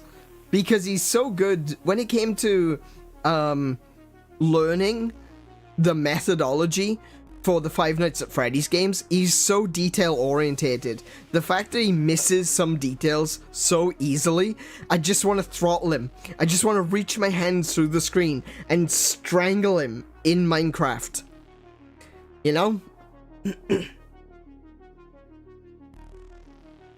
If 10-year-old me could beat the Ocarina of Time Water Temple without a guide or a game over, then expect some 20-something to beat the Deku Tree. Yeah, there's definitely an element of that, and again, it's about necessarily, you know, picking things up. I know that when it comes to video games, I'm pretty detail-orientated. I'll try to pay attention to what people are saying. It's the reason that I was able to notice, even though I haven't played all the way through Final Fantasy for a long time, and there's a lot of things I've forgotten. It's the reason that I remembered that Princess Sarah at the beginning of the game says that she's had this loot in her possession for 2,000 years. And I'm like, wait, we've gone back 2,000 years. Maybe it's the loot. And the loot is what opened the thing. So, you know, I tend to focus on those kinds of details. But even still, if it's my first time playing through something, I won't necessarily notice or remember everything. And sometimes things just go past me, you know? So it's not... I don't, like, necessarily hold people to a higher standard or anything.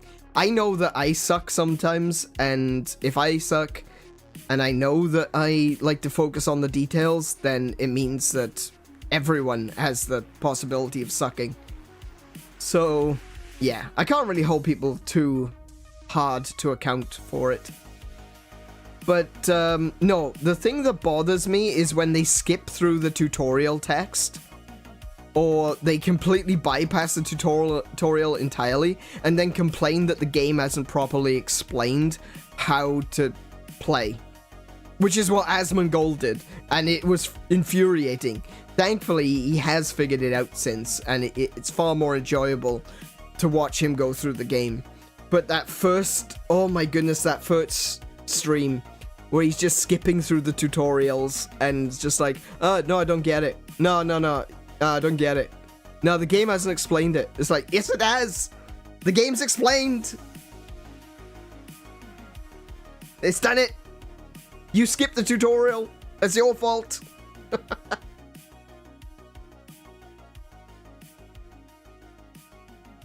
But it's like, oh yeah, I don't need to, I don't care about the story, I just want to play the game. I don't care about the story, I want to play the game. The story is telling you how to play the game, numbnuts. I'm not calling Asmongold numbnuts. I'm saying in general, you know, just people in general.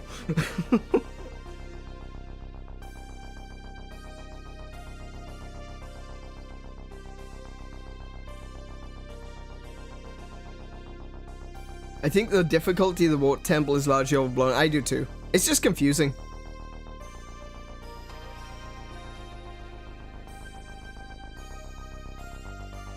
But I still have a sticker bragging about it. Yeah, that's right, she does. Kiko actually has this little vinyl sticker that she got from some website. I can't remember which one she got it from.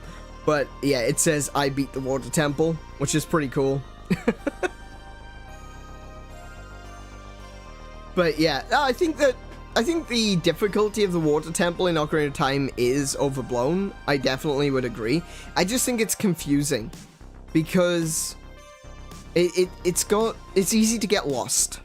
It's got a lot of areas that look the same, and because it's about raising and lowering the water height, you could think you're on like layer 2 when you're actually on layer 3, because it's got these like narrow hallways that you have to swim through, and because they look the same, it's easy to get confused. What level am I on? Or what level, or what room does this particular corridor lead to, you know? And you end up going around in circles. But yeah, I don't think I had any trouble with the water temple the first time I played either. But it's just a weird place. It's just awkward, really. I'm sure people have called him worse, that's why I always go through the tutorials. Yeah, exactly, the tutorials are there for a reason. I'm a bit of an outlier here, but I personally get more lost in the forest temple. Dude, no, you're not. You're not an outlier. I get lost in the forest temple as well. I always end up going round in circles because it's got those 2 courtyards, and I always think I'm in the other courtyard. It doesn't matter which courtyard I'm in, I always think I'm in the other one. But no, I 100% agree on that one. I get lost in the forest temple as well. In fact, the last time I played Ocarina of Time, I spent a good long time just going around in circles. Yeah, the courtyards. It's so confusing, and I don't know why. It shouldn't even be that confusing. Like, it's really not that hard, but it's just annoying. Then the twist. Actually, I didn't have an issue with the twisty tunnels. It's literally just the courtyards. I just go around in circles in the courtyards. There's good tutorials, and then there's Xenoblade Chronicles. You're not wrong. Good grief. That was rough. Every few minutes, just a pop-up say explaining the thing that you just did. It's like, yeah, I know, I just did it. That's the thing, is like, A Link to the Past and Mega Man X is another really good example of this. Super Mario World is a really good example as well. But they've got a lot of elements of giving you opportunity to learn something. You know, you get to see how the game is, what the game wants you to do before it asks you to do it, which I think is really cool.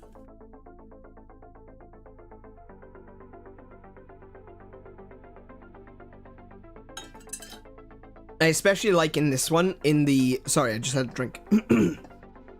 I especially like in this one, in Hyrule Castle, when you're doing the tutorial section, that it shows you that segment where, like I said, when you come into the room from the north, the guard doesn't see you, and you can just knock him off the edge. And he walks right up to the edge, so you can knock him off. It's something that you learn, you know? You see this guard walking towards the edge, you hit him, and he falls off into the pit. And you're like, hold on a second. I can knock enemies off platforms. Then you come further south, and now there's 2 enemies. And you're like, right, can I knock these enemies off? And you can. You can come straight south, hit the first one from behind, go to the right, and hit the second one. And you're like, oh, okay. This is about positioning. This is about learning how to position myself and how to deal maximum amount of damage in the fewest swings, because you want it to be done as quickly as possible. Because you don't want it to take time. The longer something takes, the more chance you have of being hit. So you don't want it to take time. You want to get in, do the thing, and then leave. But once you've gotten Zelda from her cell, you have to go through that area again. This time you're coming from the south, and you're going north. The first two guards that come towards you, they're looking straight at you. So you can't sneak up on them anymore and knock them off. You've got to get around them and fight them. And then when you come up to the first guard who couldn't see you, just walked straight past you, the first thing he does when you get into that part of the room is he turns and looks to the south. So if you are coming up from the south, which you will be, he'll see you. So he attacks you. You can't sneak up on him. So the game shows that even in these same scenarios, these exact same locations, it was so easy in one direction, but it's really hard coming at it from a different direction. It immediately teaches you timing, positioning, how to approach a dungeon. It shows you that every room, even a room that is full of enemies, is still a puzzle. And that's really cool. That is probably one of the best lessons in any Zelda game. And it is literally taught to you without you noticing that you're being taught anything. It's so good. More people need to play Legend of Zelda, even if it's just the intro to Legend of Zelda, to show... I say Legend of Zelda, so Link to the Past, just to understand how to show people how to play instead of telling them how to play, you know? It's such a really very cool section of the game.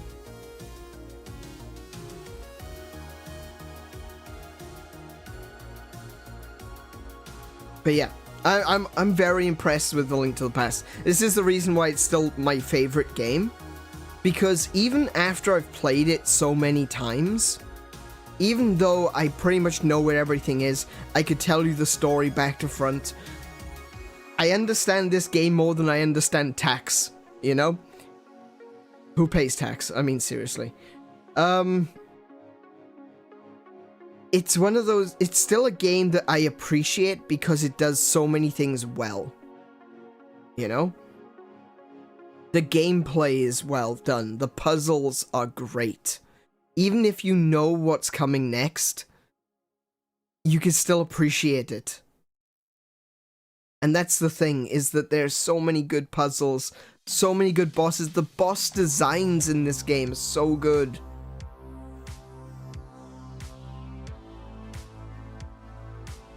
I think probably the only thing that actually tops A Link to the Past is A Link Between Worlds.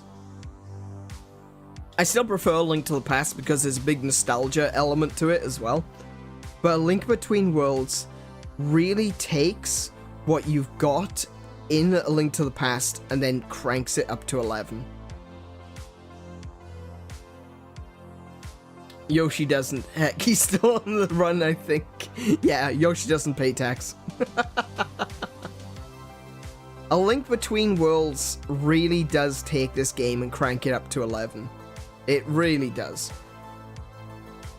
Basically, it takes the entire world the way it is, throws a few more dungeons in there, throws a few more enemies and bosses and ideas and concepts, new game mechanics, because it's got the whole 3D, 2D thing. And I think even just thematically, that's beautiful, right? The fact that you are playing a 3D version of A Link to the Past, and your special power is you can go 2D. Come on! That's, as George Lucas would say, that's like poetry, it rhymes, you know? That is beautiful! That's a work of art in and of itself. You're taking a 2D game, making it 3D, and giving your main character the ability to go 2D. Oh, come on. That's amazing. Honestly, I never would have thought of doing something like that, but that is wonderful. But yeah, really a huge fan of what they did in A Link Between Worlds. And I'm hoping, Nintendo, are you listening? Nintendo? Miyamoto-san? Furukawa-san? Kimishima-san?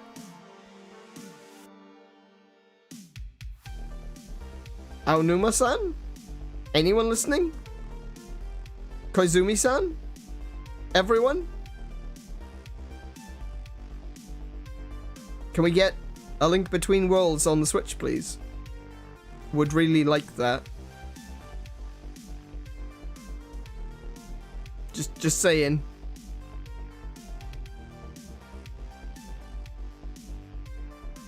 Just saying. Oh no, they're definitely here. Someone is here. I'm playing A Link to the Past. I'm playing Switch games. There is definitely at least one of the Nintendo ninjas watching my streams to make sure that I'm not pirating it. So, you know, we know full well that the ninjas are watching. I just really wish that really want A Link Between Worlds on Switch, please. Even more so than Twilight Princess and Wind Waker. I mean, I really want them. A Link Between Worlds needs to leave the 3DS. Because currently it's stuck. They need to remake it to make it work on the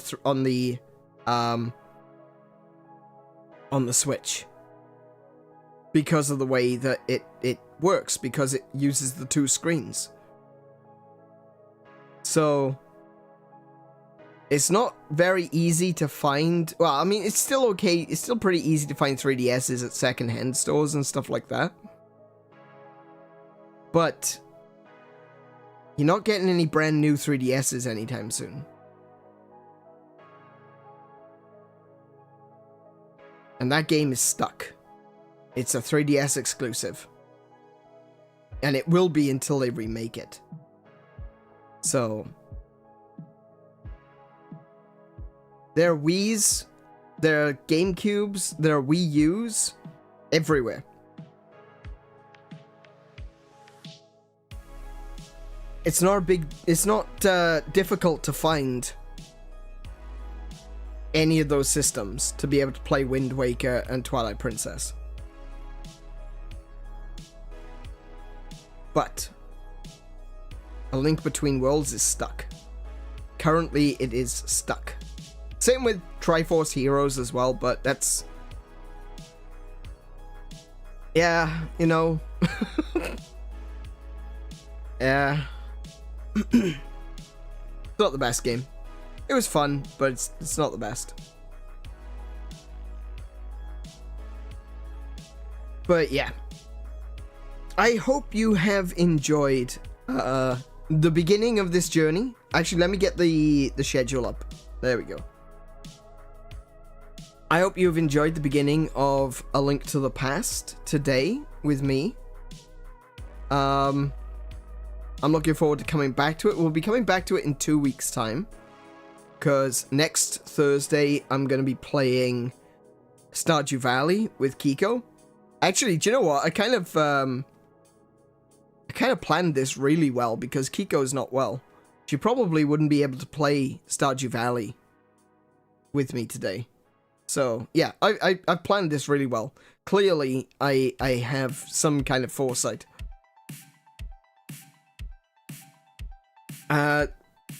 So next week, next Thursday, we'll be back with Stardew Valley, and the week after that, we will be playing part 2 of A Link to the Past. Join me again tomorrow for part 2 of Xenoblade Chronicles Definitive Edition.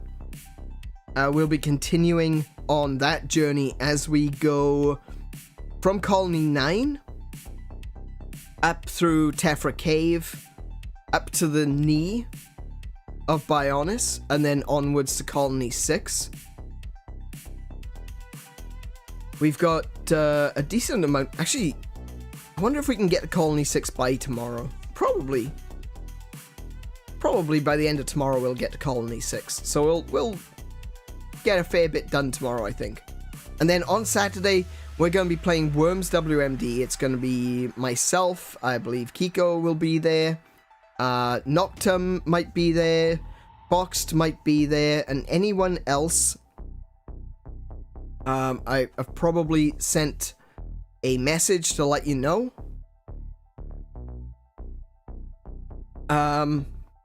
That we'll be playing Worms WMD. We will be playing the Steam edition. I think that makes it easier for everyone. So, I'll be there, but maybe not on voice chat. That's fine. That's fine. It just means I have to talk double when it's your match. The way I'm thinking of doing it is maybe doing like one-on-ones. Like, I'll play Noctum for a round, then I'll play Foxed for a round, and then if I can figure out how to do spectator, if there's a spectator, I'm not really sure, then I can watch Noctum and Foxed play against each other, and whoever else is involved. But I really am... I really want to make this Worms thing like really fun and really big, and see if we can get people to like play each other in one-on-one games. So, if you've enjoyed the stream today, do consider giving me a like on this stream. Do think about hitting that subscribe button, as they say. You know, do the things that that the kids do today on YouTube. Like, comment, subscribe. I know you can't comment right now, but if you come back in a little bit, when the stream is done, you'll be able to leave a comment as well. And I hope you will consider doing that, because it all does help in the algorithm. It helps to get these streams seen by other people. So do consider doing all of those YouTube things. And before, is there anything else before we go? Only to say, go back to the beginning, because there was if you weren't here at the start of the stream, I want you to go back to the beginning, and I want you to watch it again. I don't mean like watch the whole thing, I just want you to watch the intro. It's like an hour and a half. And the reason that I want you to do that is because I think that there's a couple of important things that we talked about today. The importance of nostalgia, the importance of crossing boundaries. You know, crossing barriers. Bridging barriers. That's the word I'm looking for. Bridging barriers between social groups and between generations. And it's something that I feel like is really important, that the world today is a very strange and scary place, and I feel like one of the biggest problems is the speed at which everything is moving. And the problem is that neither party are willing to give ground. You've got the older generations that are thinking that the kids today, and they, you know, with their DVDs and their Pac-Man video games, you know, but you've also got the kids today, you know, the kids are not guilt-free in all of this, and, you know, they constantly look back and they're like stupid boomers, they don't understand a damn thing. And there's a problem there, you know, there's a miscommunication problem, and I think that video games can be one of those things that helps bridge those barriers. And I talk a lot about that at the beginning because it's an important subject, you know, it's something... I've been thinking about why am I streaming? What do I want to accomplish? And while I don't want to talk about social issues, I don't want to talk about politics, I'm not going to tell you who to vote for. If you're coming here thinking, oh, I'm going to ask an Iron who is he voting for in the next election, you're not going to get an answer. Mostly because, one, chances are you're talking about American elections and I'm not American.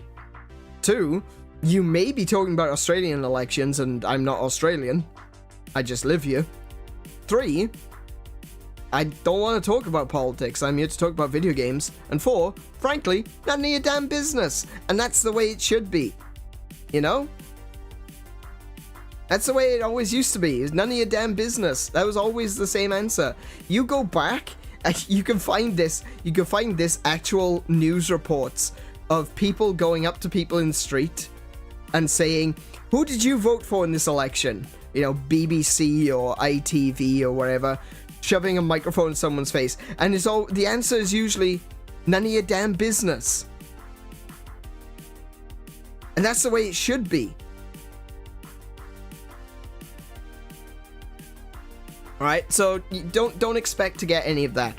But on the other hand, I do believe in the phrase, be the change you want to see in the world. We're not talking about elections, and that is exactly the point, Tim.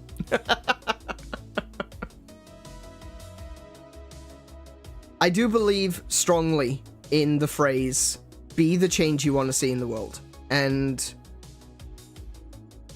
I've been thinking about what I want to accomplish as a streamer, and if anything, it's that. I want to accomplish the idea that video games can be the bridge.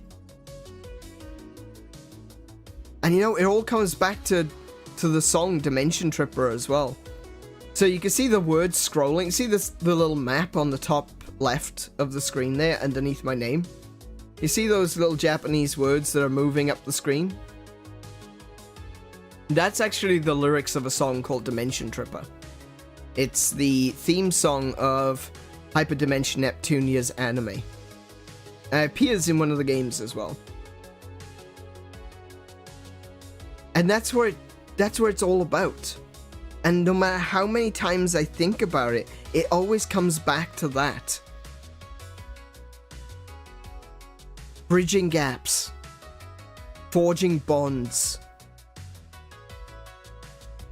That's what it's all about. That's what the song is about.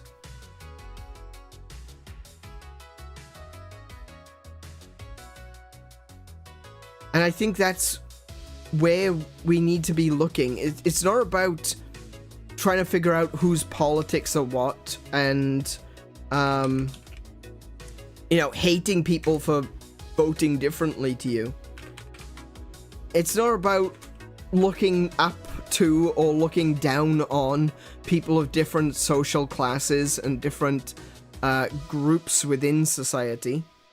I don't mean classes as like, you know, upper class, lower class, that stuff. We're talking about all forms of classifications, right? Looking down on people, that's not helped anyone ever. And idol worship and worship of celebrity is just utterly nonsensical to me.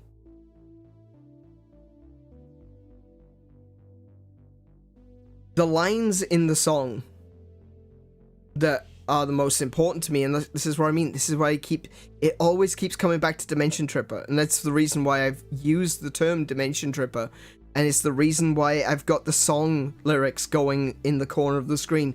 It's the reason that I just, everything that is encompassed in that term, the idea, it comes down to these lines. I overcome this day, so that one day I'll reach into your sparkling world. With treasure in hand and without limitless bonds. Let's go. Every dimension is connected. So we'll overcome what tomorrow holds and link them. So we can write a brand new history never seen before. Fortune favors the brave. Dimension Tripper.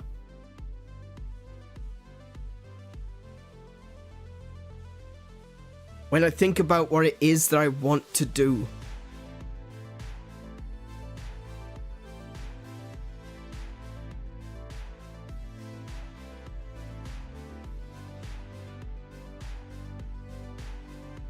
when I think about the things that I want to do, even if it's just us, even if it's just the 5 people here today,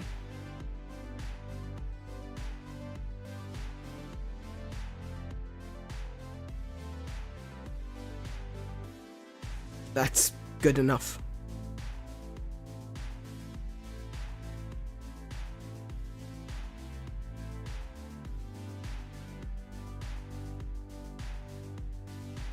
I'm afraid to use the term. No, okay. I was gonna say it's kind of like bringing a whole new religion, you know, but it's not. It's not a religion. It is a belief.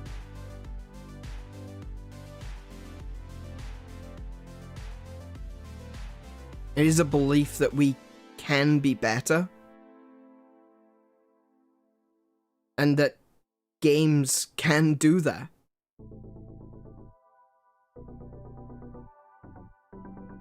Can I tell you something? This is gonna get clipped out of context and it's gonna be used against me in the future because I've already said the word religion already, and people are gonna accuse me of being a cult leader. But hey, I'm a YouTuber, so how does that make me different from anyone else? It's something that I believe in. And I've had people ask me. You've heard the song American Pie by Don McLean, right? He says, in that song, he says, "Do you believe in rock and roll? And that music can save your mortal soul?" And I was once asked by someone at my church in the UK, do you think that's contradictory to your belief? And I said, I don't consider Christianity to be a religion. It's more of a faith. It's a belief. It's something that is between me and God, and no one else. I never look at Christianity as a religion. I know other people do, and that's entirely your perspective. On the other hand, I did consider at the time music to be my religion. Because I wasn't really a gamer at this point, and I was still overcoming a lot of bullying related to gaming and being a gamer. Like, my school life was hell because I was a gamer. Because people... I grew up in a very narrow-minded town and very sport-orientated, and that wasn't for me. I preferred video games, and I was bullied incredibly because of that. But later on, I would go on to say the same thing, but with gaming. I would say that I would consider Christianity, if anything... Well, I don't even know if it's necessarily Christianity these days, but it's... I have a faith. And gaming is my religion.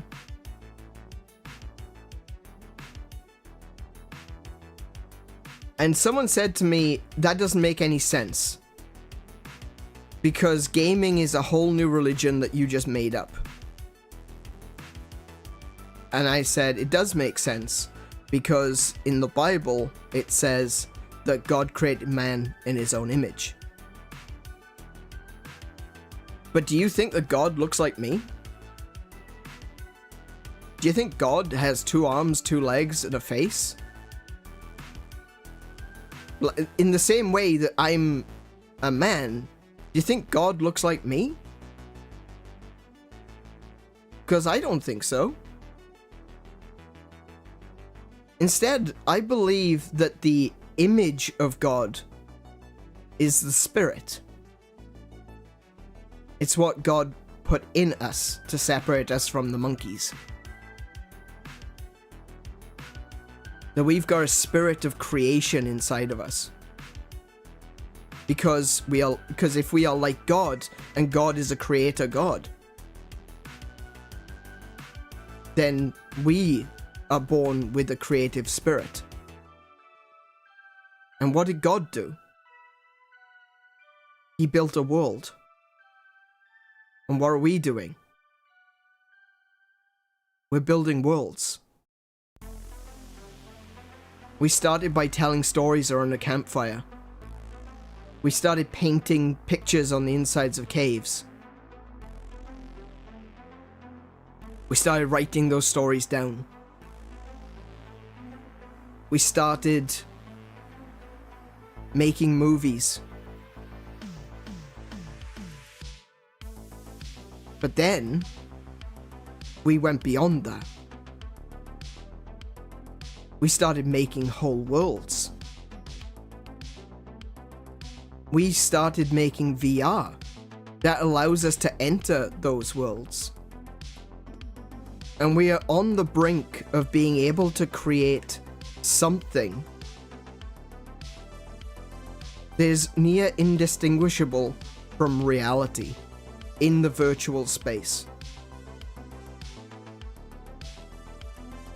How do we not have the same creative spirit? How can you look at that and not see a reflection, a shadow of that creative spirit? I think video games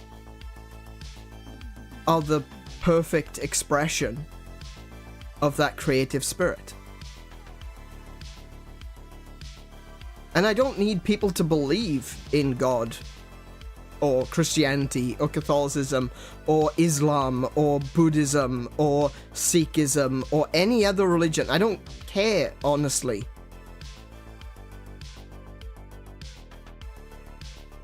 But nearly every one of those religions say that God is a creator and that God gave us a piece of himself, or itself, or herself. Depends who you ask. But every single one of us has that creative spirit. Every single one of us wants to do something, to build something. Why do you think Lego is so popular? You know? Minecraft. Crafting worlds. And I don't see that as being contradictory. And yeah, I agree with you, Kiko. That guy was rude and dismissive. But after I explained that, he changed his mind.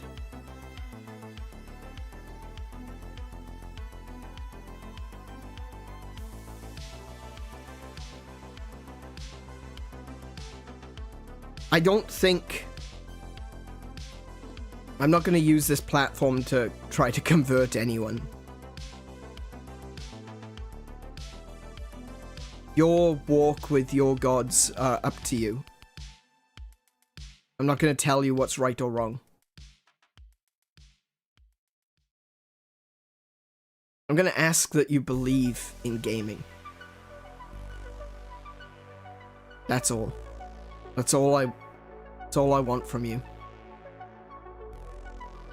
I don't want you to believe in me. I don't want you to worship me like a celebrity. In fact, the day that people, if that were to ever happen, I would stop streaming immediately. If someone looked up to me and said, "Oh yeah, you're a celebrity, you're famous now, and we're gonna treat you like that," you'd never see me again. Because I've already failed.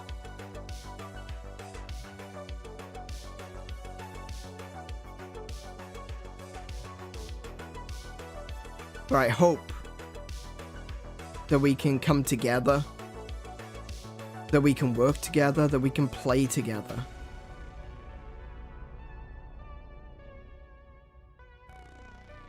And regardless, and that's the point, I think that is the point, regardless of what we believe, we can come together. And we can play things. And it's not because our relationship is superficial. That's not how that works. Having a close or deep relationship isn't contingent on social status. It's not contingent on class or religion or politics or anything like that. If anything, closeness, friendship, love comes from experience and shared experience. Things that we've done together. Like, there are so many stories out there of people from World War II. British and Germans, French and Germans, Americans and Japanese, who became best friends after the war. Because it didn't matter what side you were on, you still went through it. They still survived. They still saw their other friends die. And it's something that only other people that went through that would understand. And so people would find unexpected friendships amongst the enemies.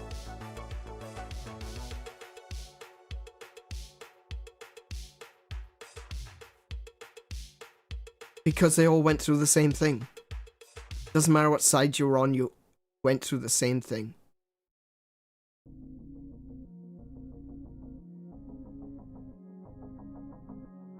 And while I hope we never have to go to war together,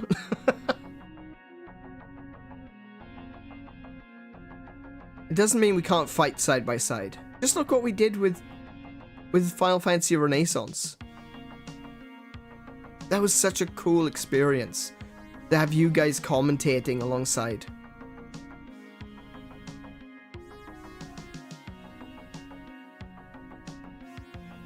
Just look at Tears of the Kingdom when we were playing it together, and we were treating it like it was an MMO. Like, we were all doing our own separate things, but we were doing it at the same time, and we were sharing ideas and thoughts. We turned Tears of the Kingdom into an MMO. We can do that with single-player games. There's no limit to what we can do with multiplayer games.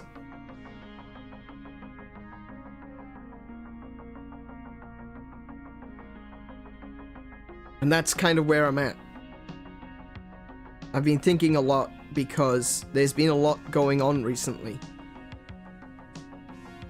There's a lot of drama, shall we say. I know for some of these things it's not drama, it's way too serious to be ever called drama. There's currently a situation with a YouTuber called Mama Max. Just recently had the issue with the completionist.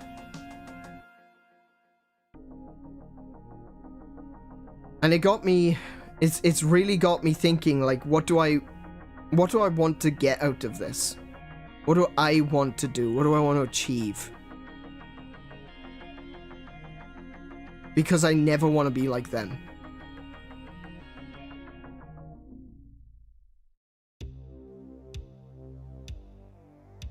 And I realized that the answer was simple. Simpler than I thought it would be. Because it was already there in the lyrics of the song, which I have already used so many times to define myself. Limitless bonds.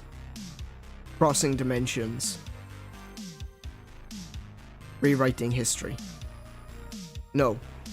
Rewriting future history.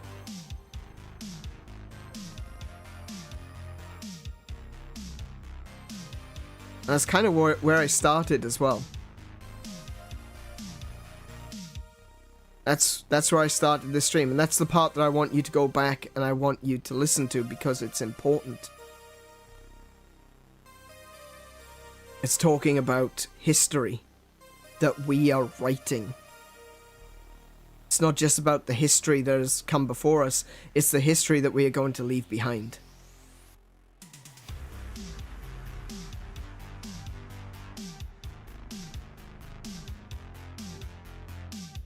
And gaming is such a universal thing.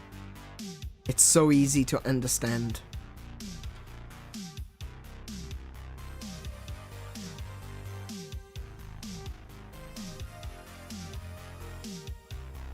It sounds childish. It sounds pathetic to think that video games can save the world. Why not?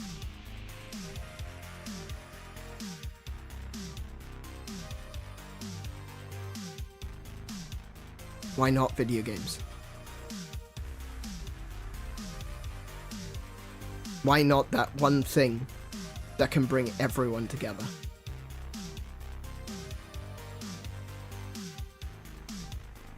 It doesn't have to be some glowing being that comes down from the heavens and say, "Oi, you're fucking it all up."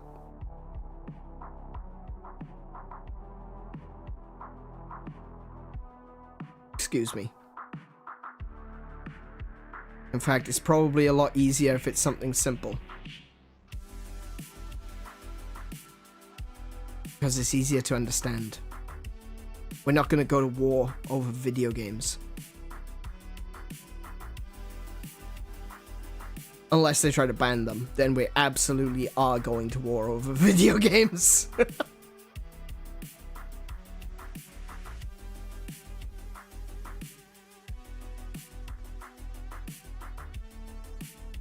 But that's my thoughts. And like I said, I'm sure one day someone's going to clip a bunch of this out of context. They're going to use it against me. They're going to say that I'm a cult leader. If anyone does form a cult around this, then you've missed the point. You can go to war in Twitter. That is true. I have done. I have done in the past.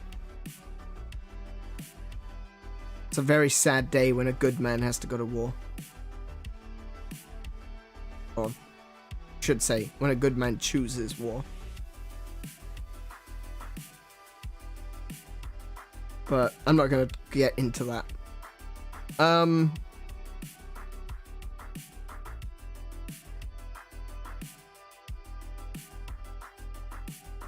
So yeah. I think the only thing I really have left to say is be good to yourselves. Be excellent to each other. Play more video games. And until I see you, I wish you all peace.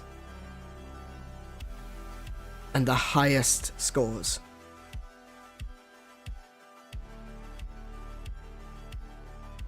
Good night, everyone.